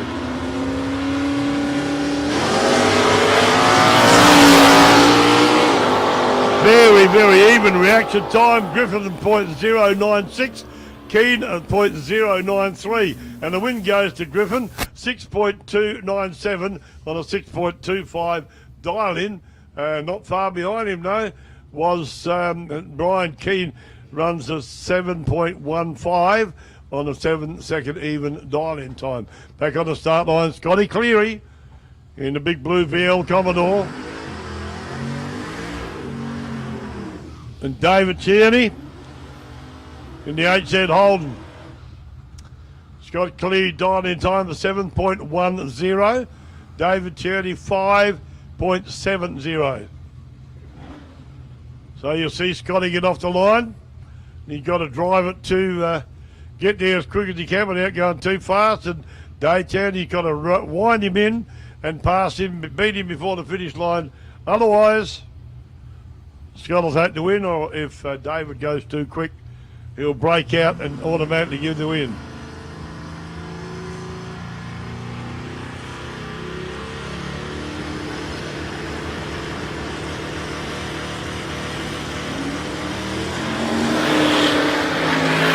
Oh, good reaction time to Daytownie. Goes to .028 and takes the win. Runs 5.799 on a 5.7 dial-in. Scott Cleary runs 8.101 on a 7.1 dial-in time. So, don't know what happened there. Scott won't be happy. That's live. We've got bike action coming up, I think, now. By the looks of things, haven't we? Yes, no, maybe.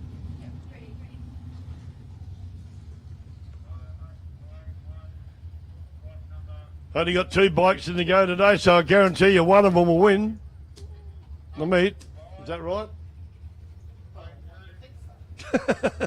Yeah, one would think so, she says. Great lot of input from up here. Hey, is that for me? No, that was all right for that girl. That wasn't very nice. Starter. Giving hand signals to that poor young lady walking down there. Okay, Darren Hansford over there in lane 1 on the ZX 12R 1200 Kawasaki, and Dean Jamison on the 900cc Kawasaki in McDonald's lane 2. And the black letters over closest to me here. Dial-in time for Darren Hansford in lane 1, 6.85. For Dean Jamison, 7.2. So Jamison will leave the start line, half a second. No, but no, not quite that. 400ths of a second earlier or something. Yeah, that'd be right.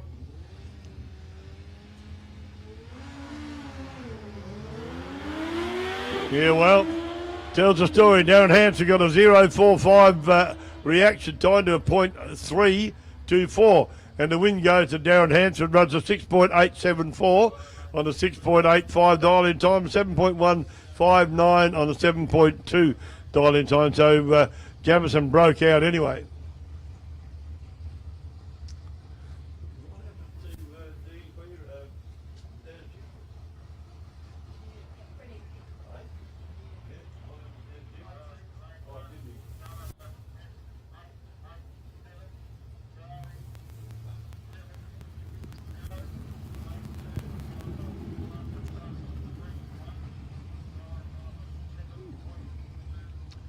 Back into car action now, obviously, because there's only 2 bikes and they both run. Beautiful day here at South Coast Raceway. Nice gentle breeze. Sun's warm, but a nice gentle breeze out here to just keep it all pleasant. Good to see you people out here on the mound over there watching, supporting us in that way. I hope you're all enjoying yourself. Joshua Borg over there in the Holden Commodore in lane 1, and Max Brogy from Cranbourne in the Little Hillman Hunter. Now, Josh Borg got a 7.6 dial-in time to a dial-in time of 7.25 to Max Brogy.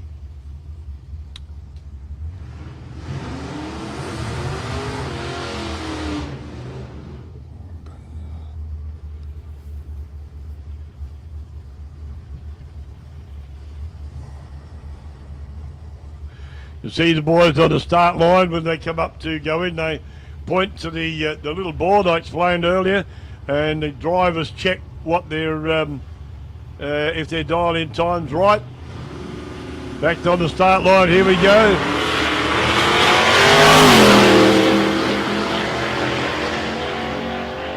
Very slow reaction time to both cars. The win will go to Max Brogy in the Hillman Hunter. Runs a 7.365 on a 7.25 dial-in to an 80.97. To Joshua Borg, runs on a 7.6 dial-in time, runs at 8.119 at 84. So don't know what happened there, but he certainly must have slowed down. Now Todd coming round now in lane 1 in the Tirana.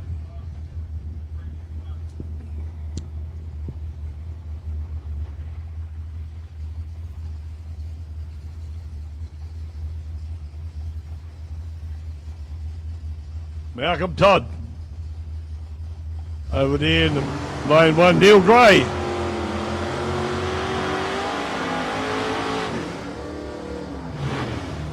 Neil Gray and the Tirana over here in McDonald's lane 2. Dialing time for Toddy is 7.15. Dialing time for Neil Gray is 7.31.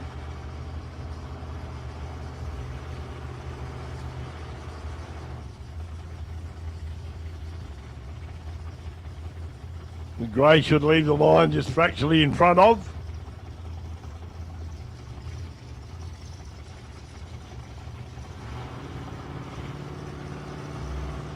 Toddy.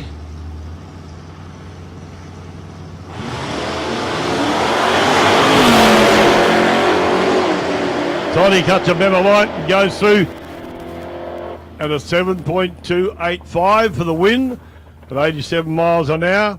And Neil Gray run a 7.382 on a 7.31 dial in at 93 miles an hour.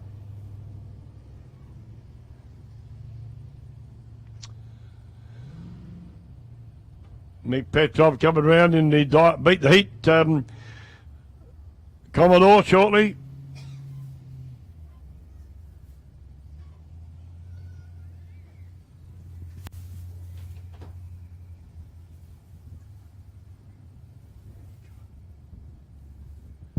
Wait to get the numbers through. Won't be long. They'll be called up to the tower. We'll punch them in, and my little keyboard warrior down the other end, she'll stick it up on my screen. Lovely girl. She can't hear me, so say what I like. All the Beat the Heat boys are coming round. The guys that come down from the Wimmera area, they're running around here past the and the girl too. Danny's running around as well. Here we go. They're all here to watch what's going on. See Mick and then the two Ali and Raylene run off in the two little cars as well.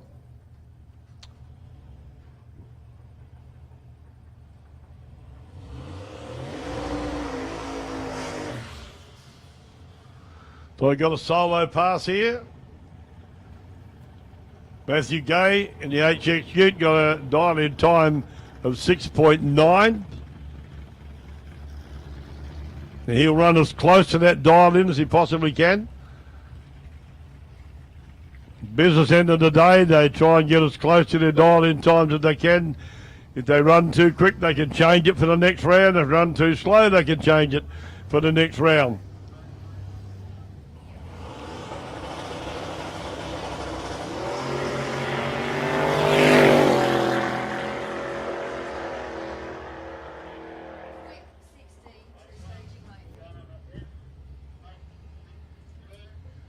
Quick 16 to the staging lanes, please.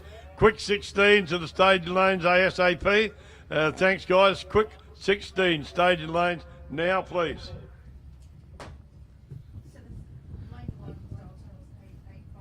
Here we go. Beat the Heat cars coming out now. They're stacking this. I don't know what they're doing here. Got Mick Petrov over here in lane 2. McDonald's lane 2 in the red machine. Red goes faster, eh?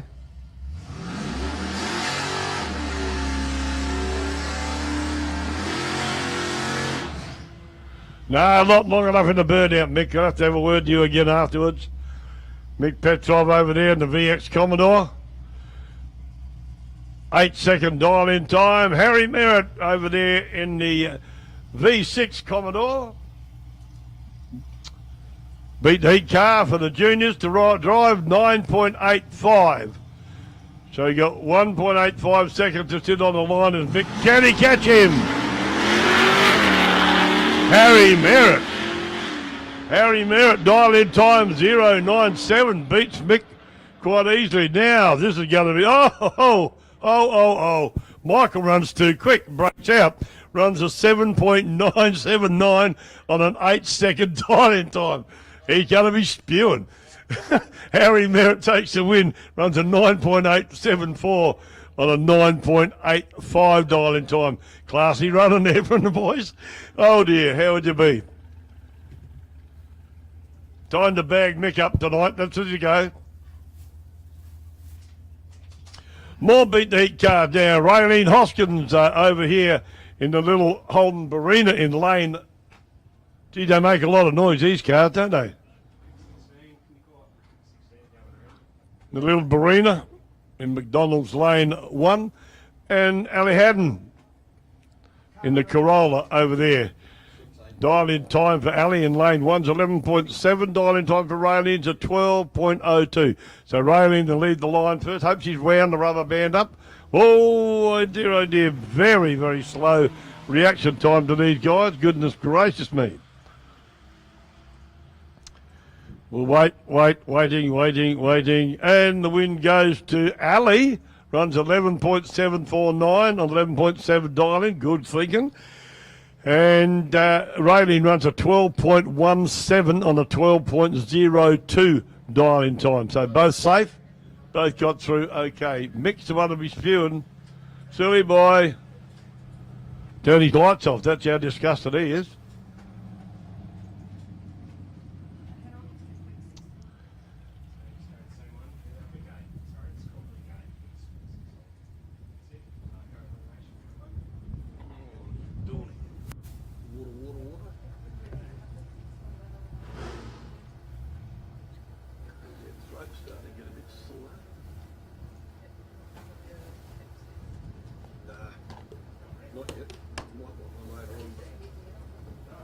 These seem to work best. Didn't touch the radiator cap. Oh, the car was hot and it was overflowing into the overflow. I flicked the overflow bottom off in it and it's pressure and it's just put straight. Oh, really? Everything all right, eh? Just after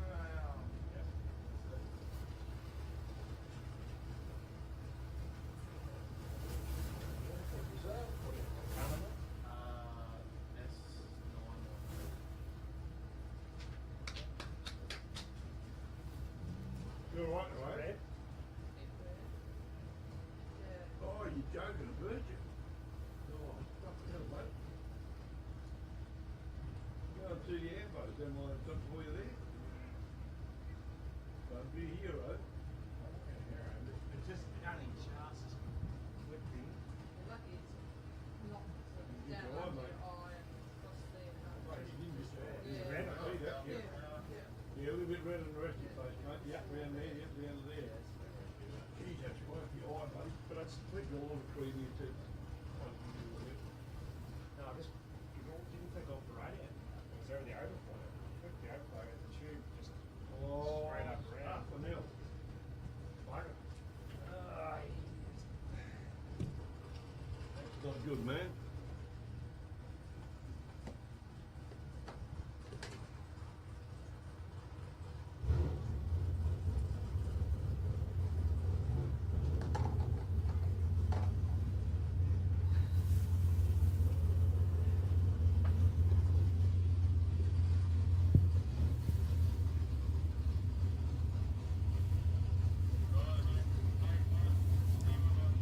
Rumbling down to the V8s, coming round to run again.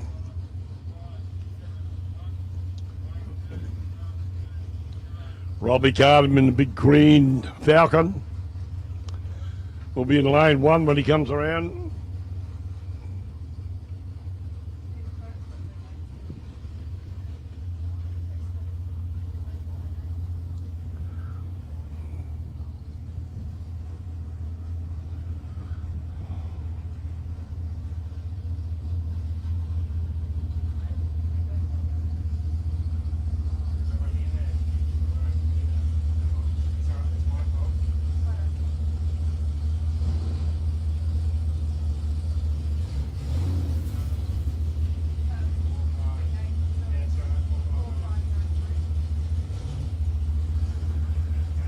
Robbie Cardham now coming around into lane 1. That's Leary, his daughter, crewing for him today.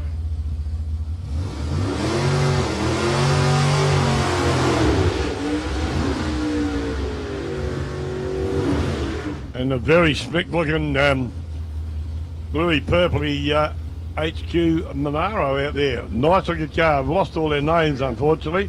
just that I know Robbie Carlin. Dial in time for Rob's 5.71. Dial in time for the Monaro 6.62.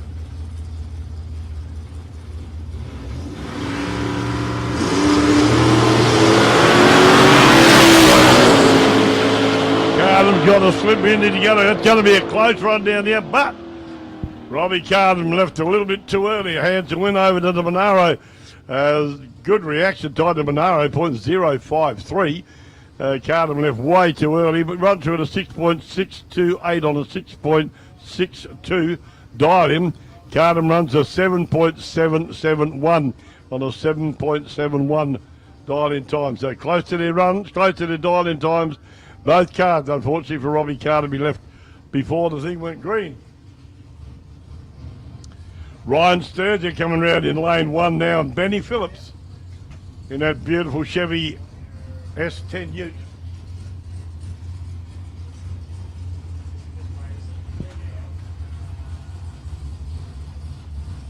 Couple of quick cars here, ladies and gentlemen. Now Ryan Sturgeon, dial in time of 5.48.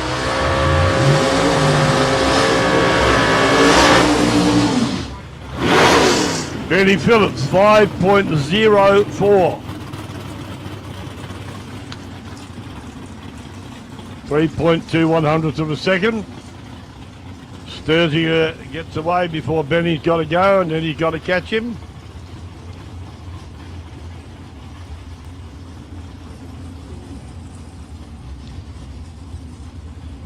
Couple of hard running cars, ladies and gentlemen, as you've already seen today. Young Benny's having a ball, loves having a race. As does Ryan. Ryan from Warrnambool, Benny from here in Portland. Sturgeon will get off the line of Bees Whisker before Benny leaves. Won't be much in it though, tell you that for nothing.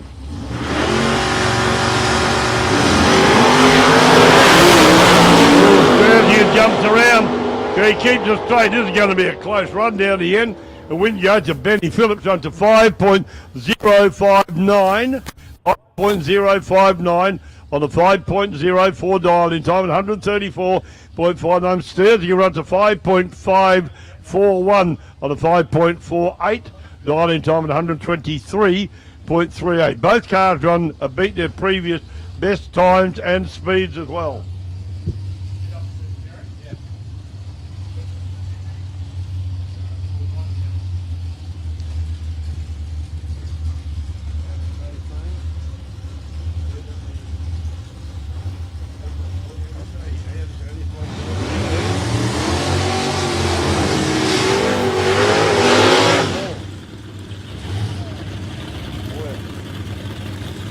Peter Moore out here in the dragster. Peter Moore out here in the dragster in McDonald's lane 2.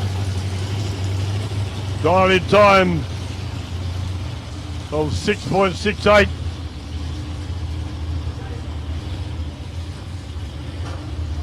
A big Chrysler out there in lane 1. Dial in time 6 seconds even.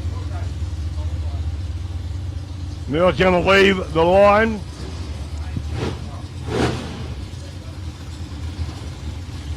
500ths of a second, close enough, 500ths of a second before.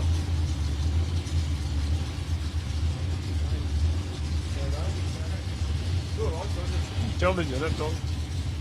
A modified drags repeats it over here.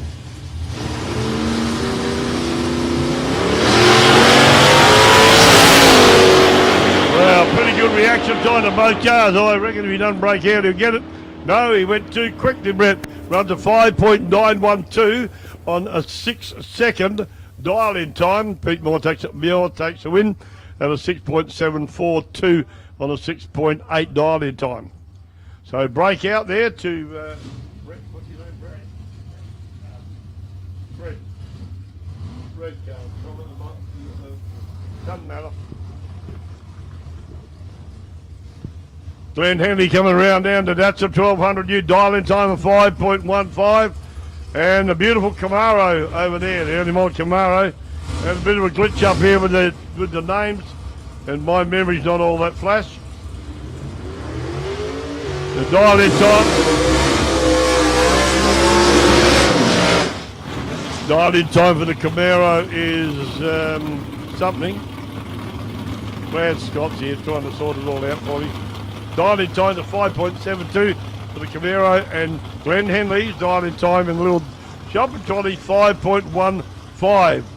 So the Camaro get off the line a tad quicker than Glenn will. And like I keep saying, they got to leave behind them and they got to run them down and not go too quick.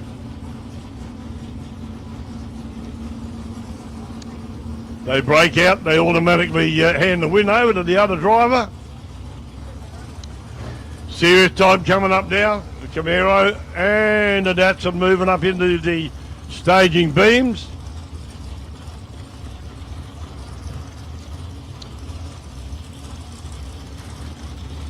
Both in pre-stage. Going to get loud and proud soon.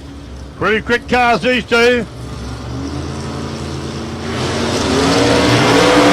Whoa! Big hard launch to Glenn Henley. Good reaction time to both cars. 0.49 to the Camaro, runs a 5.760 at 119 on the 5.72 dial in time. Glenn Henley gets out of shape, buttons off, but still run a 6.855 on a 5.15 dial in time at 84.31 miles an hour. So had the button off, could start to go towards the wall.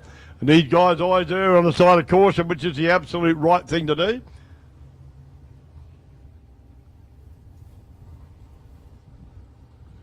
But he'll be back for another run, I can tell you that.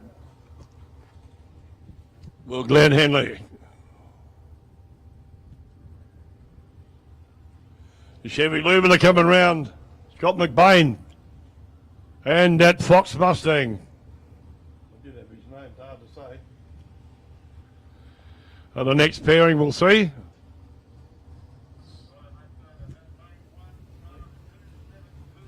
Go inside the wall there.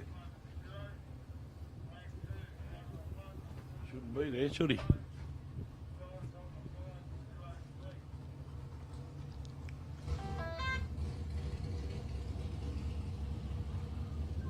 Hey Andrew, tell that guy to get off the other side of the wall for the burnout.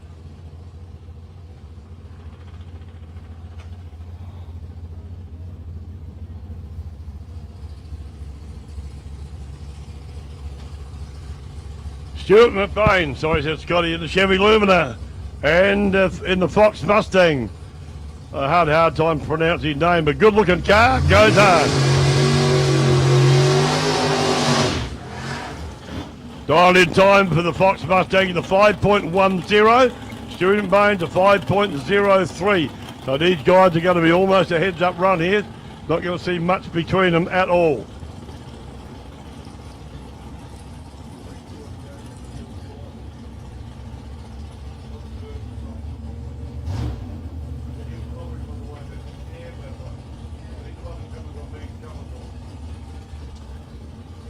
Okay, so this will be almost a heads-up run between the Chevy Lumina and the Mustang.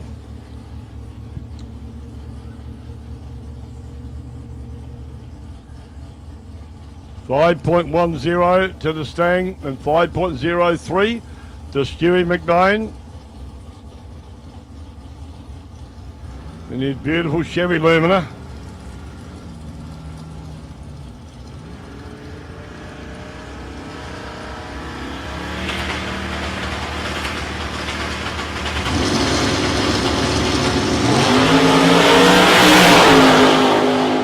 Cars off the line. Stewie, beautiful reaction time.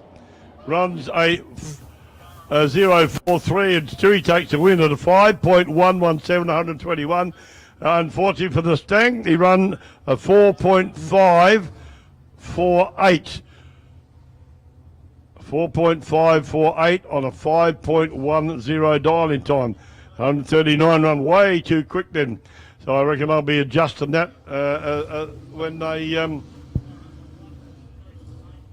when they come out for their next round. Yeah, the one's way too quick.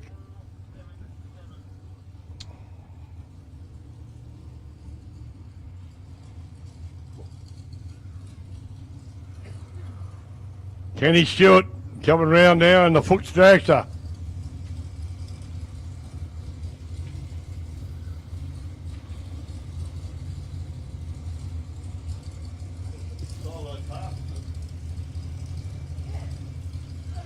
Kenny Stewart, no details on the screen, only I know Kenny very well, know his car. Kenny Stewart, the lovely Amanda, out there in the start on the start line, talking to the starters now.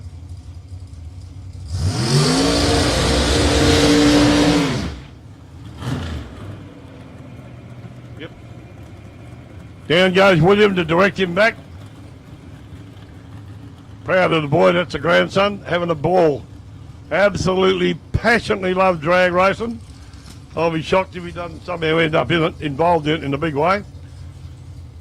And he absolutely adores Kenny and Amanda, and they look after him pretty well when he's crewing for him. So anybody become involved in this, if you like to be part of a crew, then you do the hard work like Will's done as a young bloke. Been terribly frustrated because he hadn't been allowed to do a lot of on the start line work till he got of age, and now he's laughing. He's down to hit. Kenny Stewart dialed in time of 4.77. Solo pass for Ken.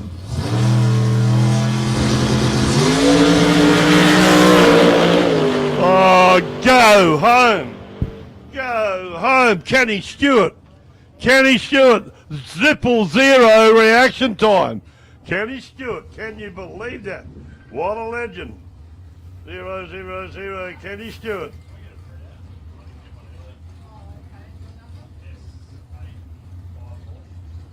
That's going to be hard to beat. Can only be equalled. Can't be beaten.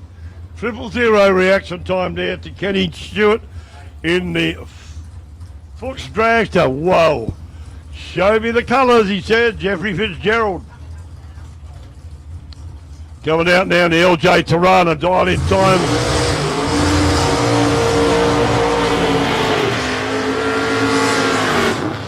Nice big burnout from both cars, 5.50 dialed in time to Jeff, and 6.23 dialed in time to the PGR engines.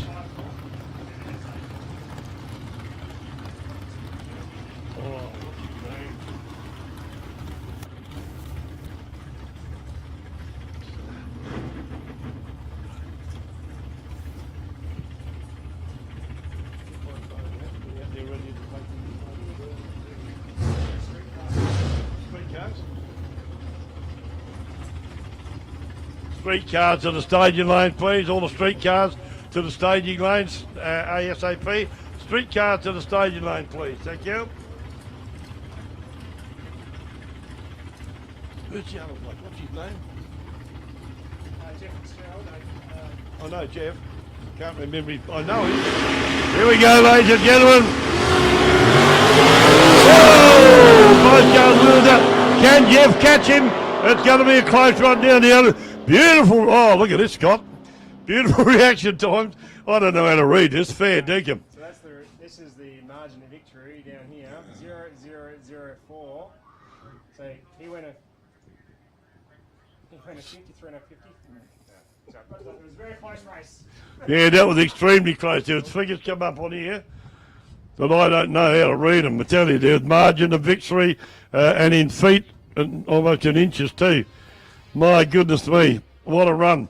So the win goes to the PGR engines car, only just so, by an absolute smidgen.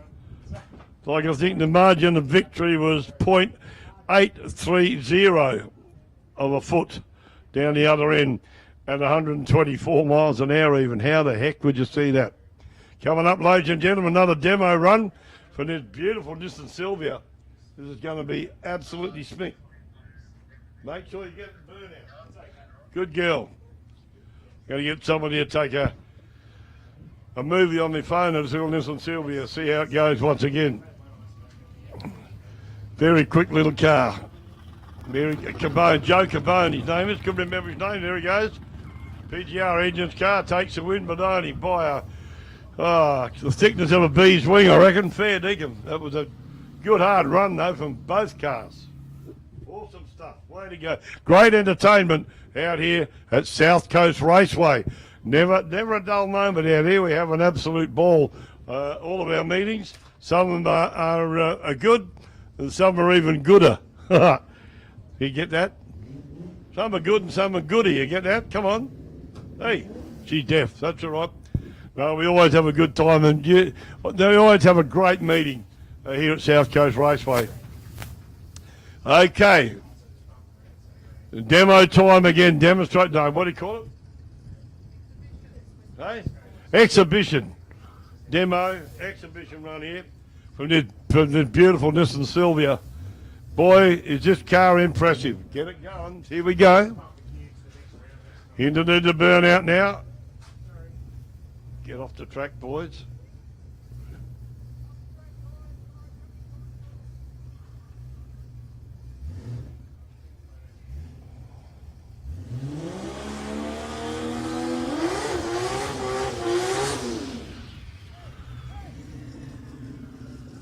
Not as big a burnout as the last one. Well, these guys haven't been in trouble. They're excited. Haven't been in trouble keeping them off the track. It must be behind the cars or behind a wall if you're in front of the cars when the car goes through their burnout procedure. Thankfully, there's been no issues here, but there's been trouble in other areas where the guides have been standing a bit down the track and watching the car do the burnout. Something's broken and the car's gone into the wall. Some have gone very close. Here we go.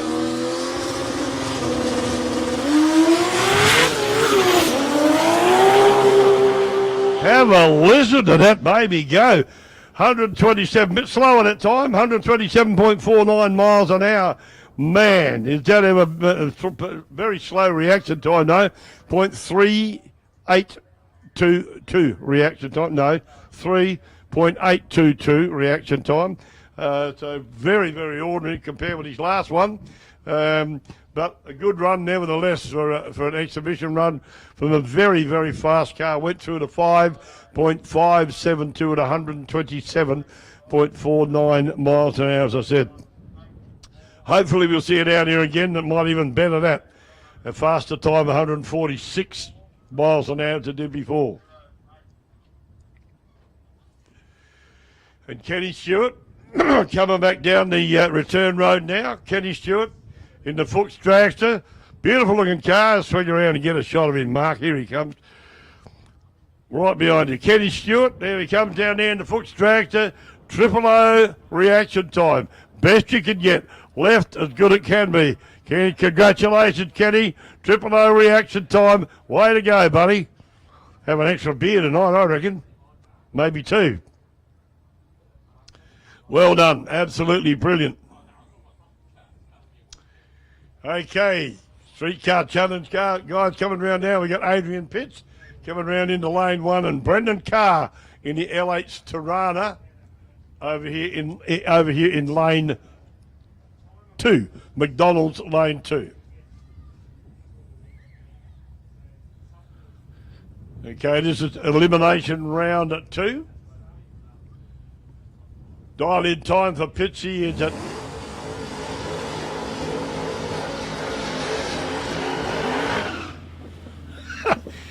once he's cranking the steering wheel to get that straight, then you see it from up here. He had his hands working pretty well. Dial in time for Adrian Pitts, 8.4. For Brendan Carr, 7.08. So Adrian will get off the start line, a fraction in front of Kari. Get off.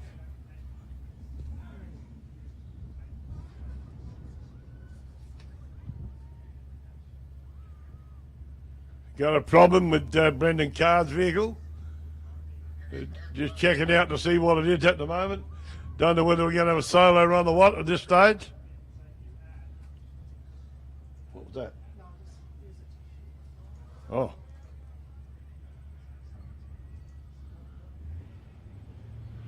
That's a tad disappointing, but it looks like Pitchy gets a...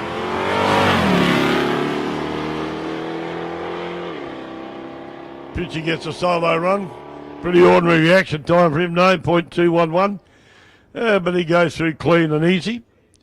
On the solo, I don't know what happened to Brendan Carr's vehicle, the little LH.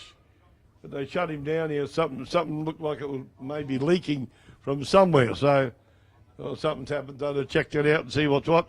But he could certainly be back for a round a little bit later on.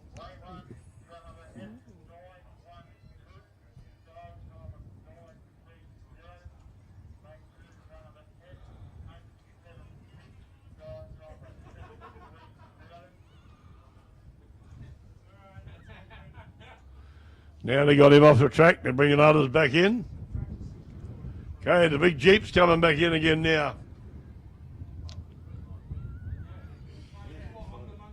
Put on video.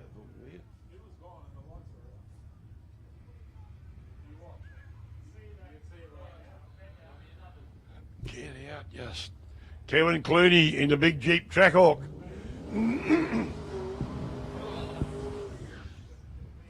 Darcy Johnson dial in time of 9.3 and Kevin Clooney 7.3 dial in time. Put that here. Give it here, put that here. Is it going? Just having a bit of go here, trying to get a photograph of this Jeep. You got Photograph of the sky at the moment.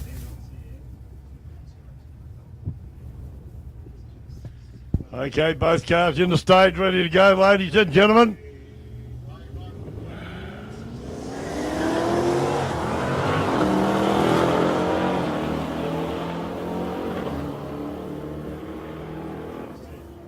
Very ordinary dialing times on these blokes having to sleep on the line. And Kevin Clooney in the Jeep breaks out, run too quick, run a 7.225 on a 7.3 dial in time. So the win goes to Darcy Johnson in the VX Commodore, 9.354 on a 9.3 dial in time. Kevin Dark coming back out now in the beautiful HK station wagon. Get out, you butterfly. I'll kill you, right?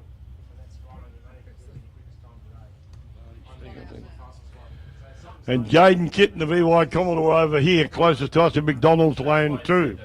7.25 dial in the Darky at 9.4.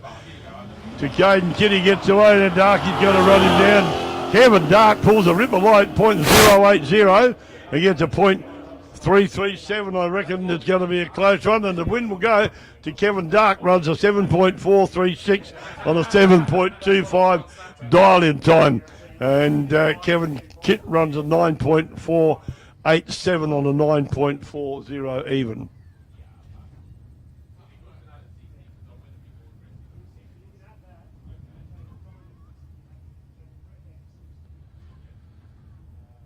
Cars coming round thick and fast now. The XE Falcon coming up in McDonald's Lane 2. Jason Edwards from Monbulla. And Chris Tatchell. In the Holden Tirana, the red Holden Tirana over there. Dial in time for Chris Tatchell is a 7.90, and for Jason Edwards in the XE Falcon is at 8.49.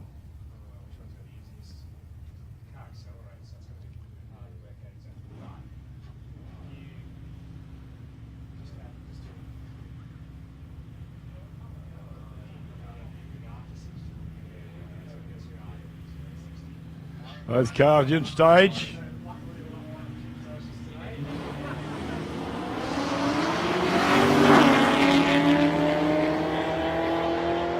Chris Tatchell in Tirana pulls a lot better reaction time and takes the win. Runs a 7.94 on the 7.9 dial in.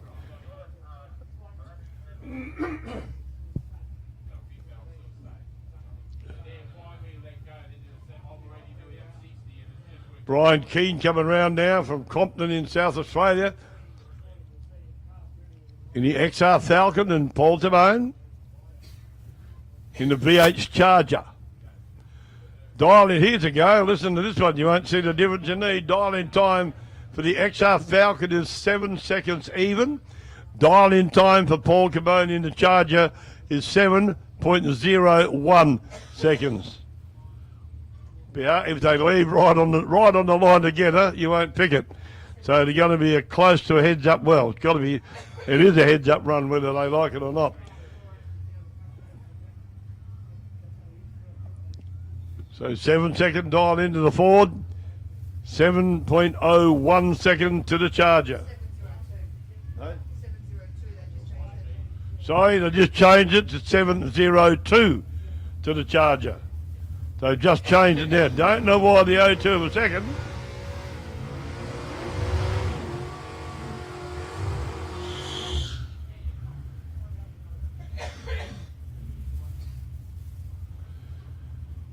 Not going to be able to see the difference still. 2 seconds aren't going to make a scrap of a difference.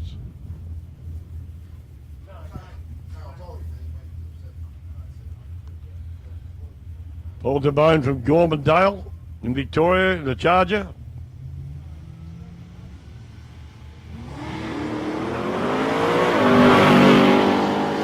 DeBone in the Charger gets away with a .038 line. He's got to win this, I'd reckon, easy. And he does.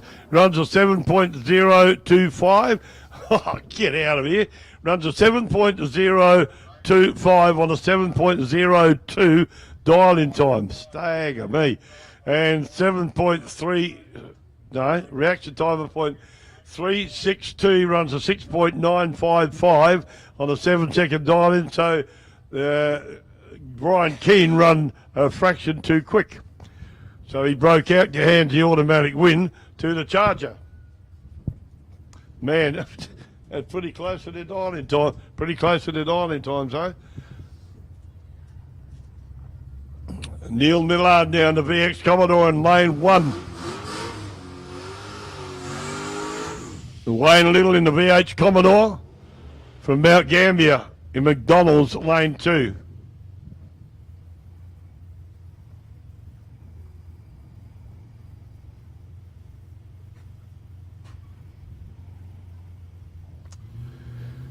Dial-in time 9 seconds for lane 1, 7.4 for lane 2. The win will go to Wayne Little in lane 2, runs through at a 7.570 on a 7.4 dial-in time. Unfortunately for Neil, he left a bit quick. He run well over his dial-in time, but he left a red light on the tree, which is automatic disqualification.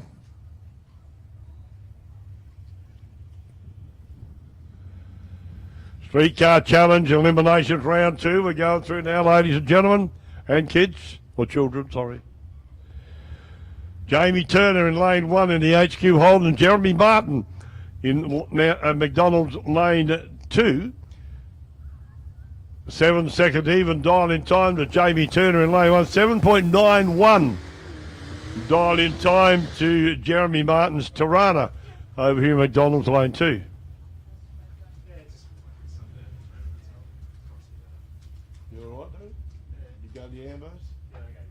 Good.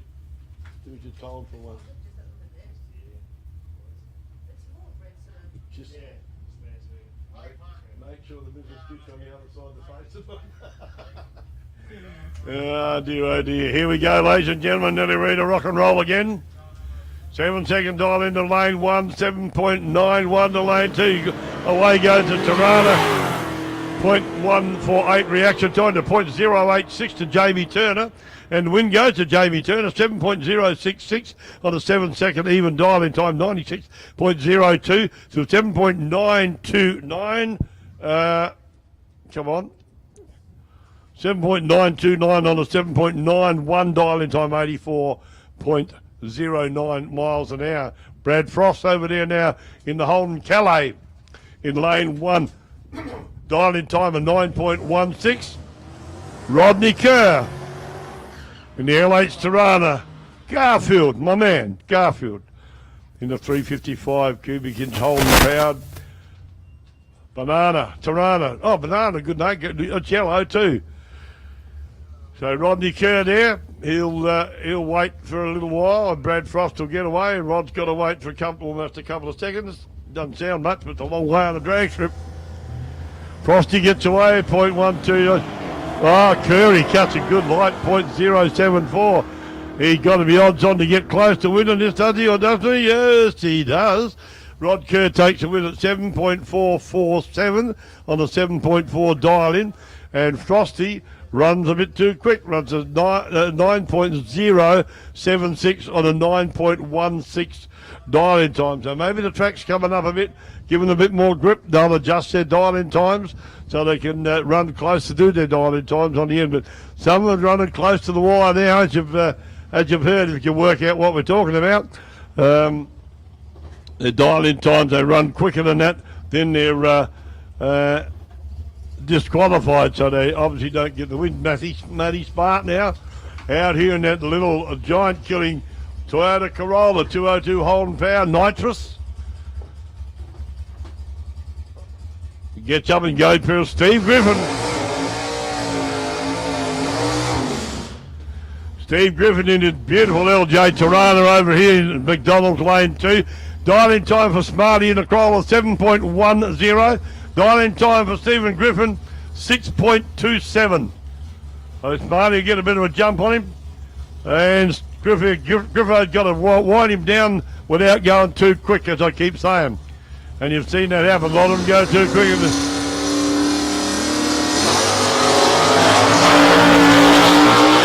Postcard getaway clearly. Griffin goes cuts 0.95, light point 0.95, and goes through to 6.337 at 99.10 for the win. Matty Smart goes through at a 7.147 on a 7.1 dial-in. So we caught him and passed him and didn't go too quick. Ned Koranovic coming around in beautiful Plymouth Barracuda now. And Gary Hutchins coming around in the HT Brougham. Hutchins dial-in time of 7.64. Wow, this is close. Ned Koranovic, 7.65 dial-in time. So 7.65 to Ned in the big red machine.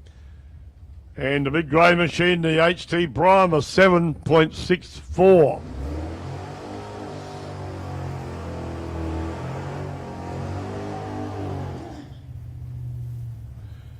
Reaction time will tell the story here. I'd almost put my life on that if we were betting.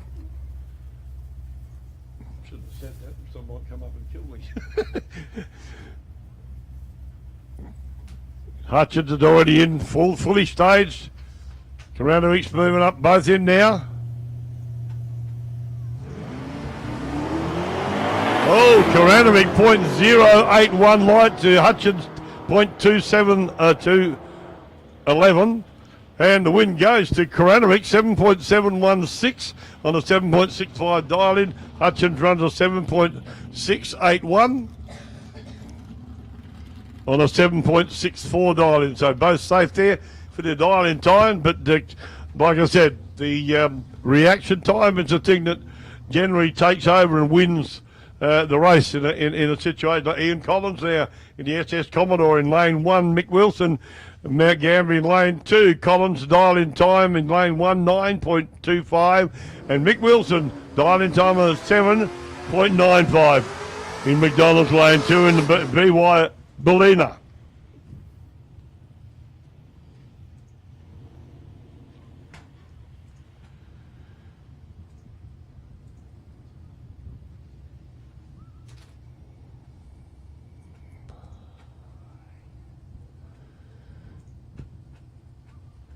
Ian Collins, get away quick. Yeah, there he goes.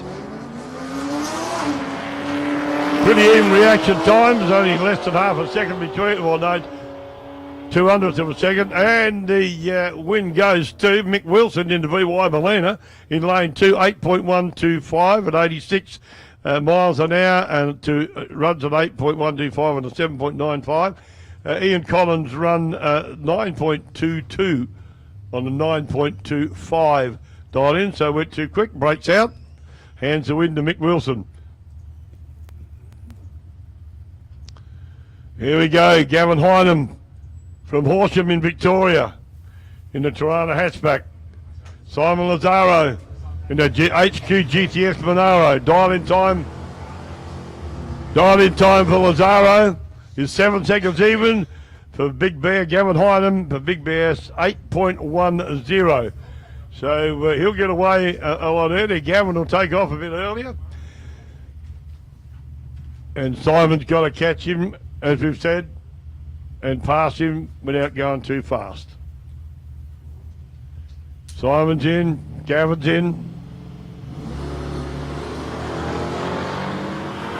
Good light for Gavin Hynam, runs at .025 and goes through, stops the clocks and takes the win. 8.195 on an 8.10 dial-in time. Simon Lazaro run a 7.031 on a 7-second even dial-in time. So the win automatically goes.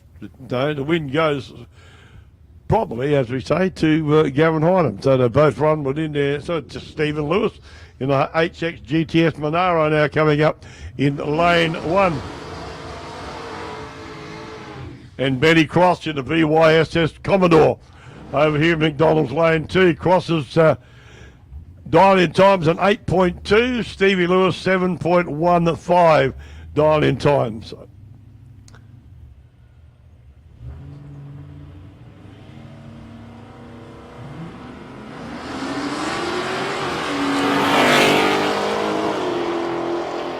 Nothing to talk about with the reaction times of both cars. Pretty even. The win will go to Stephen Lewis in lane 1, 7.168 on a 7.15 dial-in time. And Ben Cross run an 8.427 on an 8.2 dial-in time.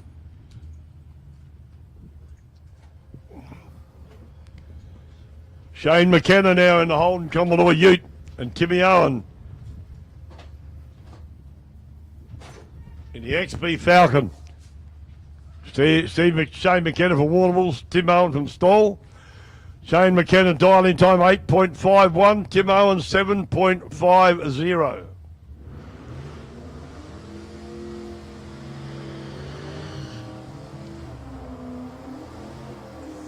Nice big burn out there from Timmy Owen. Get those times on it. Shane McKenna in the Commodore Ute, green Commodore Ute over there in lane 1.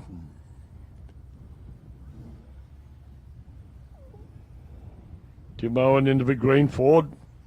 No. Big blue Ford. Tipped on mine. Must be colourblind. Fair dinkum.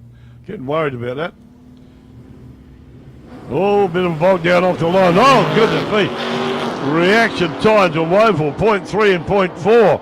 Going to be tough to pick the winner of this one. The win will go to Tim Owen in the Ford from Stoll. Runs a 7.717 on a 7.5 dial-in.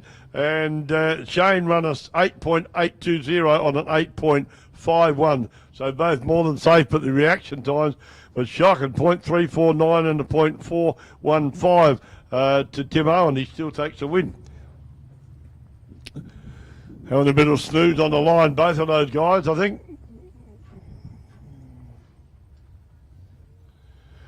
Okay, Jordan Monaghan coming around in the VZ Commodore Ute, coming around into McDonald's lane 2. And Jake Phillips round now in his round 2 run. Dial-in time for Jake's 9.04. For Jordan, it's 8.81.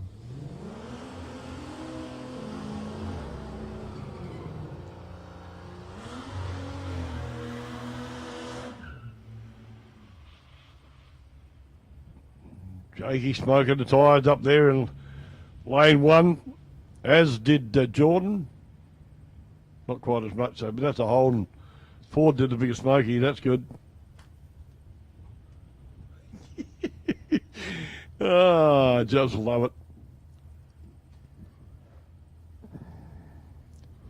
Both cars ready to go now.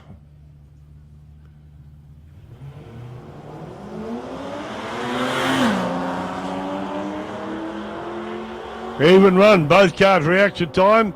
Phillips 0.204, Jordan 0.203. And once again, Jake breaks out, runs too quick, runs a 9.004 on a 9.04. Automatically the win will go to Jordan because he runs within his dial-in, but Jake broke out fairly big time. Jordan run an 8.879 on an 8.81 dial-in, so he'll be happy with that. Dave Bunnick back over there on the start line now. Goes through his burnout procedure. Dave in the LX Tirana. And Andrew Champness in the Volkswagen there. Dave Bunnick's dial in time of 7 seconds even. Andrew Champness in the Whoppie, 8.60. So Dave's got to sit there for 1.6 seconds before he can go. Cut a fine light, you got a good chance of winning. We're about to see.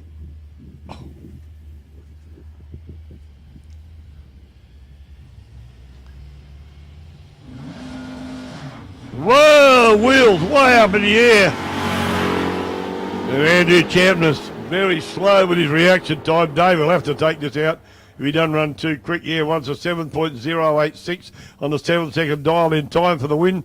And Andrew Champness wheels up and away, runs at 8.615 on an 8.6 second dial in time. But reaction time for Bunnick was 0.62, and for Andrew Champness in the Volkswagen was 0.425. So 0.062 to 0.425. A long way. The fridge is back. Little fork.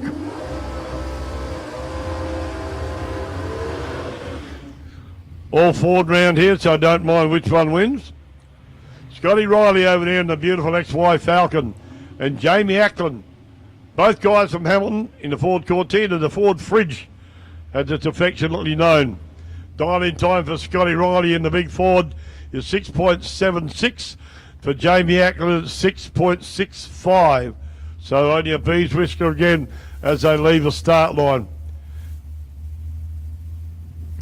Again, I know I'm repeating myself, but I believe reaction time is crucial in this particular round too. They're starting pretty close together.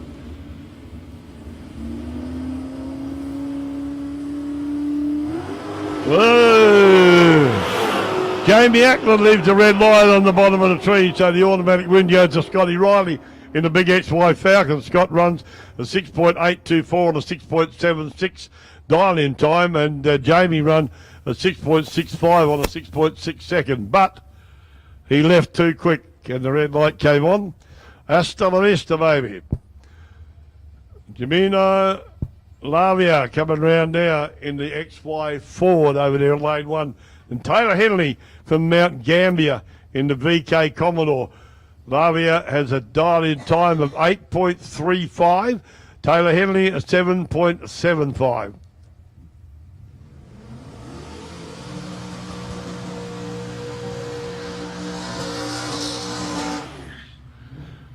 I think they're all getting a bit better as the day goes on. Track's coming round, it's not too cool. Holding up beautifully. So Lavia will leave first at 8.35. Taylor Henley leaves at a 7.75 dial in. So we'll see Lavia get off the line first. And once again, the chaser is Taylor Henley.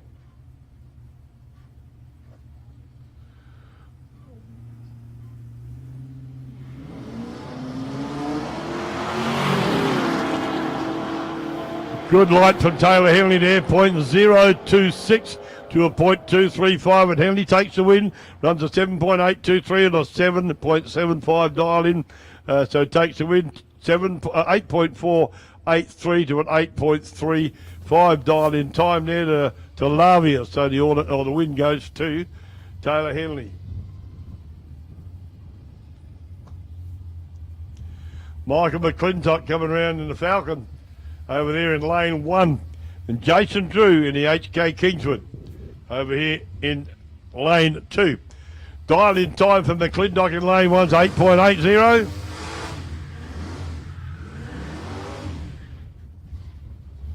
Dial in time for Jason Drew is 8.5.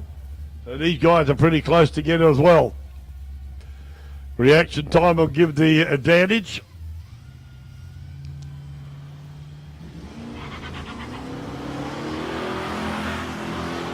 McClintock 0.487 to Drew's 0.113, and the win will go to Drew in the HJ Kingswood, 8.565 and an 8.50 dial in time, and McClintock runs an 8.921 on the 8.8 dial-in times.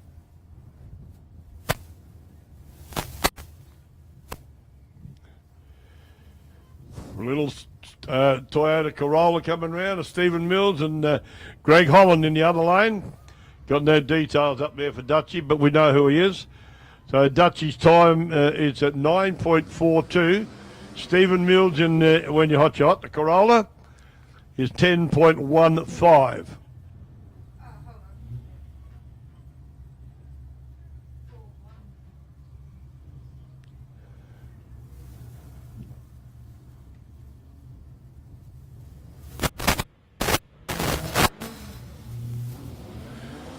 I think Dutchie might have this. Little Corolla spun the wheels like crazy on the line, and Dutchie's reaction time was pretty ordinary as well. And I reckon Dutchie will take the win if he doesn't go too quick. He runs a 9.2. No, he ran too quick. 9.260. 9.260 on the 9.42. So the win will go to Stephen Mills in the Corolla. It runs a 15.515 on a 10.15 dial-in time. Stuff, my dog. Unbelievable. David Tierney from Clovelly Park in South Australia. Got a solo run here. Got a 5.50 dial-in time. I would imagine he'd be poking it pretty hard to make sure he dial-in set right.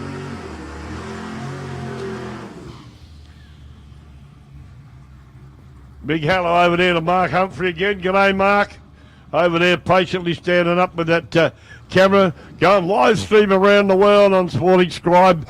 Dedicated man to drag racing, loves drag racing, and does an amazing job in the promotion of drag racing here in Australia. Got a lot of followers overseas as well, and also around Australia.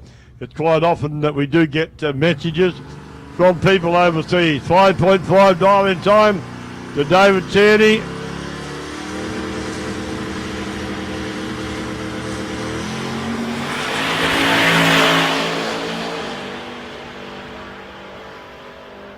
We're not going to get a read on that. Don't know what's wrong with the lights.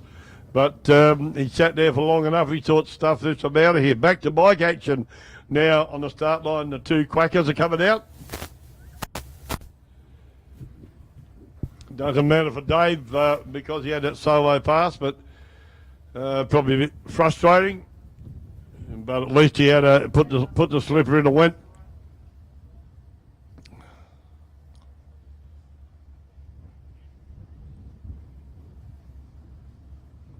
Back to the Kawasaki bike action shortly. They're both green, and they tell me on the screen when it comes up they will be Kawasaki's.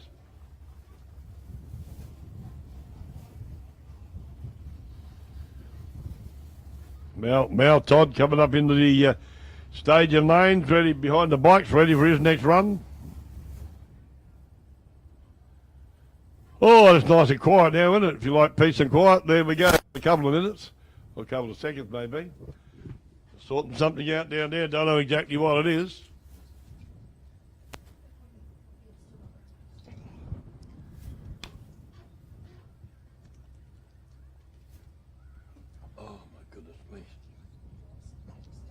No, that's all right. Should be right.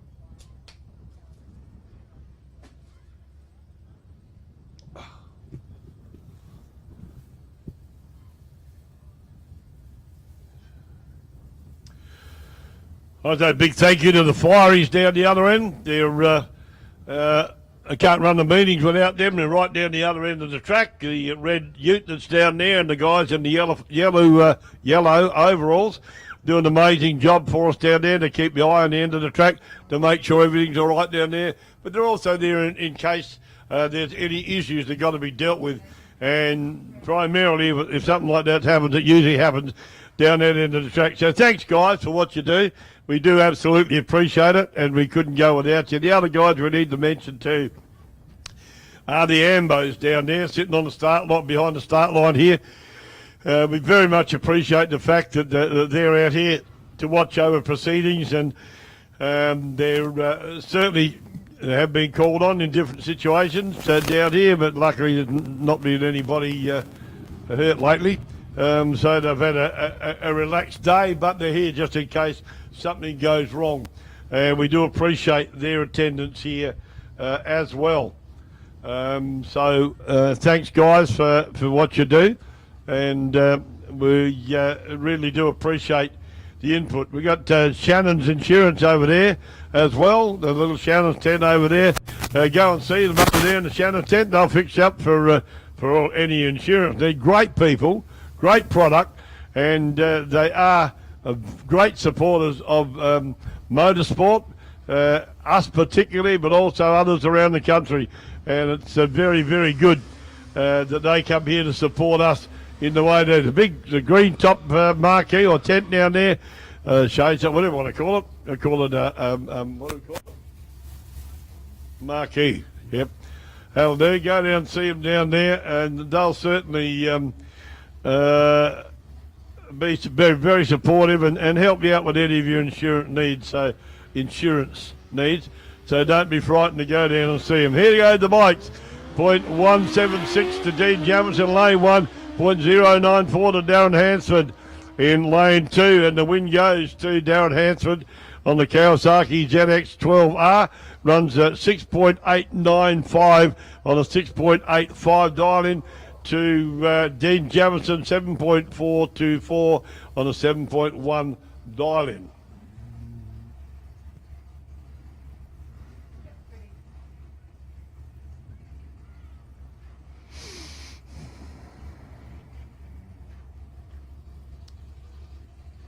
Mal Todd, waiting to be called around. Don't forget the little Beat the Heat V6 Commodore, Harry Merritt behind the wheel. Now Harry Merritt's got a dial-in time of 9.85. Toddy, dial-in time of 7.15.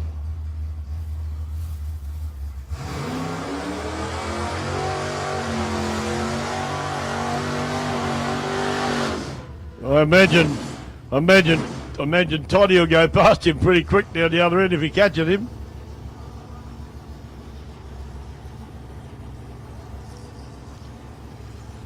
$9.85 to Harry Merritt in lane 1, the little V6 Commodore, and Toddy 7.15.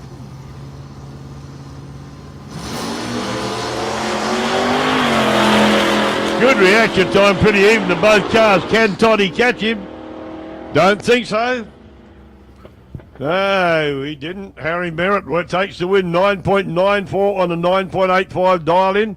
Toddy runs a 7.77 on a 7.15 dial-in time. So Harry Merritt takes the win there in the V6 Commode.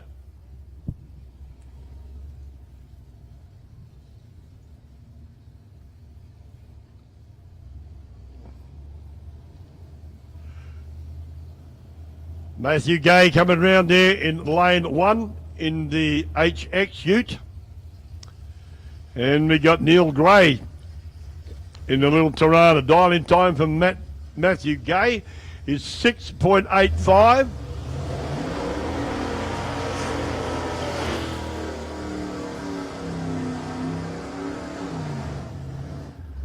Dial-in time for Neil Gray is a 7.31.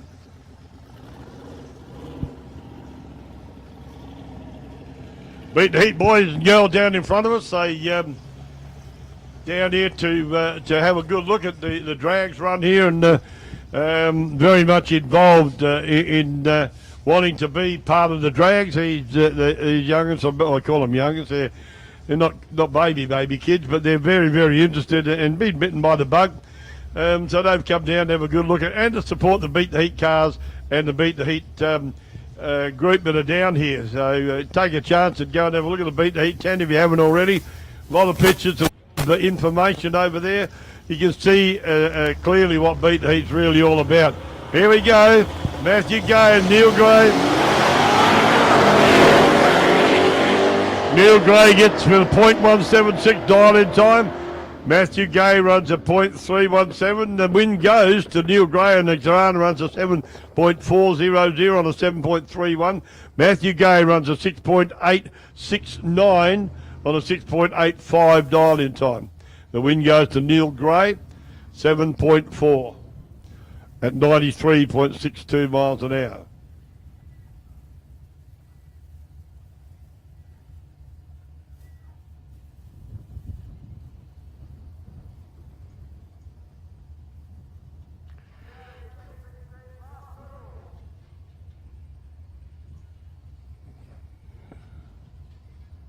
Waiting to come around now. We got the little Hillman Hunter, and we got the other beat the heat car. Max Brogy in the from Cranbourne, time of 7.25, and Michael Petrov in the VX Commodore, dial-in time of 7.96. So they're not far apart, these two. Long as Mick does a big burnout, we'll be right. Smoke 'em up, Michael. Beat the heat Commodore, the VX Commodore. Michael Petrov.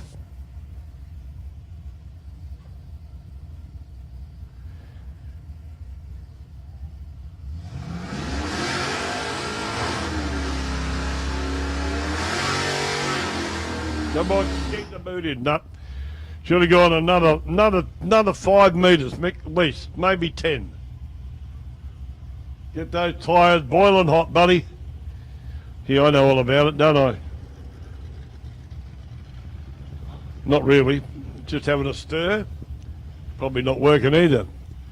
Okay, pretty close to starting off even here. Mick will go first.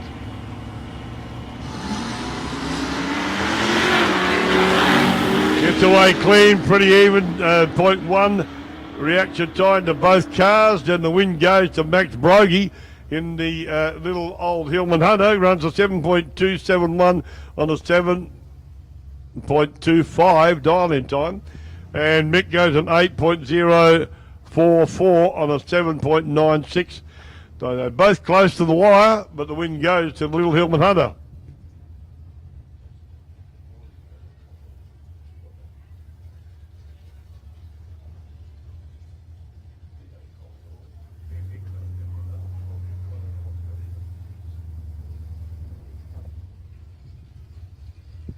Beat the heat back on the line again, one of the junior cars. Ali Haddon from Hamilton, the little Corolla. Dial-in time 11.7. Org. Over there in the Commodore, dial-in time was 7. Dial-in time of 7.6. So 4 second start, Ali's got.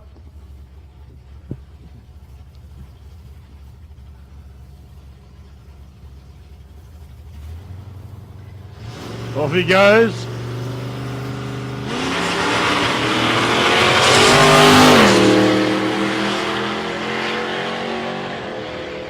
And the win will go to Ali Haddon. Ali Haddon takes the points. The breakout. No, red light, I think, to Joshua Borg. So Ali Haddon takes the win.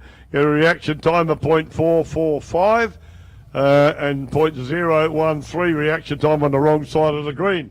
So the win goes to Ali Haddon from Beat the Heat in the little Corolla. He run an 11.721 on the 11 points. That's pretty cool. First time out of this car, 11.70 on 7.21.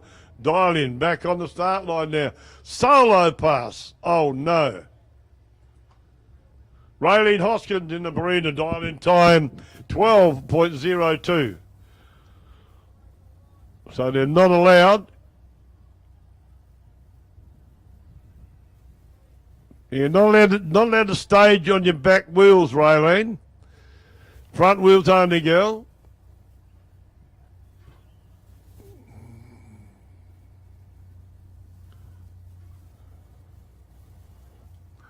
Like I said, these are junior cars. These are some of the cars that the Beat the Heat junior kids from 12 years on will be driving in the competitions that we have, as in spear spud, gymkhanas and hill climbs and other things that we're involved in, put the kids through. They're all mentored through the whole thing. Somebody goes with them to teach them how. It's leaking water every time, that thing. Still. You going, are you? Toodles. Danny's coming up to say hello to us all. She's the secretary of Beat the Heat here in Western Victoria. And a damn hard worker too, as they all are, Mick, and also Borgie, our president. G'day, Danny. Hello everybody, thanks for your hospitality today. Big thank you to South Coast Raceway for hosting our team today. For some of us it's the first time we've drag raced. The two CFA volunteers in the Barina and the Corolla had never raced before, and they mentor young people in motorsport at Wimmera Off Street Drag Racing Club. So please come down and say hello, come and meet us, follow us on Facebook. Thanks so much for today. Thanks, Danny. Well done, Guy. All of you, great job and good performance. Thanks for your work that you've done. I know it's not easy, and nobody should be disappointed with what they've done today. Damn good show, absolutely brilliant. And yeah, you are. Yeah. No, that's awesome. But no, it's really we've just got a round to go. Yeah. So it's not over till the fat lady sings, and she's not even here yet. Oh, shut up. No, well done, and thanks for being here too. It's awesome stuff. No, great organisation, Beat the Heat. They're, which, like I said before, we're forming a group down here, a chapter, I think they're called. I don't know, something like that. And there's a lot of kids around here that have already inquired about becoming part of it. So there they go, the two Beat the Heat cars going back there now. And they've only just been finished, I think, 2 weeks ago, from just being bare cars. They've sorted them all out inside and outside, put the lights on and prepped the cars beautifully. Scott. Yeah, Stuart. Oh dear, no, they're it's like I said, I'm privileged to be involved in that. To anybody, if they'd like to get anybody have a yak to us afterwards, if you know me or know of me, certainly come and see me anytime or give us a ring, and we can talk to you about it. Back on the start line now, Joe Cabone over there in lane 1, dial in time of 6.23. Robbie Cardham, dial in time of 5.71. These guys will be leaving pretty close together.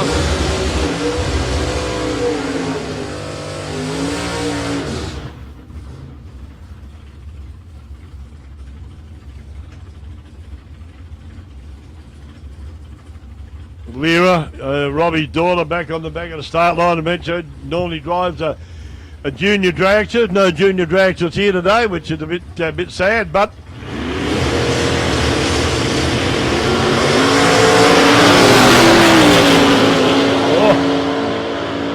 get out of here, 0.030 to Joe Cabone and a 6.354 and a 6.23.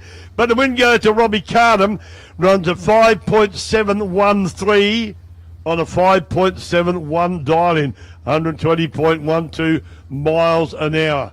Great run from there. Reaction time to Robbie Cardham was a 0.69 to Joe Cabone was a 0.30. So close, so close.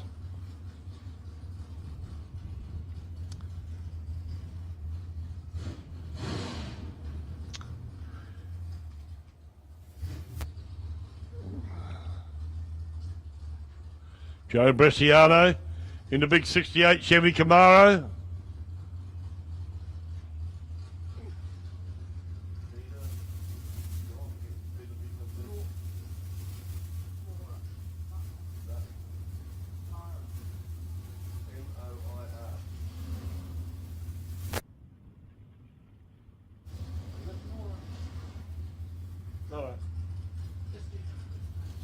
Yeah, Joe coming around in a minute in the big Chevy Camaro. Pete in a dragster.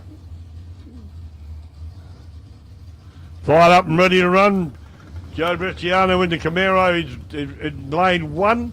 Reaction time of start again. Dialed in time of 5.74 to Pete's 6.70.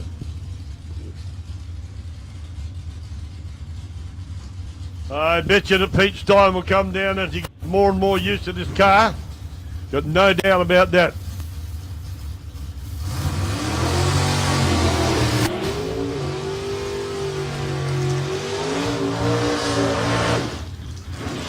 Nice burnout for both cars. Big one from Joe in the 68 Chevy.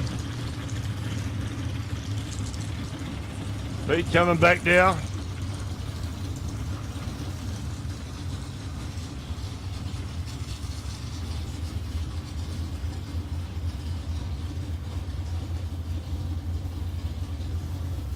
Yeah, like I said before, big step up from that tiny little Gemini he had before into this car.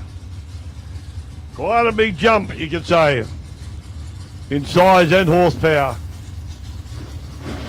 Chevy Camaro Joe behind the wheel. He'll have to chase Pete down and go past him.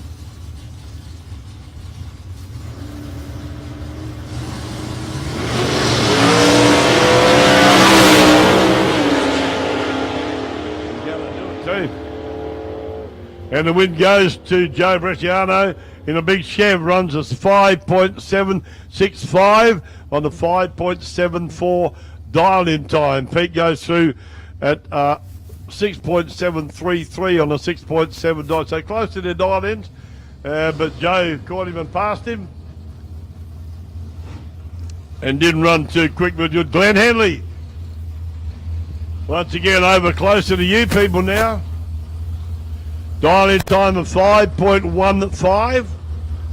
Michael Hanrahan dial-in time in the HQ Holden over here in McDonald's lane 2 with a 6.62.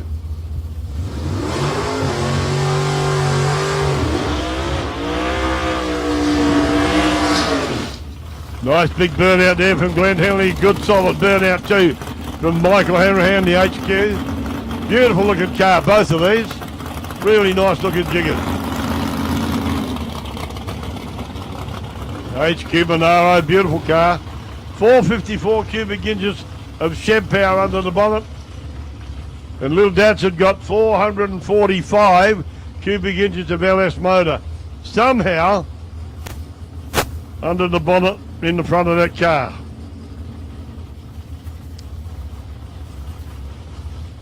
And Michael Hanrahan will leave not much before Glenn.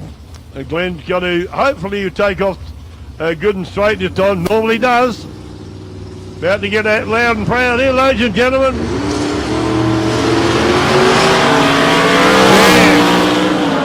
Look at that little rocket go. Can he do it?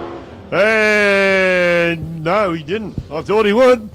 Glenn Henley runs 5.188 on the 5.15 dial-in time, but the win goes to Michael Hanrahan in the HQ, runs a 6.629. Come here, you turd. Oh, should have said that. 6.629 on the 6 point, wow. On a 6.62 dial-in time, he runs a 6.629. That's close to the money, honey. Chevy Lumina on the start line now. Stuart McBain from Ballarat. Love this car. Brent Murray from Portland in Victoria.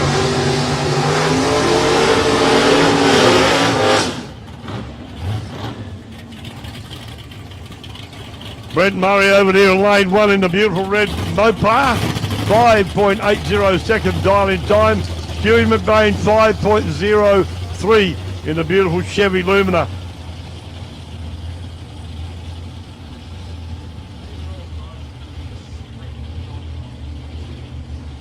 It'll be a hard fought run these two guys. Both cars are strong cars. As you've probably already seen, and you certainly will see shortly.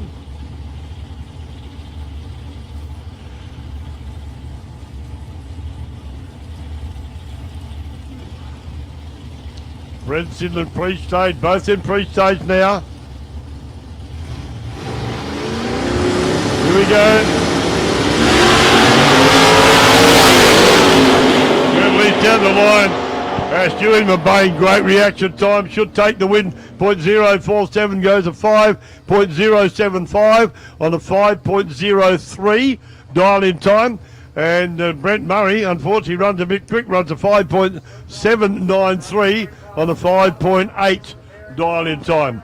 So broke out there, did Brent Murray in the big Mopar. Bit of a bummer, but that's the way it goes. Street cars to the start line, please. Ryan Sturzy coming around from Warrnambool now in the RX-7 Magna. And Jeffrey Fitzgerald. Whoa, here we go. Heads up run, the little LJ Tirana. Both got a dial in time of 5.50.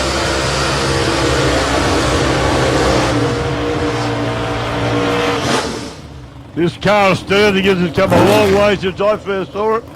It's a hard running jigger now. Got big, got a lot of power. Better not go down that road. 427 small block Chev under the bonnet of that with RX-7.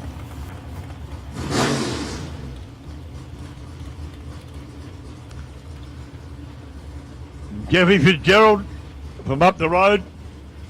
He's from Portland, it says here. He's actually from Bolwara, but we won't put that. They changed it to Portland. Beautiful car, very nice guy.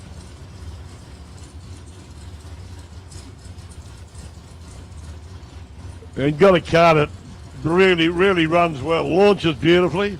Well, they said he's trying to work on the launch a bit. Telling me yesterday.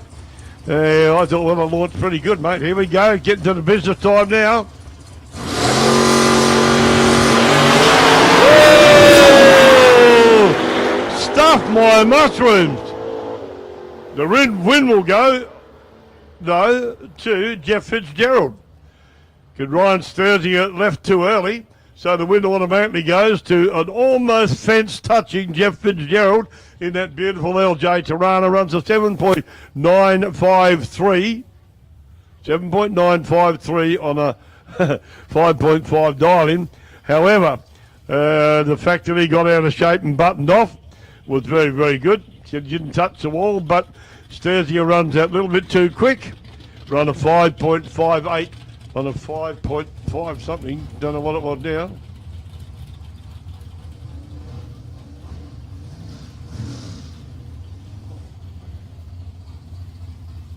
No, he didn't run too quick. He left the line with a red light. So that was it. Sorry, didn't pick that up. Kenny Stewart back on the start line now. Kenny Stewart, and he's up against Benny Phillips. Couple of quick cars these two in Chevy S10 of Benny Phillips.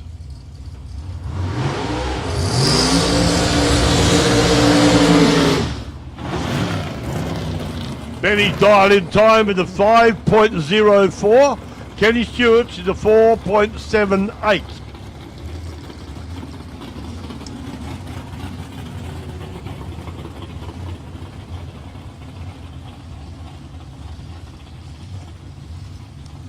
Both a couple of very competent drivers, these two.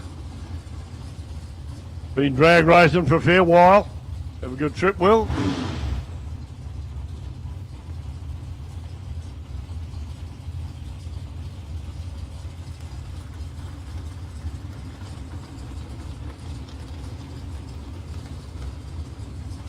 Okay, 5.04, Benny Phillips, 4.78. So Benny will jump out a fraction quicker than Kenny. Oh, Benny and Kenny, there we go.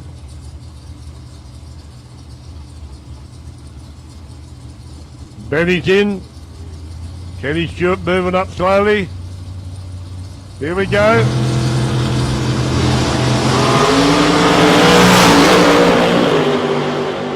Good reaction time to both cars. I reckon Benny's going to take the win, and he does. Benny goes 5.062 and a 5.04.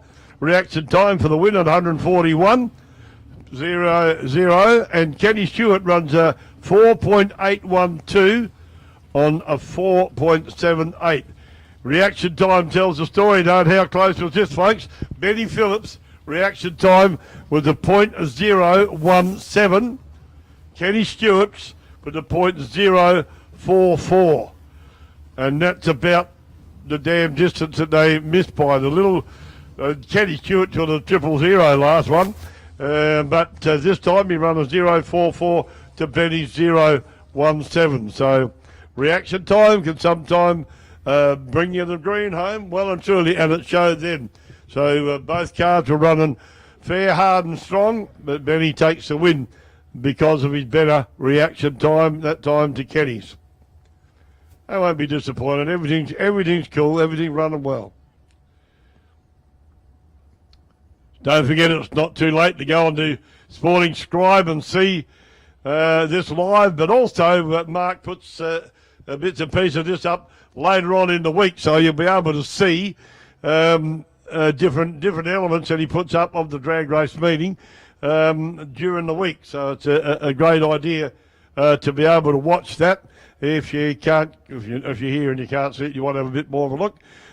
Climb on the website and climb on Facebook. I think it's Sport and Scribe, and have a good look. You'll be able to pick up what's little bits and pieces that you've liked, little bits and pieces that you want to see a bit more of. Got a slight break here now, ladies and gentlemen. The Barbie Hut's shut, the booze is still open, and the canteen's still selling food. So if you feel like a nibble, down to the canteen and grab yourself some tucker.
You told them they'll sort out. There's something going on over there. These guys questioning the Smithy, so just run with the fun.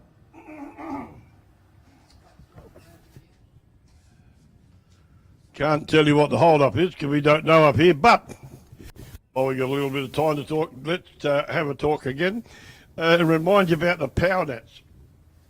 Saturday on the 10th of April, the Power Nats are on here at South Coast Raceway. And that involves burnouts, tip-in comps, power skids, and one hell of a lot of fun. And here's a kicker for it. This is a boomer, this one. There's $10,000 prize money. 10 grand prize money at the burnout comp. So get yourself here, put it in your diary, don't miss the event. Saturday the 10th of April, the Power Nats here.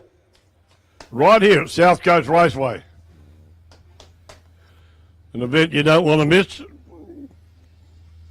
lot of tyre smoke, a lot of fun. And they're quite cool these days. They got different colour stuff they put in the tyre, the red and blue and green and yellow. So it's not just white tyre smoke. So you got a variety. You can pick your favourite colour for the one you like. So there we go. It's on Saturday the 10th of April, the Power Nats.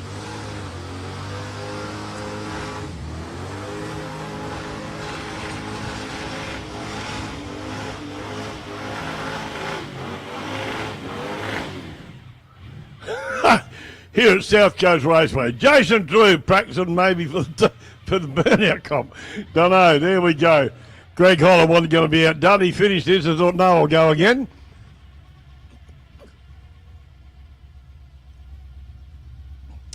The H.J. Kingswood against the Commodore. And it's good to have a bit of fun, these boys. They come in here. Benny Phillips going back after taking the win there.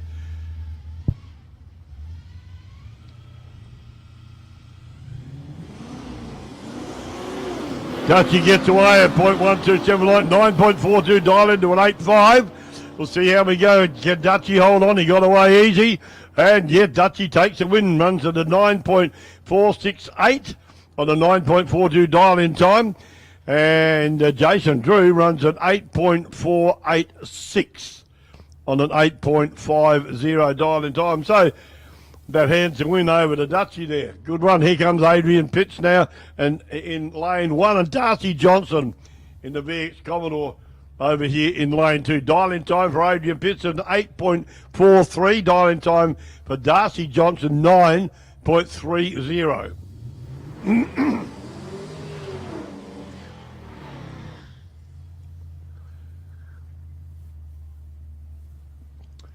I don't know who we're going to give the prize to for the biggest burnout today. We don't have that happened yet. Like that. It's not a prize. It doesn't matter. What are you doing? Taking photos. Been worried about our keyboard lady up here. She got her phone going on. She's taking photos of the inside of the office and all the empty screens. Bagged her up. Here we go. Off the line they go. Pittsy gets a better reaction time, although it's in the 2s. In the 4th for Darcy Johnson, who I can't pick this. Yes, I can. Adrian Pitts wins 8.499 on an 8.43 dial in time. Darcy Johnson runs a bit too quick, runs a 9.260 on a 9.3 dial in time. So hands the win to Adrian Pitt. Matty Smart now in the beautiful little Toyota Corolla. Little giant killing car, this one, nitrous oxide. You'll see if you watch when he comes around and goes through his burnout, he's been pushing a button which clears the system and purges the system, is the right word, from the nitrous bottle, so he got more power. Matty Smart there, a little 202 pound Holden Corolla. Dial in time for Matthew 7.10, for Stephen Griffin in the LJ Tirana 6.27. Over here in McDonald's lane 2.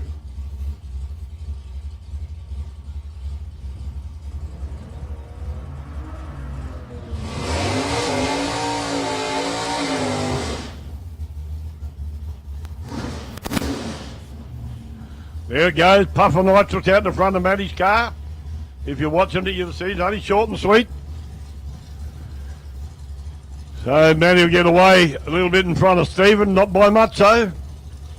And see if Stephen in this really quick LJ Tirana can run him down. Won't be an easy run, I think it'll come down to.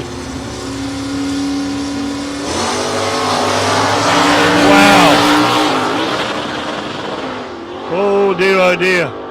Come down to reaction time, I was going to say. Matthew Smart, 0.054. Stephen Griffin, 0.056. And the win goes to Matty Smart. The runs of 7.241 on a 7.1 dial in time. And Steve Griffin runs a 6.59 on a 6.27. Sound like a car was breaking down up the top end a bit, which obviously would have slowed him down. Here we go, Nick Kraunovich. Hang on, Brendan Carr over here in the LH Holden Tirana.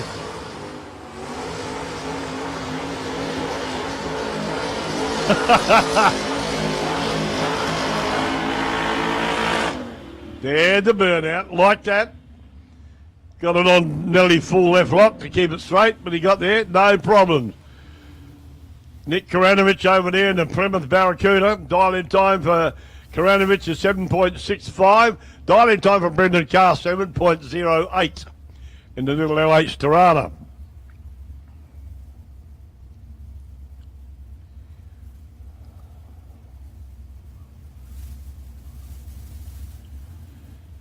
Carr is in, Karanovich is in.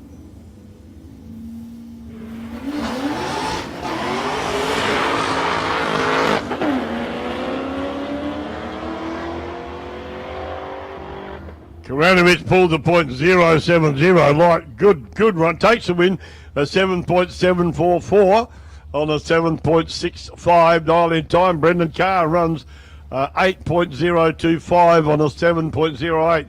Carr was up against the limiter and it stayed that way. So I don't know how. Well, here we go now. The HT Brougham of Gary Hutchins coming around. Dial in time of 7.64. And Jamie Ackland and Ford Cortina Fridge. Dial in time of 6.65. Over here in McDonald's Lane 2 to Fridge.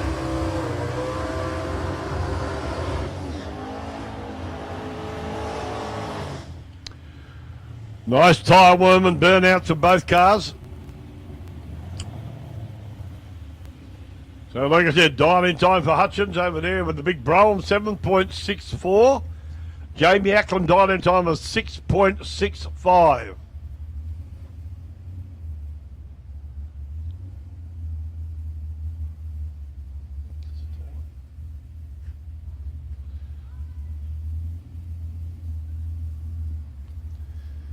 Both cars moving up in the stage.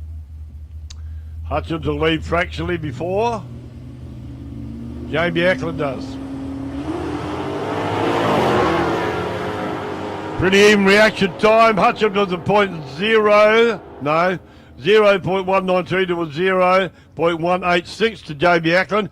Jamie Ackland once again run too fast. Runs a 6.633. Hang on, got to get back to my other screen. 6.633 on a 6.65. Dial in time, the win goes to Gary Hutchins. Runs a 6.67 on a 6.64 dial in time. So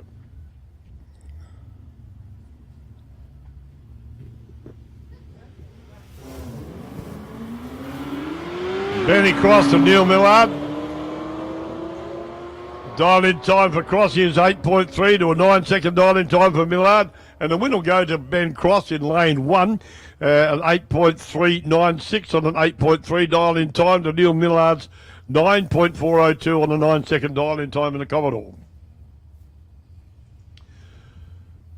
Come round again now, Paul Tabone from Gormandale and VH Charger over here in McDonald's lane 2. Simon Lazaro in the HQ GTS Monaro. Dial in time for Lazaro is a 7-second even. And for Paul Tabone in the charge is 7.02. 2-second difference.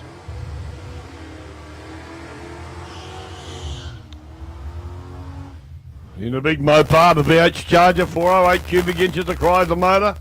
Under the bonnet, that 350 cubic inches of Holden motor under the bonnet of the GTS Monaro. 7 seconds to 7.02. The dial in time, going to be a heads up run almost.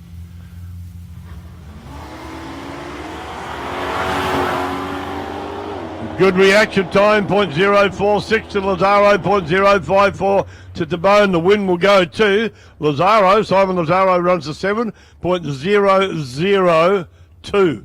7.002 on a 7.00 dial in time. He got that worked out.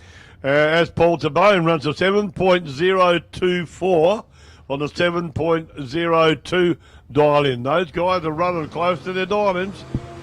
Much closer you couldn't get unless you got it perfect. Shane McKenna over there in the ute. Got a Holden Commodore ute face off here, ladies and gentlemen. Shane McKenna in lane 1, 8.51 dial in time. Jordan Monahan dial in time 8.81 in the VZ. Commodore ute in lane 2. McDonald's lane 2, the blue machine. Off goes Jordan, cuts a brilliant light to Jordan, 0.025. Can he hang on for the win? Yes, he does. He takes the win.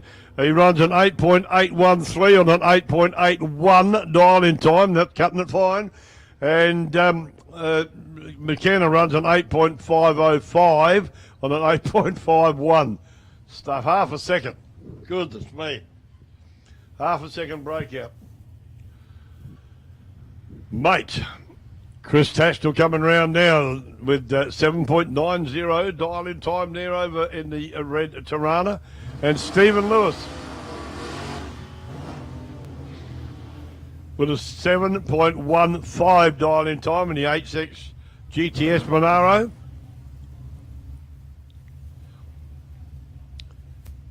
Nice car, looks good, sounds good. Tirana against the Monaro.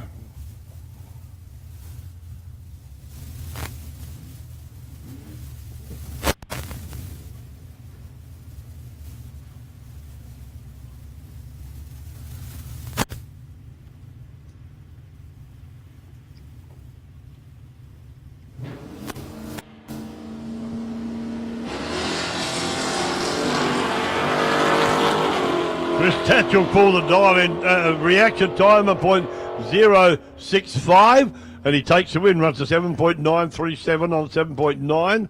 Dial in time, Stephen Lewis. Stephen Lewis runs a 7.185 on a 7.15 dial in.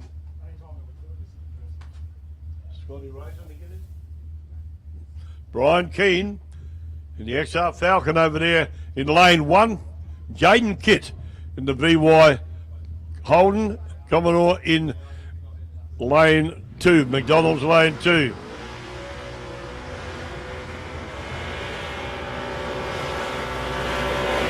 Now there's a nice burnout like that. Braden Keane in the beautiful XR. Dial in time of 7 seconds even. Jaden Kitt over here in the lane, McDonald's lane 2 in the VY. Dial in time of 9.35. So there's 2 and a bit seconds. Then Brian Keane will have to sit on the start line. Like it doesn't sound much when you say it, but sitting there waiting is PIA, pain in the arm.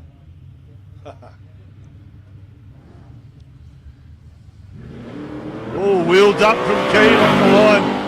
Good reaction time, 0.082 to Keane to a 0.548. And the win will go to Brian Keane, runs a 7.192 on a 7 second dial in to a 10.261 on a 10 point something, I don't know. She's too quick this afternoon. On a 9.35 dial in time. You will be if you keep that up. She said sorry. Yeah, good on you. Thanks for that. I'll keep my finger on the button. Okay, lane 1. Michael McClintock in the Ford Falcon. Dial in time of 8.8. And Davey Bunnick with his burnout launch. Dial in time of 7 seconds even in the little LX Tirana.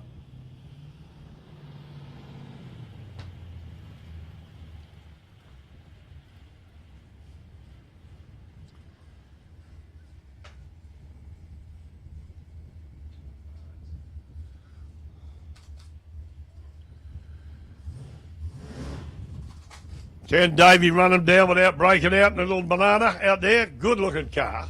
Goes hard. Here almost every meeting, Davey Bunnick. Got to sit there for a bit, Dave. Couple of seconds. Oh, good light, 0.131 to 2.204 to McClintock. Who's going to be the win? The win goes to McClintock. Davey Bunnick runs a bit quick, runs a 6.97 on a 7 second dial in. So the win goes to Michael McClintock, runs a 9.271 on an 8.80 dial in time. So a bit of bad luck there for Davey Bunnick. Scotty Riley in lane 2, McDonald's lane 2 right now from Hamilton in the beautiful XY Falcon. Andrew Champness in the little Volkswagen, 8.60 seconds to Andrew, dial in, and Scotty Riley, 6.79. So close to a 2 second difference.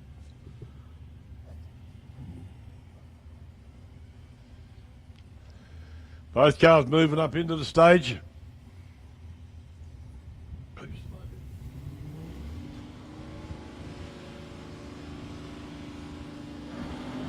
Whoa! Big wheels up for the Moppy. And a red light for Scotty Riley. Leaves on the wrong side of the green. The automatic win will go to Andrew Champness in the vault. So cut a good light. 0.94 goes to an 8.639 on an 8.6 dial in time. Scotty Riley anxious there, but he goes a 6.787 on a 6.79 dial in. Rodney Kerr back in McDonald's lane 2 in Little LH Torana. Garfield's back, and he's got a reputation. And Jamie Turner over there in the HQ holding. Jamie Turner dialed in at a 7.02. Rod Kerr 7.43. So Kerry will get off the line a tad before Jamie Turner. Reaction time again will tell the big story. There's not much between them taking off. So it'd be good to see how we go in this particular run.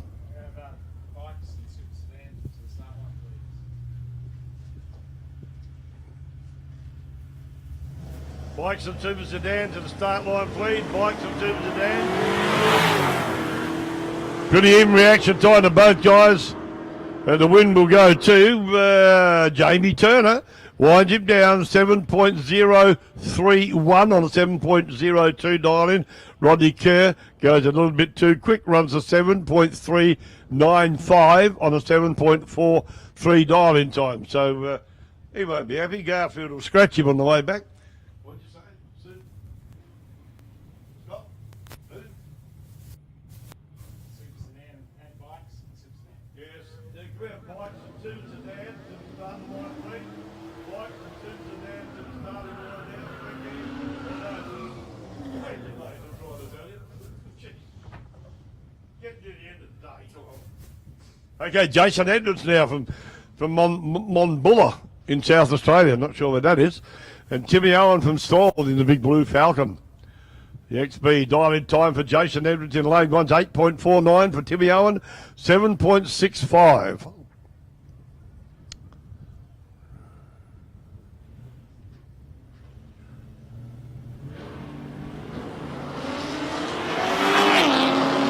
Both get away clean. Jason Edwards, good light, 0.095 to a 0.313.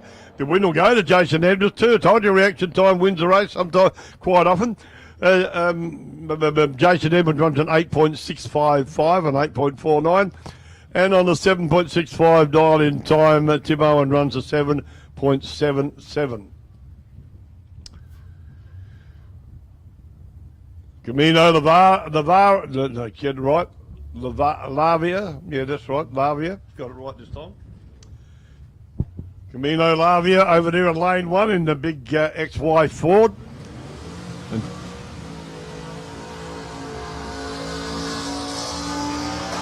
And Taylor Henley from Mount Gambier in the VK Commodore. Dial in time for Lavia is an 8.35. For Henley it's a 7.75.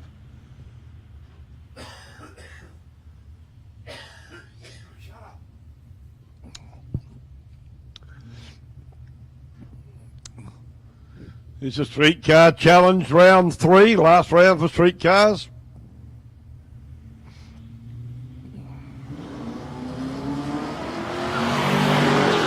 Good reaction time for Lavia at 0.085. Taylor Henley leaves the wrong side of the green, so the automatic win will go to Gavino Lavia. And an 8.379 on the 8.35 dial in time. Unfortunately, Taylor Henley left a bit early. Leaves a red light on the screen and on the tree down there. Kevin Dark coming round now in the HK Holden station wagon and Gavin Hynam. Big Bad Bear and the Holden Tirana hatchback over here now. Kevin Dark's dial in time is 7.25. Gavin Hynam's is 8.10.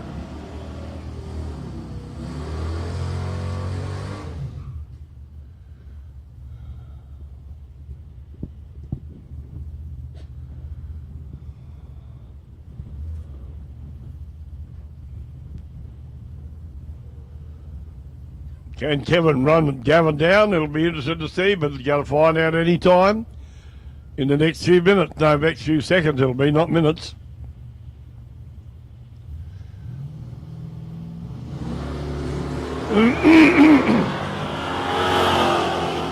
Kevin Dark will win this one, my prediction. He runs a 7.214 on a 7.25 dial-in time for the win, because Gavin left a red light on the tree, the cherry as we call it. But he ran an 8.175 and an 8.1 dial-in time. Good close time, but he left a bit early, which is a bit of a bummer, so it knocks him out. Mickey Wilson now coming around from Mount Gambier in the VY Ballina, dial-in time of 7.95. And Wayne Little from Mount Gambier, dial-in time of 7.40.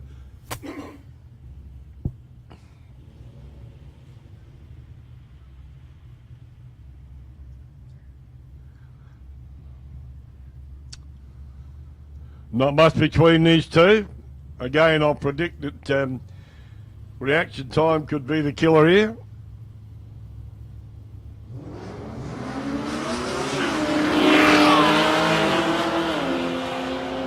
Going to be hard to catch, but the reaction times are pretty ordinary. The win will go to Mick Wilson, 8.044 on a 7.95 to a 7.454 on a 7.40 dial-in time to Wayne Little. The win, of course, goes to Mick Wilson from Mount Gambier in South Australia. Quicker reaction time off the mark, and away he went. Brad Frost over here in the Holden Calais in McDonald's Lane 2, and Ian Collins in the SS Commodore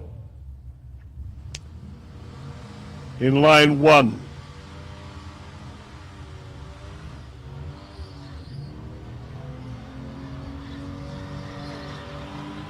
That's better. Almost a good burnout from Frosty there. Smoke him up, buddy. It's the way to go. I want someone to show us a big burnout today somewhere down the line. Don't we? You're out, eh, Scott? Oh, bugger. Ian Collins over there in the SS Commodore. 9.25. Brad Frost, 8.99 on their dial-ins, respectively, in the Holden Calais. Frosty gets a 3.351 dial-in. Collins goes to 0.271. Win will go to Frosty because Ian Collins runs a tad quick. Runs a 9.148 on a 9.25 dial-in. Frosty's on the money though. 8.998 on an 8.99 dial-in.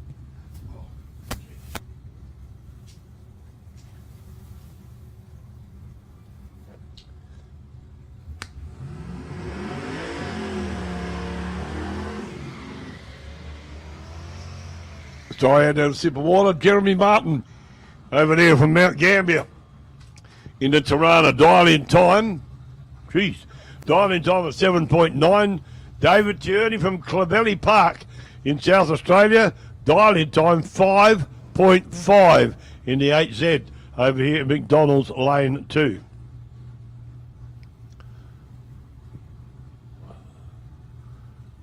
Jeez, that's a big gap. Jeremy Martin gets away, and this car, Tierney's is pretty quick, I know that, but he's got a big lot to make up.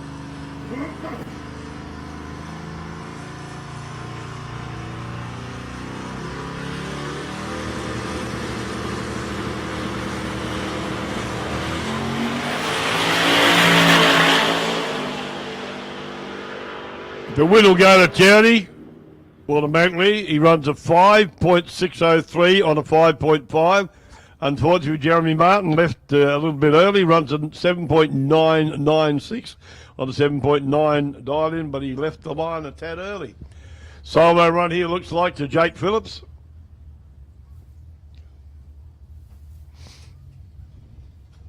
Been having a bit of fun all day as Jake. Dial-in time of 9 seconds. He'll see if he can run as close to that as he can.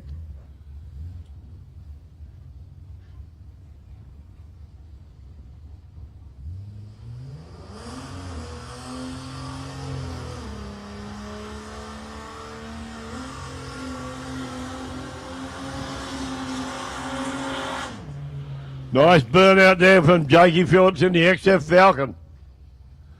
Solo pass for Jake.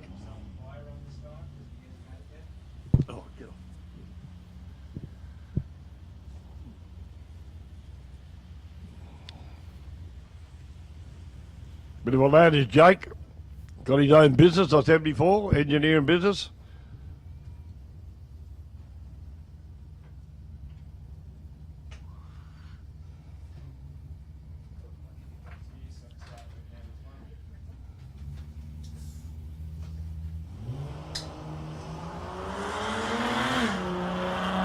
Good light though, 0.099. So Jake goes through and stops the clock at 9.157 on a 9-second dial in time. 75.30 miles an hour. Obviously takes the win because it's a solo pass. Bike action coming up now. The two Quackers are coming round. A couple of Kawasaki's.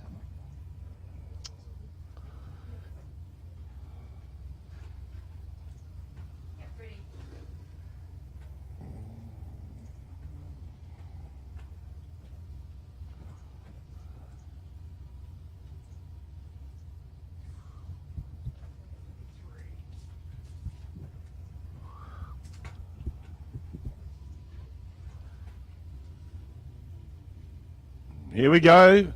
Dean Jamison from Casterton and the Kawasaki 900, and Darren Hanson from Dennington in the Kawasaki 1200 ZX 12R over here in lane 2. Dial in time of 7.10 to Dean Jamison in lane 1 and a 6.85 to Darren Hanson.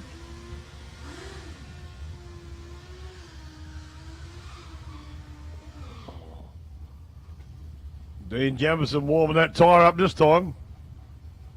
Can he hold it on the ground? The front wheel, I mean. Can he hold it on the ground to get it going? We will find out shortly. That means it won't be long.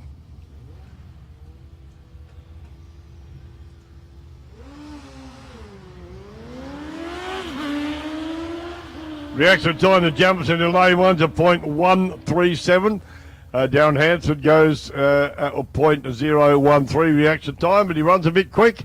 He runs a 6.799 on a 6.85 dial in. So the automatic win goes to Dean Jamison, who runs a 7.193.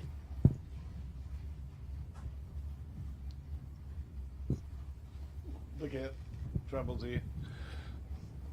Bloody Andrew, what are you doing here? What do you think of the meeting? How's it been going, all right? You want to come and tell them? No. Oh, good on you. Jeez, these fellas that are scared of a microphone. I reckon you'd have more success with a microphone you would with a gun. Point a gun at them, they say rack off, point the microphone up, and they run out the door. Good fun. No, I think the Andrew boys, we appreciate them being down here too. They're our governing body for drag racing. For any decent drag strip in Australia associated with Andrew, as we are. And we do appreciate those guys coming over here too to monitor our progress and make sure everything's good and above board for the meetings. They're, like I said, the governing body, and we do certainly like having them here at the meetings as well. If something goes wrong, we can blame them that way. So we got the little what do you call it? Commodore, V6 Commodore from Beat the Heat.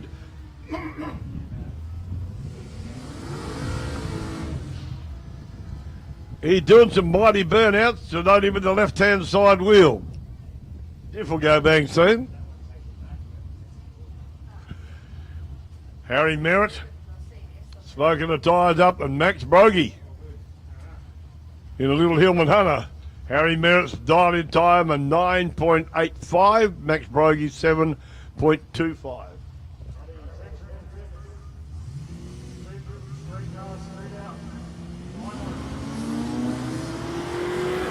Dialed in time for Harry Merritt at 0.188 for Max Brogy, 0.242. And Max Brogy breaks out, runs a 7.213 on a 7.25 dial in.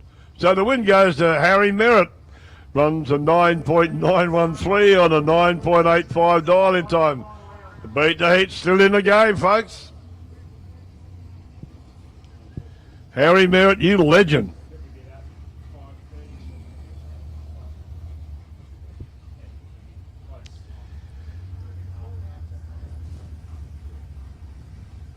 Finalists for the street car shootout. There was 4 on 3 wins.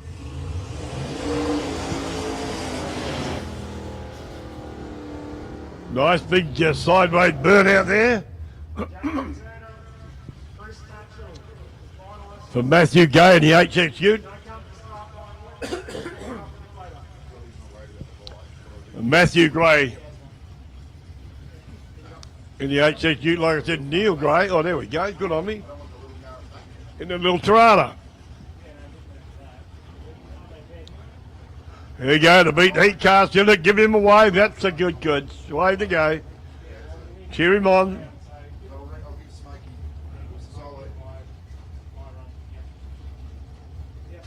Hang on, just check. Just check that last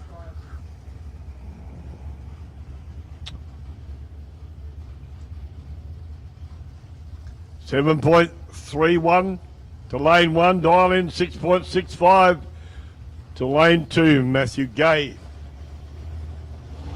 and Neil Gray.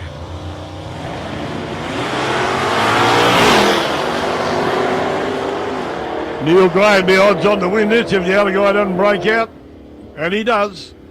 Good reaction time, .233 wins a day to a .649. Neil Gray runs a 7.477 on a 7.31 dial in time. Matthew Gay runs a 7.196 on a 6.65 dial in. Dark on the breakout in the final round. Adrian Pitts with a slow reaction. So the 2 finalists for the street car shootout, Chris Tatchell, Jamie Turner. Solo run here, I believe, from Michael Petrov. So we'll call you out a bit later. Now line them up this time, Nick. Smoke them tires, baby. Keep it going, keep it going, keep it going. Yay! Way to go, Michael. Absolutely brilliant. That's the way to go. Best burnout of the day, folks. Michael Petrov in the Beat the Heat VF Commodore. Love it. Just fell in love with that car, even though it's a Holden. Well done, Michael. Absolutely spot on, pal. I'll give you a kiss when I'll tell you later. He can't run away from me, see? Sorry. Wow, what a burnout. That's awesome. You watch him run under his time now. But doesn't matter, he got a solo pass. That was a ripper burnout. Good, well done, buddy. Beat the Heat, putting on a show here at South Coast Raceway. Well done, Michael. Wait till we get the bigger cars down into this. This is a pretty towy car, this one. But Beat the Heat have got a, I'll tell you in a minute. Gets away reasonably well, got the slipper down. He goes through and stops the clocks at an 8.168 at 84.09 miles an hour. Great run. Super burnout. Love that. Let's see this little Beat the Heat car do the burnout. No? Damn. Ali Haddon in the little Corolla over here. How to go against Toddy. Wow. Now listen to the dial in time. Mally Todd. Dial in time of 7.15. Ali Haddon, dial in time 11.70. Damn, that's only 5 seconds. Toddy will be watching the back of that little Corolla disappear. I'd hate that. There he goes. Ali gets up. Whoa, 0.90 light. Best one he's pulled for the day. Can Toddy run him down? This is going to be close up the end by Jingoes. Hey, Ali Haddon takes the win. Runs 11.784 on an 11.70 dial in. Toddy runs a 7.365 on a 7.15. What won that, I believe, would be again reaction time. Toddy's reaction time was a .200. Ali's time with a .020.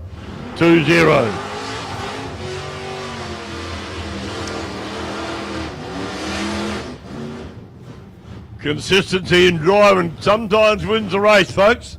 There's still another beat the heat car to come down there. Raylene Hoskins. Dial in time here. Here we go. Joshua Borg over there in the Holden Commodore. His dial in time 7.6. Raylene Hoskins dial in time 12.02.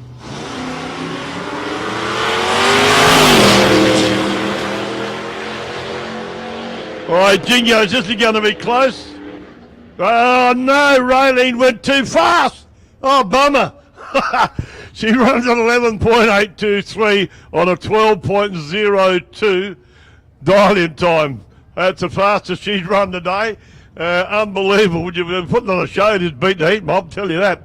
And so the win goes to Joshua Borg, once at 8.251 on a 7.6 dial-in time. Man, I reckon she'd have beat him if she hadn't gone too quick, but that's the name of the game. No second chance. Bye-bye, baby. But what a great time. Unbelievable that these guys are still hanging in there. I'm absolutely stoked that that's happening. I didn't think it would happen. Fair dinkum. First run down a drag strip for these two little cars, and one of them's still in it. You gotta knock me down and bash me sentence. Fair dinkum. Ah, way to go. We've still got 2 or 3. Can't remember. Either 2 or 3 beat the hit cars in the competition.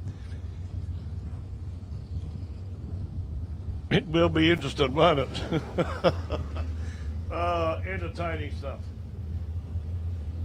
Must have a grape.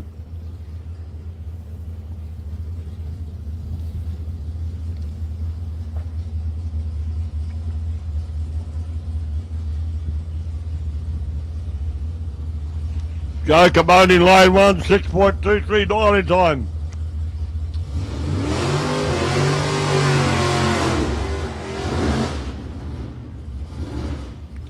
Michael Hanrahan, like McDonald's lane 2, 6.62 dial-in time.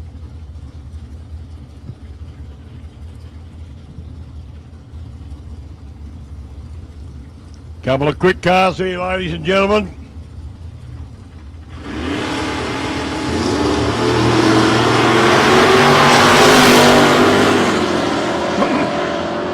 Very even dial-in time. Don't want to pick this one.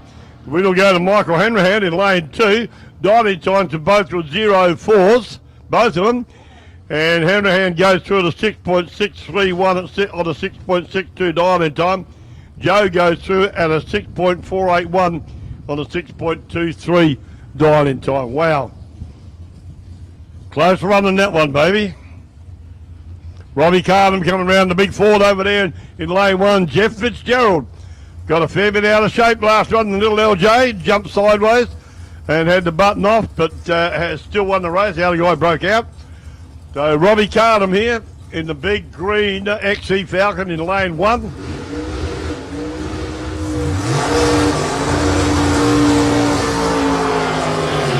Robbie's dial-in time to 5.71. Jeff Fitzgerald 5.50 dial-in time to LJ Tirana.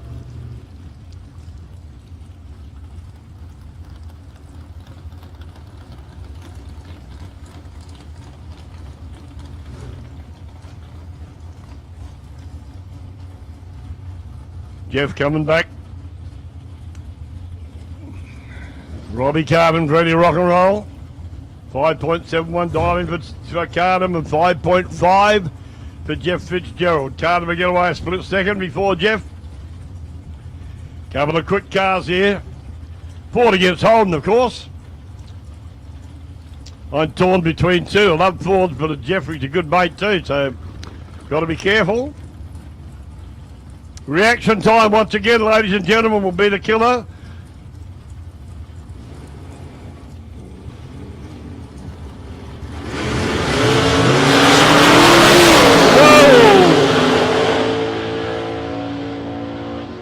Jeff buttoned off there.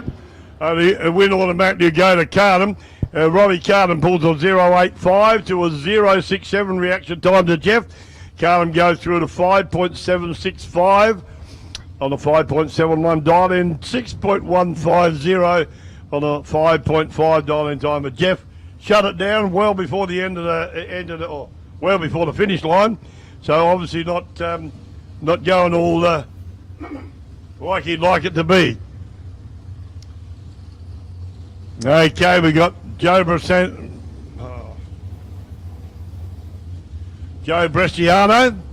over there in the Chevy Camaro in lane 1, and Stuart McBain in the Chevy Lumina.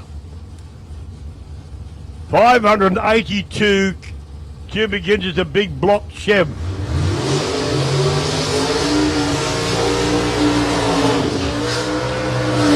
In that beautiful big Chevy Lumina. 582 cubic inches, that's a big dog. Camaro got 373 cubic inches of V8 motor underneath the bonnet. Joe Bresciano there, and Stewie McBain in that gorgeous Chevy Lumina. 5.74 to a 5.03 to Stewie. Is the dial in times. Again, I believe reaction time will tell a story here.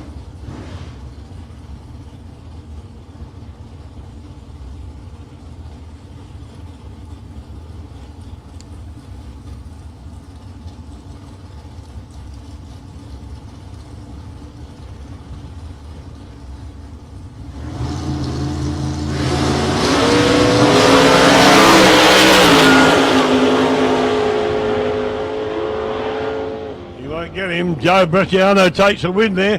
Reaction time of 0.011 goes through a 5.809 on a 5.74. Stewie McBain runs a 5.099 on a 5.03 at 128. So Joe won that fair and square, beat him, outrun him completely. Ryan Sturziger coming round now.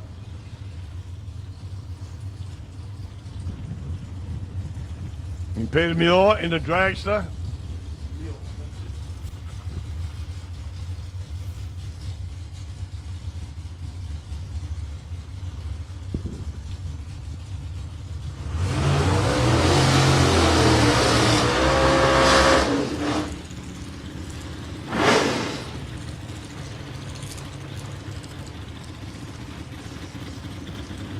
Ryan Sturziger dialed in time.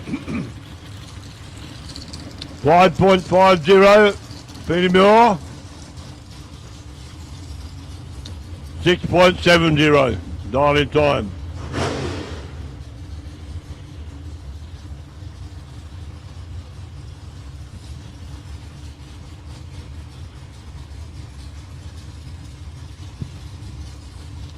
Both will be going. Sturziger will be punching it hard to get down there. Doesn't want to see this drag to get too far in front.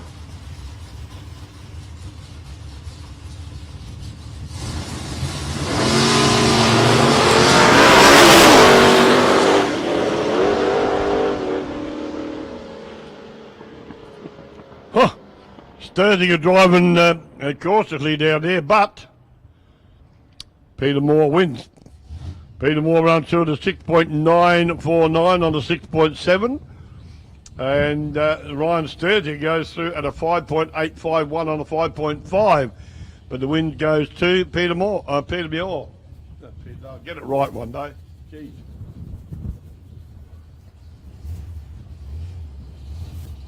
Peter Moore.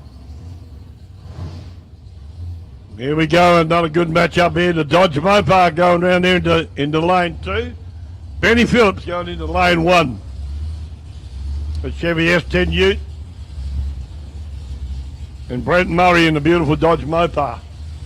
Dialing time for Benny Phillips to 5.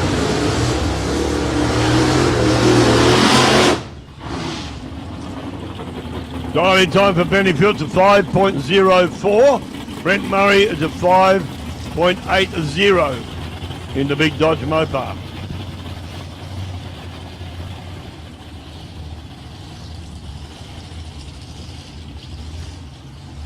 Another big shout out to Wardy if you're listening, mate, or watching. Hope you're doing okay, mate.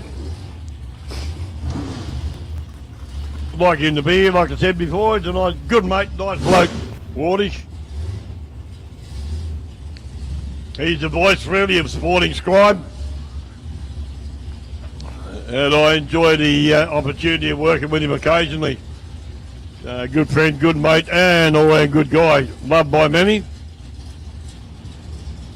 Okay, back on the start line, coming into there we go, fully staged, ready to go. He jumps out. Benny Phillips takes the win. Didn't think he was going to get him. Benny Phillips runs a 5.086 on a 5.04 dial in. Brent Murray goes to 5.906 on a 5.80 dial in time. That was horrible, close down the finishing line. I wonder whether Benny might break out. He was catching him pretty quick in the last bit. Finalist for the Super Sedan class, Harry Merritt, Ali Haddon. Oh, Finalist for the for the Super Sedan class, Harry Merritt and Ali Haddon. Just wait, we will call you up in about 20 minutes. okay, Glenn Henley over there in the little Datsun 1200 Ute. Dialed in.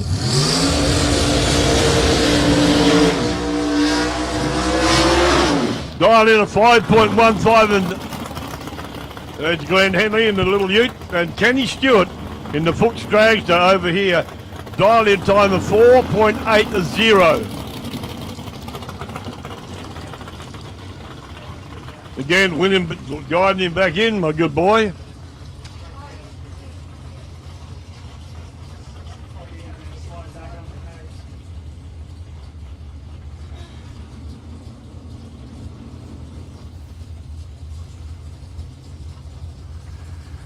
Both cars backed up from their burnouts.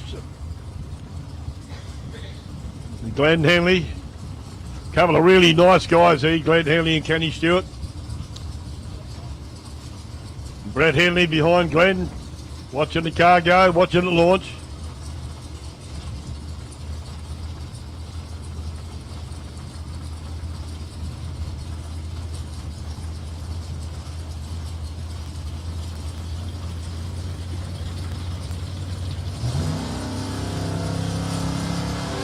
Here we go.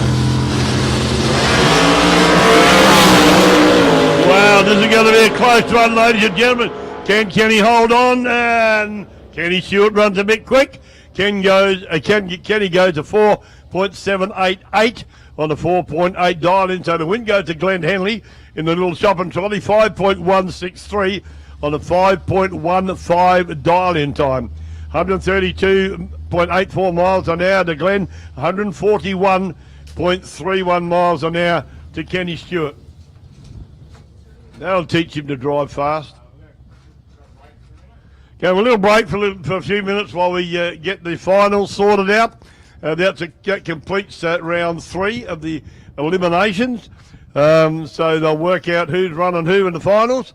You've already heard some of them called out. We'll give you a call and let you know exactly what's what. Scott will give a call to those who have got to come round and line up for the finals run. So we've getting near the business end of the day, folks, and it'll be interesting to see how it all pans out.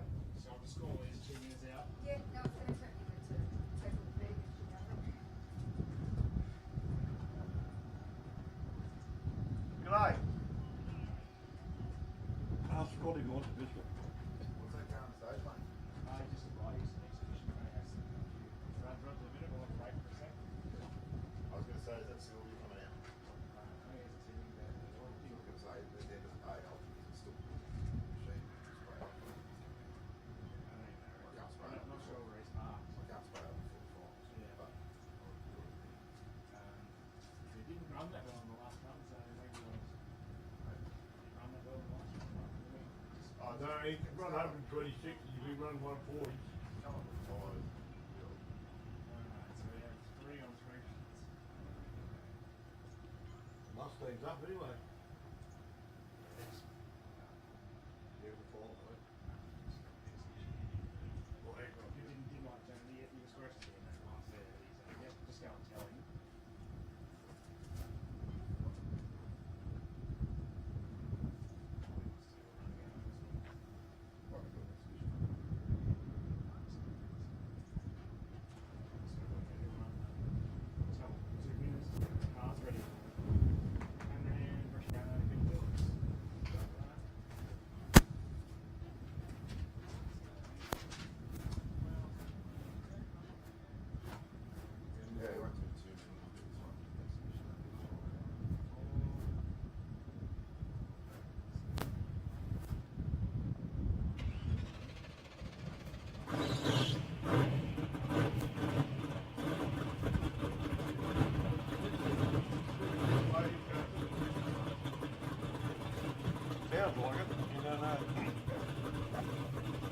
Okay, going to an exhibition run now, folks.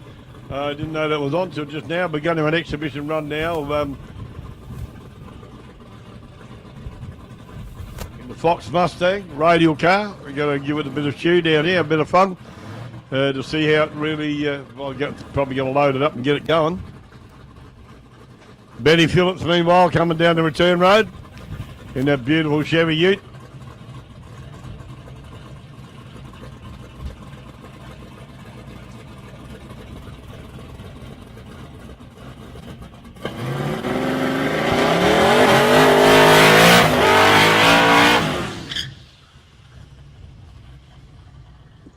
Fox Mustang, big Ford.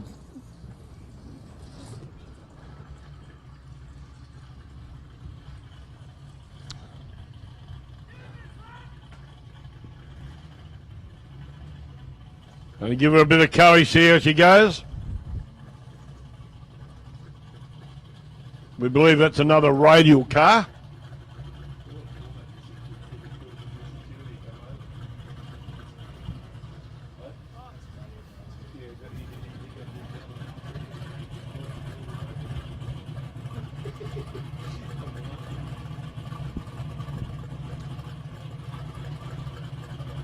Tomás Pranobis here in his Ford Mustang.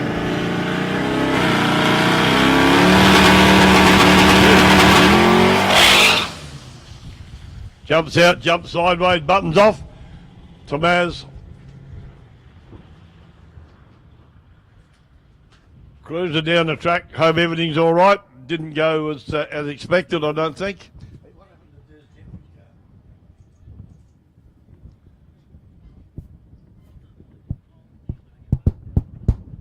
Don't do that. Bangs. Final to be on soon, ladies and gentlemen. Scotty's here frantically searching, sorting out what's what. And we're back getting going as soon as we can. So, I think the canteen might be shut now. The booze are still open. Alrighty, finalists for the Pick 16, Michael Hanrahan and Joe Bresciano with the two best packages in the third round and 3 wins. Sorry, Benny Phillips, you're out. Really? So, Michael Hanrahan, Joe Bresciano, finalists for the Quick 16.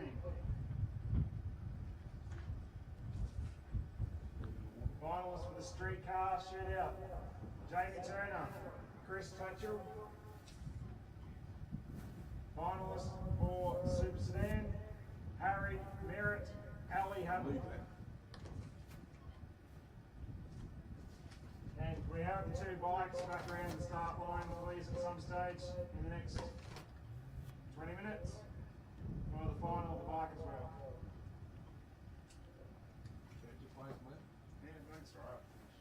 Turn around. You still got a red patch. You've done your eye. Yeah, that's probably where it hit the most, but yeah, probably the most tenderest part of the whole thing. Yeah, it would be Yeah, different. it So, will yeah. be. So lucky to get your eye. Yeah, very lucky, mate.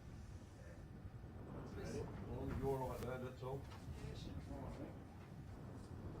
Certainly won't want to be in the sun, get the sunlight or anything onto it. Prevent it more.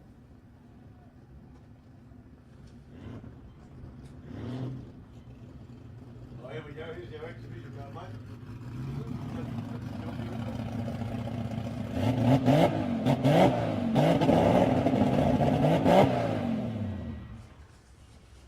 He's talking to you, I think.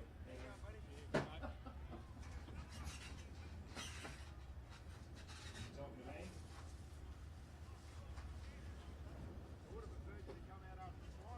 You talking to me, Smitty?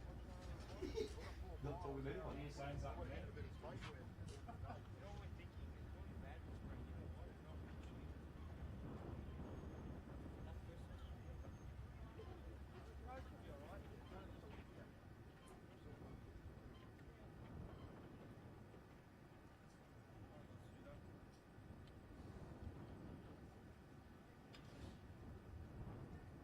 Or he's going, he put his helmet on.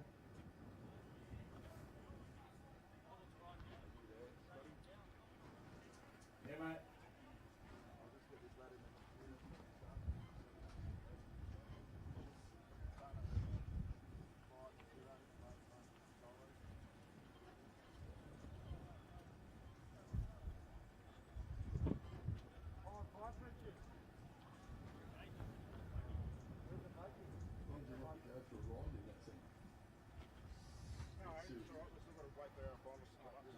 £6. So you can win last one. £6.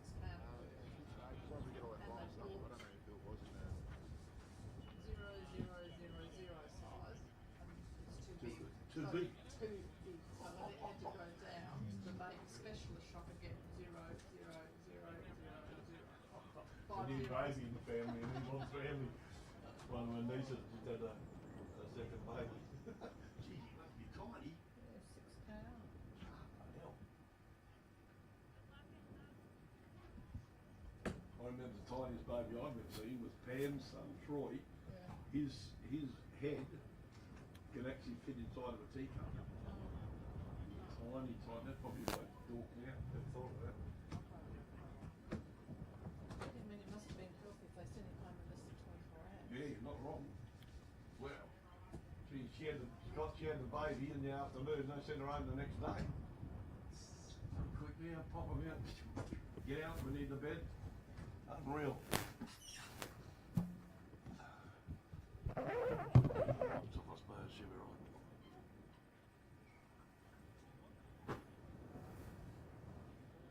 Oh, this is mate, this is going to be one heck of a pump up for BT. There'll be 2 cars in the final. They never expect that in a million years. I bet it's all over Facebook for the next 2 weeks. He jumps on that big time. Sorry about that. So can we have the finalists start making their way back up to the start line, please? So we've got them all ready. So we need Chris Tatchell, Jamie Turner to the start line, please. Harry Merritt, Ali Hutton to the start line, please. And can we get the 2 bikes back up to the start line? And we've got the 2 finalists for the Quick 16, Nick Hanrahan and Joe Bresciano. What a day you do this, mate. I'm fascinated by what you do and how you work on this crap out fair dinkum. Apple Frankish, that's an old one, isn't it? Yeah, Yeah. Someone donated that. Oh, no, that was Toddy. last week. Last week, yeah. So I gotta do is just bump it to 40 rounds.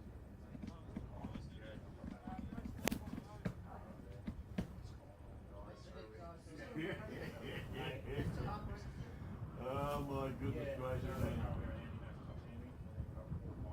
Put the aerial down, Ellie, it's gonna slow you down. Can't believe this, I tell you what. Geez, I'd love to congratulate Mick on that last burn that day, that was a ball terror. I mean, every war, it's on him, man. Maybe several times, just do a bigger burn out, you die, you can not launch it like it should be, I don't reckon. I'm not an expert by now, but you see the way this car launches, but mix it a lot slow off the line, you know. Probably you can't jump something like that. Yeah, I just need to roll it up. Watch it, bugger. We're not gonna get away with it early tonight. We don't see it. Mine's quite big,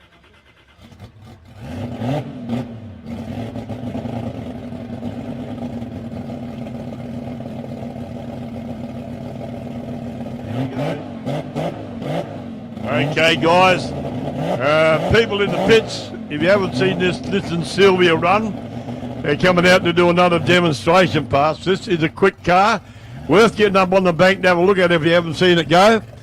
It's got some grubs, I can tell you that. Very, very, very quick car. So I suggest you should got it. If you're quick, you'll see it. But if you haven't seen it before, get up on the get up on the mound and have a look. It's certainly worth the effort. This thing got some legs, I can tell you.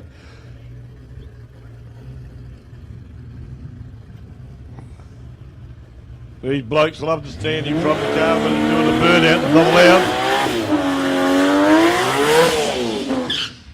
loud. Wow. Instant smoke, I tell you, that's got some power, this thing. Beautiful Nissan Sylvia, radial car. If we ever have a radial meeting down here, you want to make sure you get out and get it. Some of these cars are the radial cars are street registered cars. and the speed that they go is absolutely astronomical. So if you haven't had a decent look at them, get over here and have a look. Another demo from the radial car here to be the last one for the day until we get into the finals. And he's out here to try and go that little bit quicker again.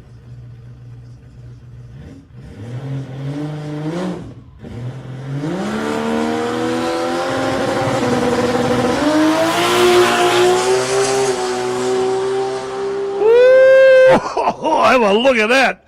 137.82 miles an hour. 3.347 reaction time. At 137.82 miles an hour. 5.109 elapsed time. What a brilliant looking machine, and did it go quick again. I'm blown away by that. I've seen a lot of drag cars in my time, but this radial thing has really amazed me. They go so fast, so quick when they finally get off the line. My jingos, they're fast. Almost scary fast, I reckon. And the biggest part of the moment for Beat the Heat is coming right now. They got 2 cars in the finals, which everybody's absolutely stoked about. I guarantee you this will be all over Facebook and anywhere they can put it for the next few weeks. I can tell you that for nothing. Oh, what an absolute buzz to come out here like this and run 2 of the cars, especially with Beat the Heat making the effort to come down here with their marquee and put the information out there. So I hope a lot of people have been over to check it out and see just what it's all about. But having 2 cars having 2 cars to run off in the finals is like you've died and gone to heaven, I reckon.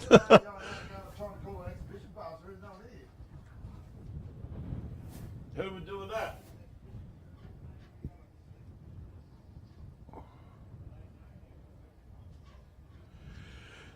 So all these guys on this side, there you go, all the guys on this side of the fence,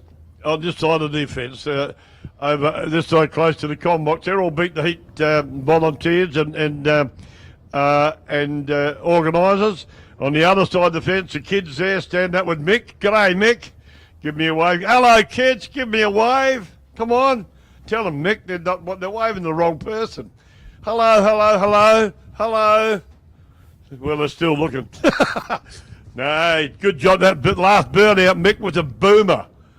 So take me out off to you, buddy. I'll even give you a kiss if we get a chance. That was awesome. Really good. No, good show.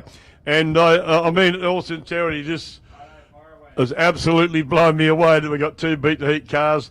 From one of the guys, Ali's never driven a car down the track like this before, ever.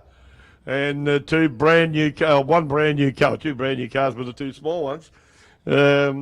But the little V6 Commodores coming out to have a run, Harry Merritt behind the wheel.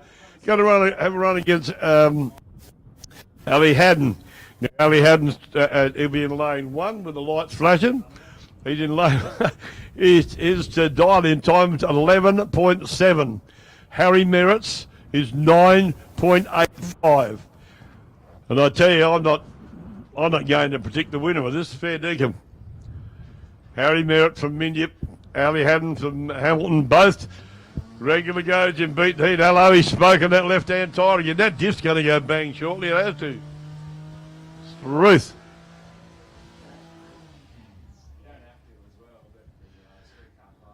I reckon the spider gears in that diff would be saying, what are you doing to me? Okay, looks like we're at the business end of it now. Harry Merritt over here in lane 2. McDonald's lane 2, and Ali Haddon in the little Corolla over the other side in lane 1. Okay, Ali gets off the line with a .120. Harry Merritt gets out with a .127. Can he catch him and will he pass him? This is going to be close. By golly, it's going to be close down the other end.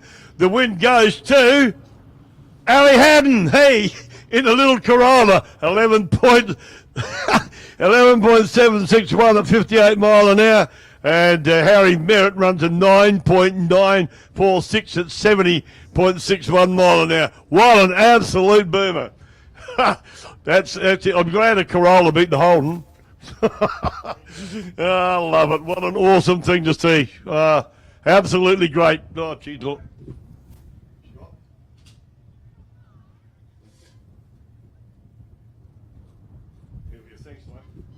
Getting into the finals now, ladies and gentlemen. That was the first of the finals. Now going into the Super Sedan, is it?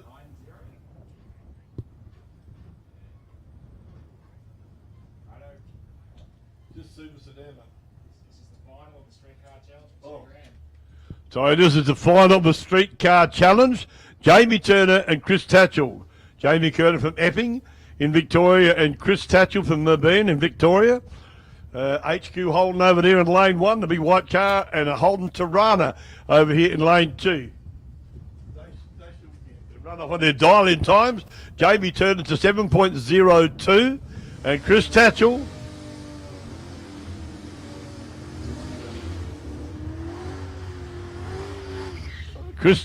in the red Holden Tirana, dial-in time of 7.9. So Tatchell will get off out the starting area a fraction before Jamie Turner.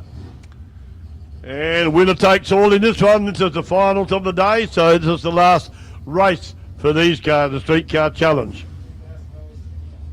Yeah, and the money on the line for this one, folks. $2,000 goes to the winner of this race, the Streetcar Challenge. Will it be Jamie Turner? Will it be Chris Tatchell? So more than ever, these guys have been going for money, going for gold this time. They've been going to try and stay in the races, but they're going for gold this time. Here we go. Both in pre-stage, waiting. One's in. Tatchell's in now, so is Turner. Both get away clean. Tatchell .252. Reaction time to a .122, and the win goes to Jamie Turner over there in lane 1 in the HQ Holden. Goes through at 7.064 at 84.74 miles an hour to Chris Tatchell's 7.901. Into the bikes now. No, still not. No, I jumped. I couldn't see those cars. I must be blind. Getting near the end of the day.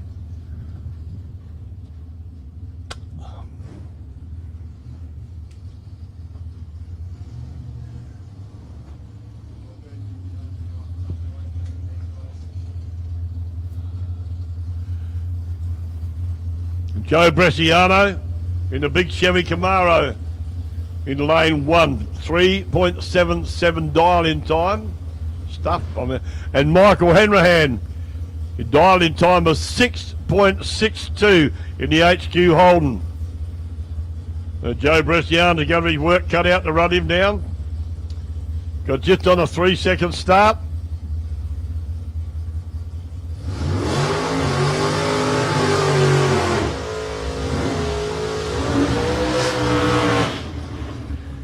Michael Hanrahan in the HQ.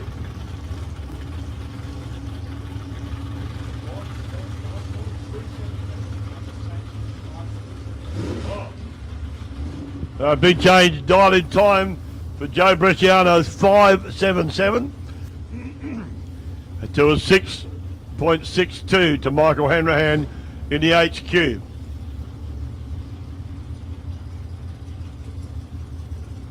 Should be a close run, so just calm what I said before. He got a big start, because he hasn't really. He got a start, but not as big as I said it was.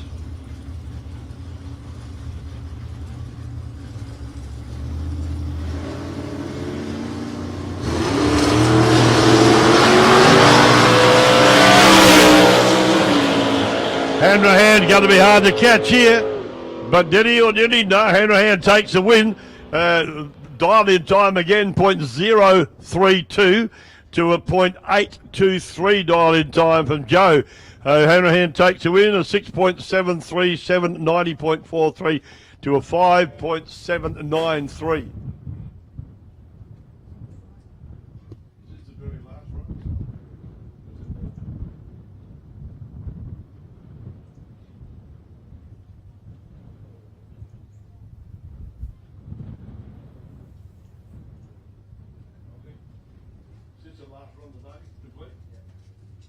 Okay, last run of the day, folks. Dean Jamison in the Kawasaki 900 and Darren Hansford in the Kawasaki ZX12R 1200cc Kawasaki bike. Last pass for the season for us here at South Coast Raceway. Unfortunately, our season was cut terribly short. But this is it. Been fun time. Been great to have a few meetings.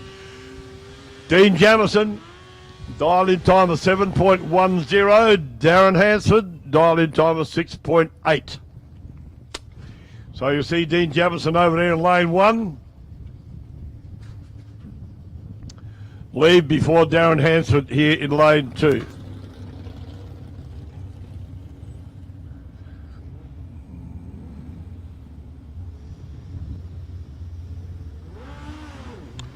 Here we go, wheel up, 0.032 reaction time to Jamison, 0.050 to Hansford. We'll tell you, and the win goes to Darren Hansford, 6.871 108 to a 7.229, 91.35 to Dean Jamison. Well, that's it for us for the season, ladies and gentlemen. We absolutely appreciate your support. Sorry. What? Yeah, we'll do it in a minute. And we appreciate your support here at South Coast Raceway. Thank you very much to Mark Humphrey over there from Sporting Stripe. Always a great input from him out here for us at South Coast. We absolutely love him coming down here. Nice guy and does an amazing job for drag racing, not only here in Australia, but covers it and sends it all over the world. So thanks, Mark. We absolutely appreciate it. Don't forget the burnouts, the power nats rather. The big meet that's coming up on Saturday the 10th of April. $10,000 prize money for the power nets. So be out here on the 10th of April. Watch it. It'll all be in the paper. There'll be stuff written in there about it. So get out here and have a look here. Thanks again to the Fireys, to the Ambos, and on behalf of everybody who are members at South Coast Raceway, you have a good year, and we'll see, or have a good rest of this year. We'll see you next season. It'll be even bigger and better. This is Peter Berry saying bye, everybody, and thanks again. Stay safe and God bless.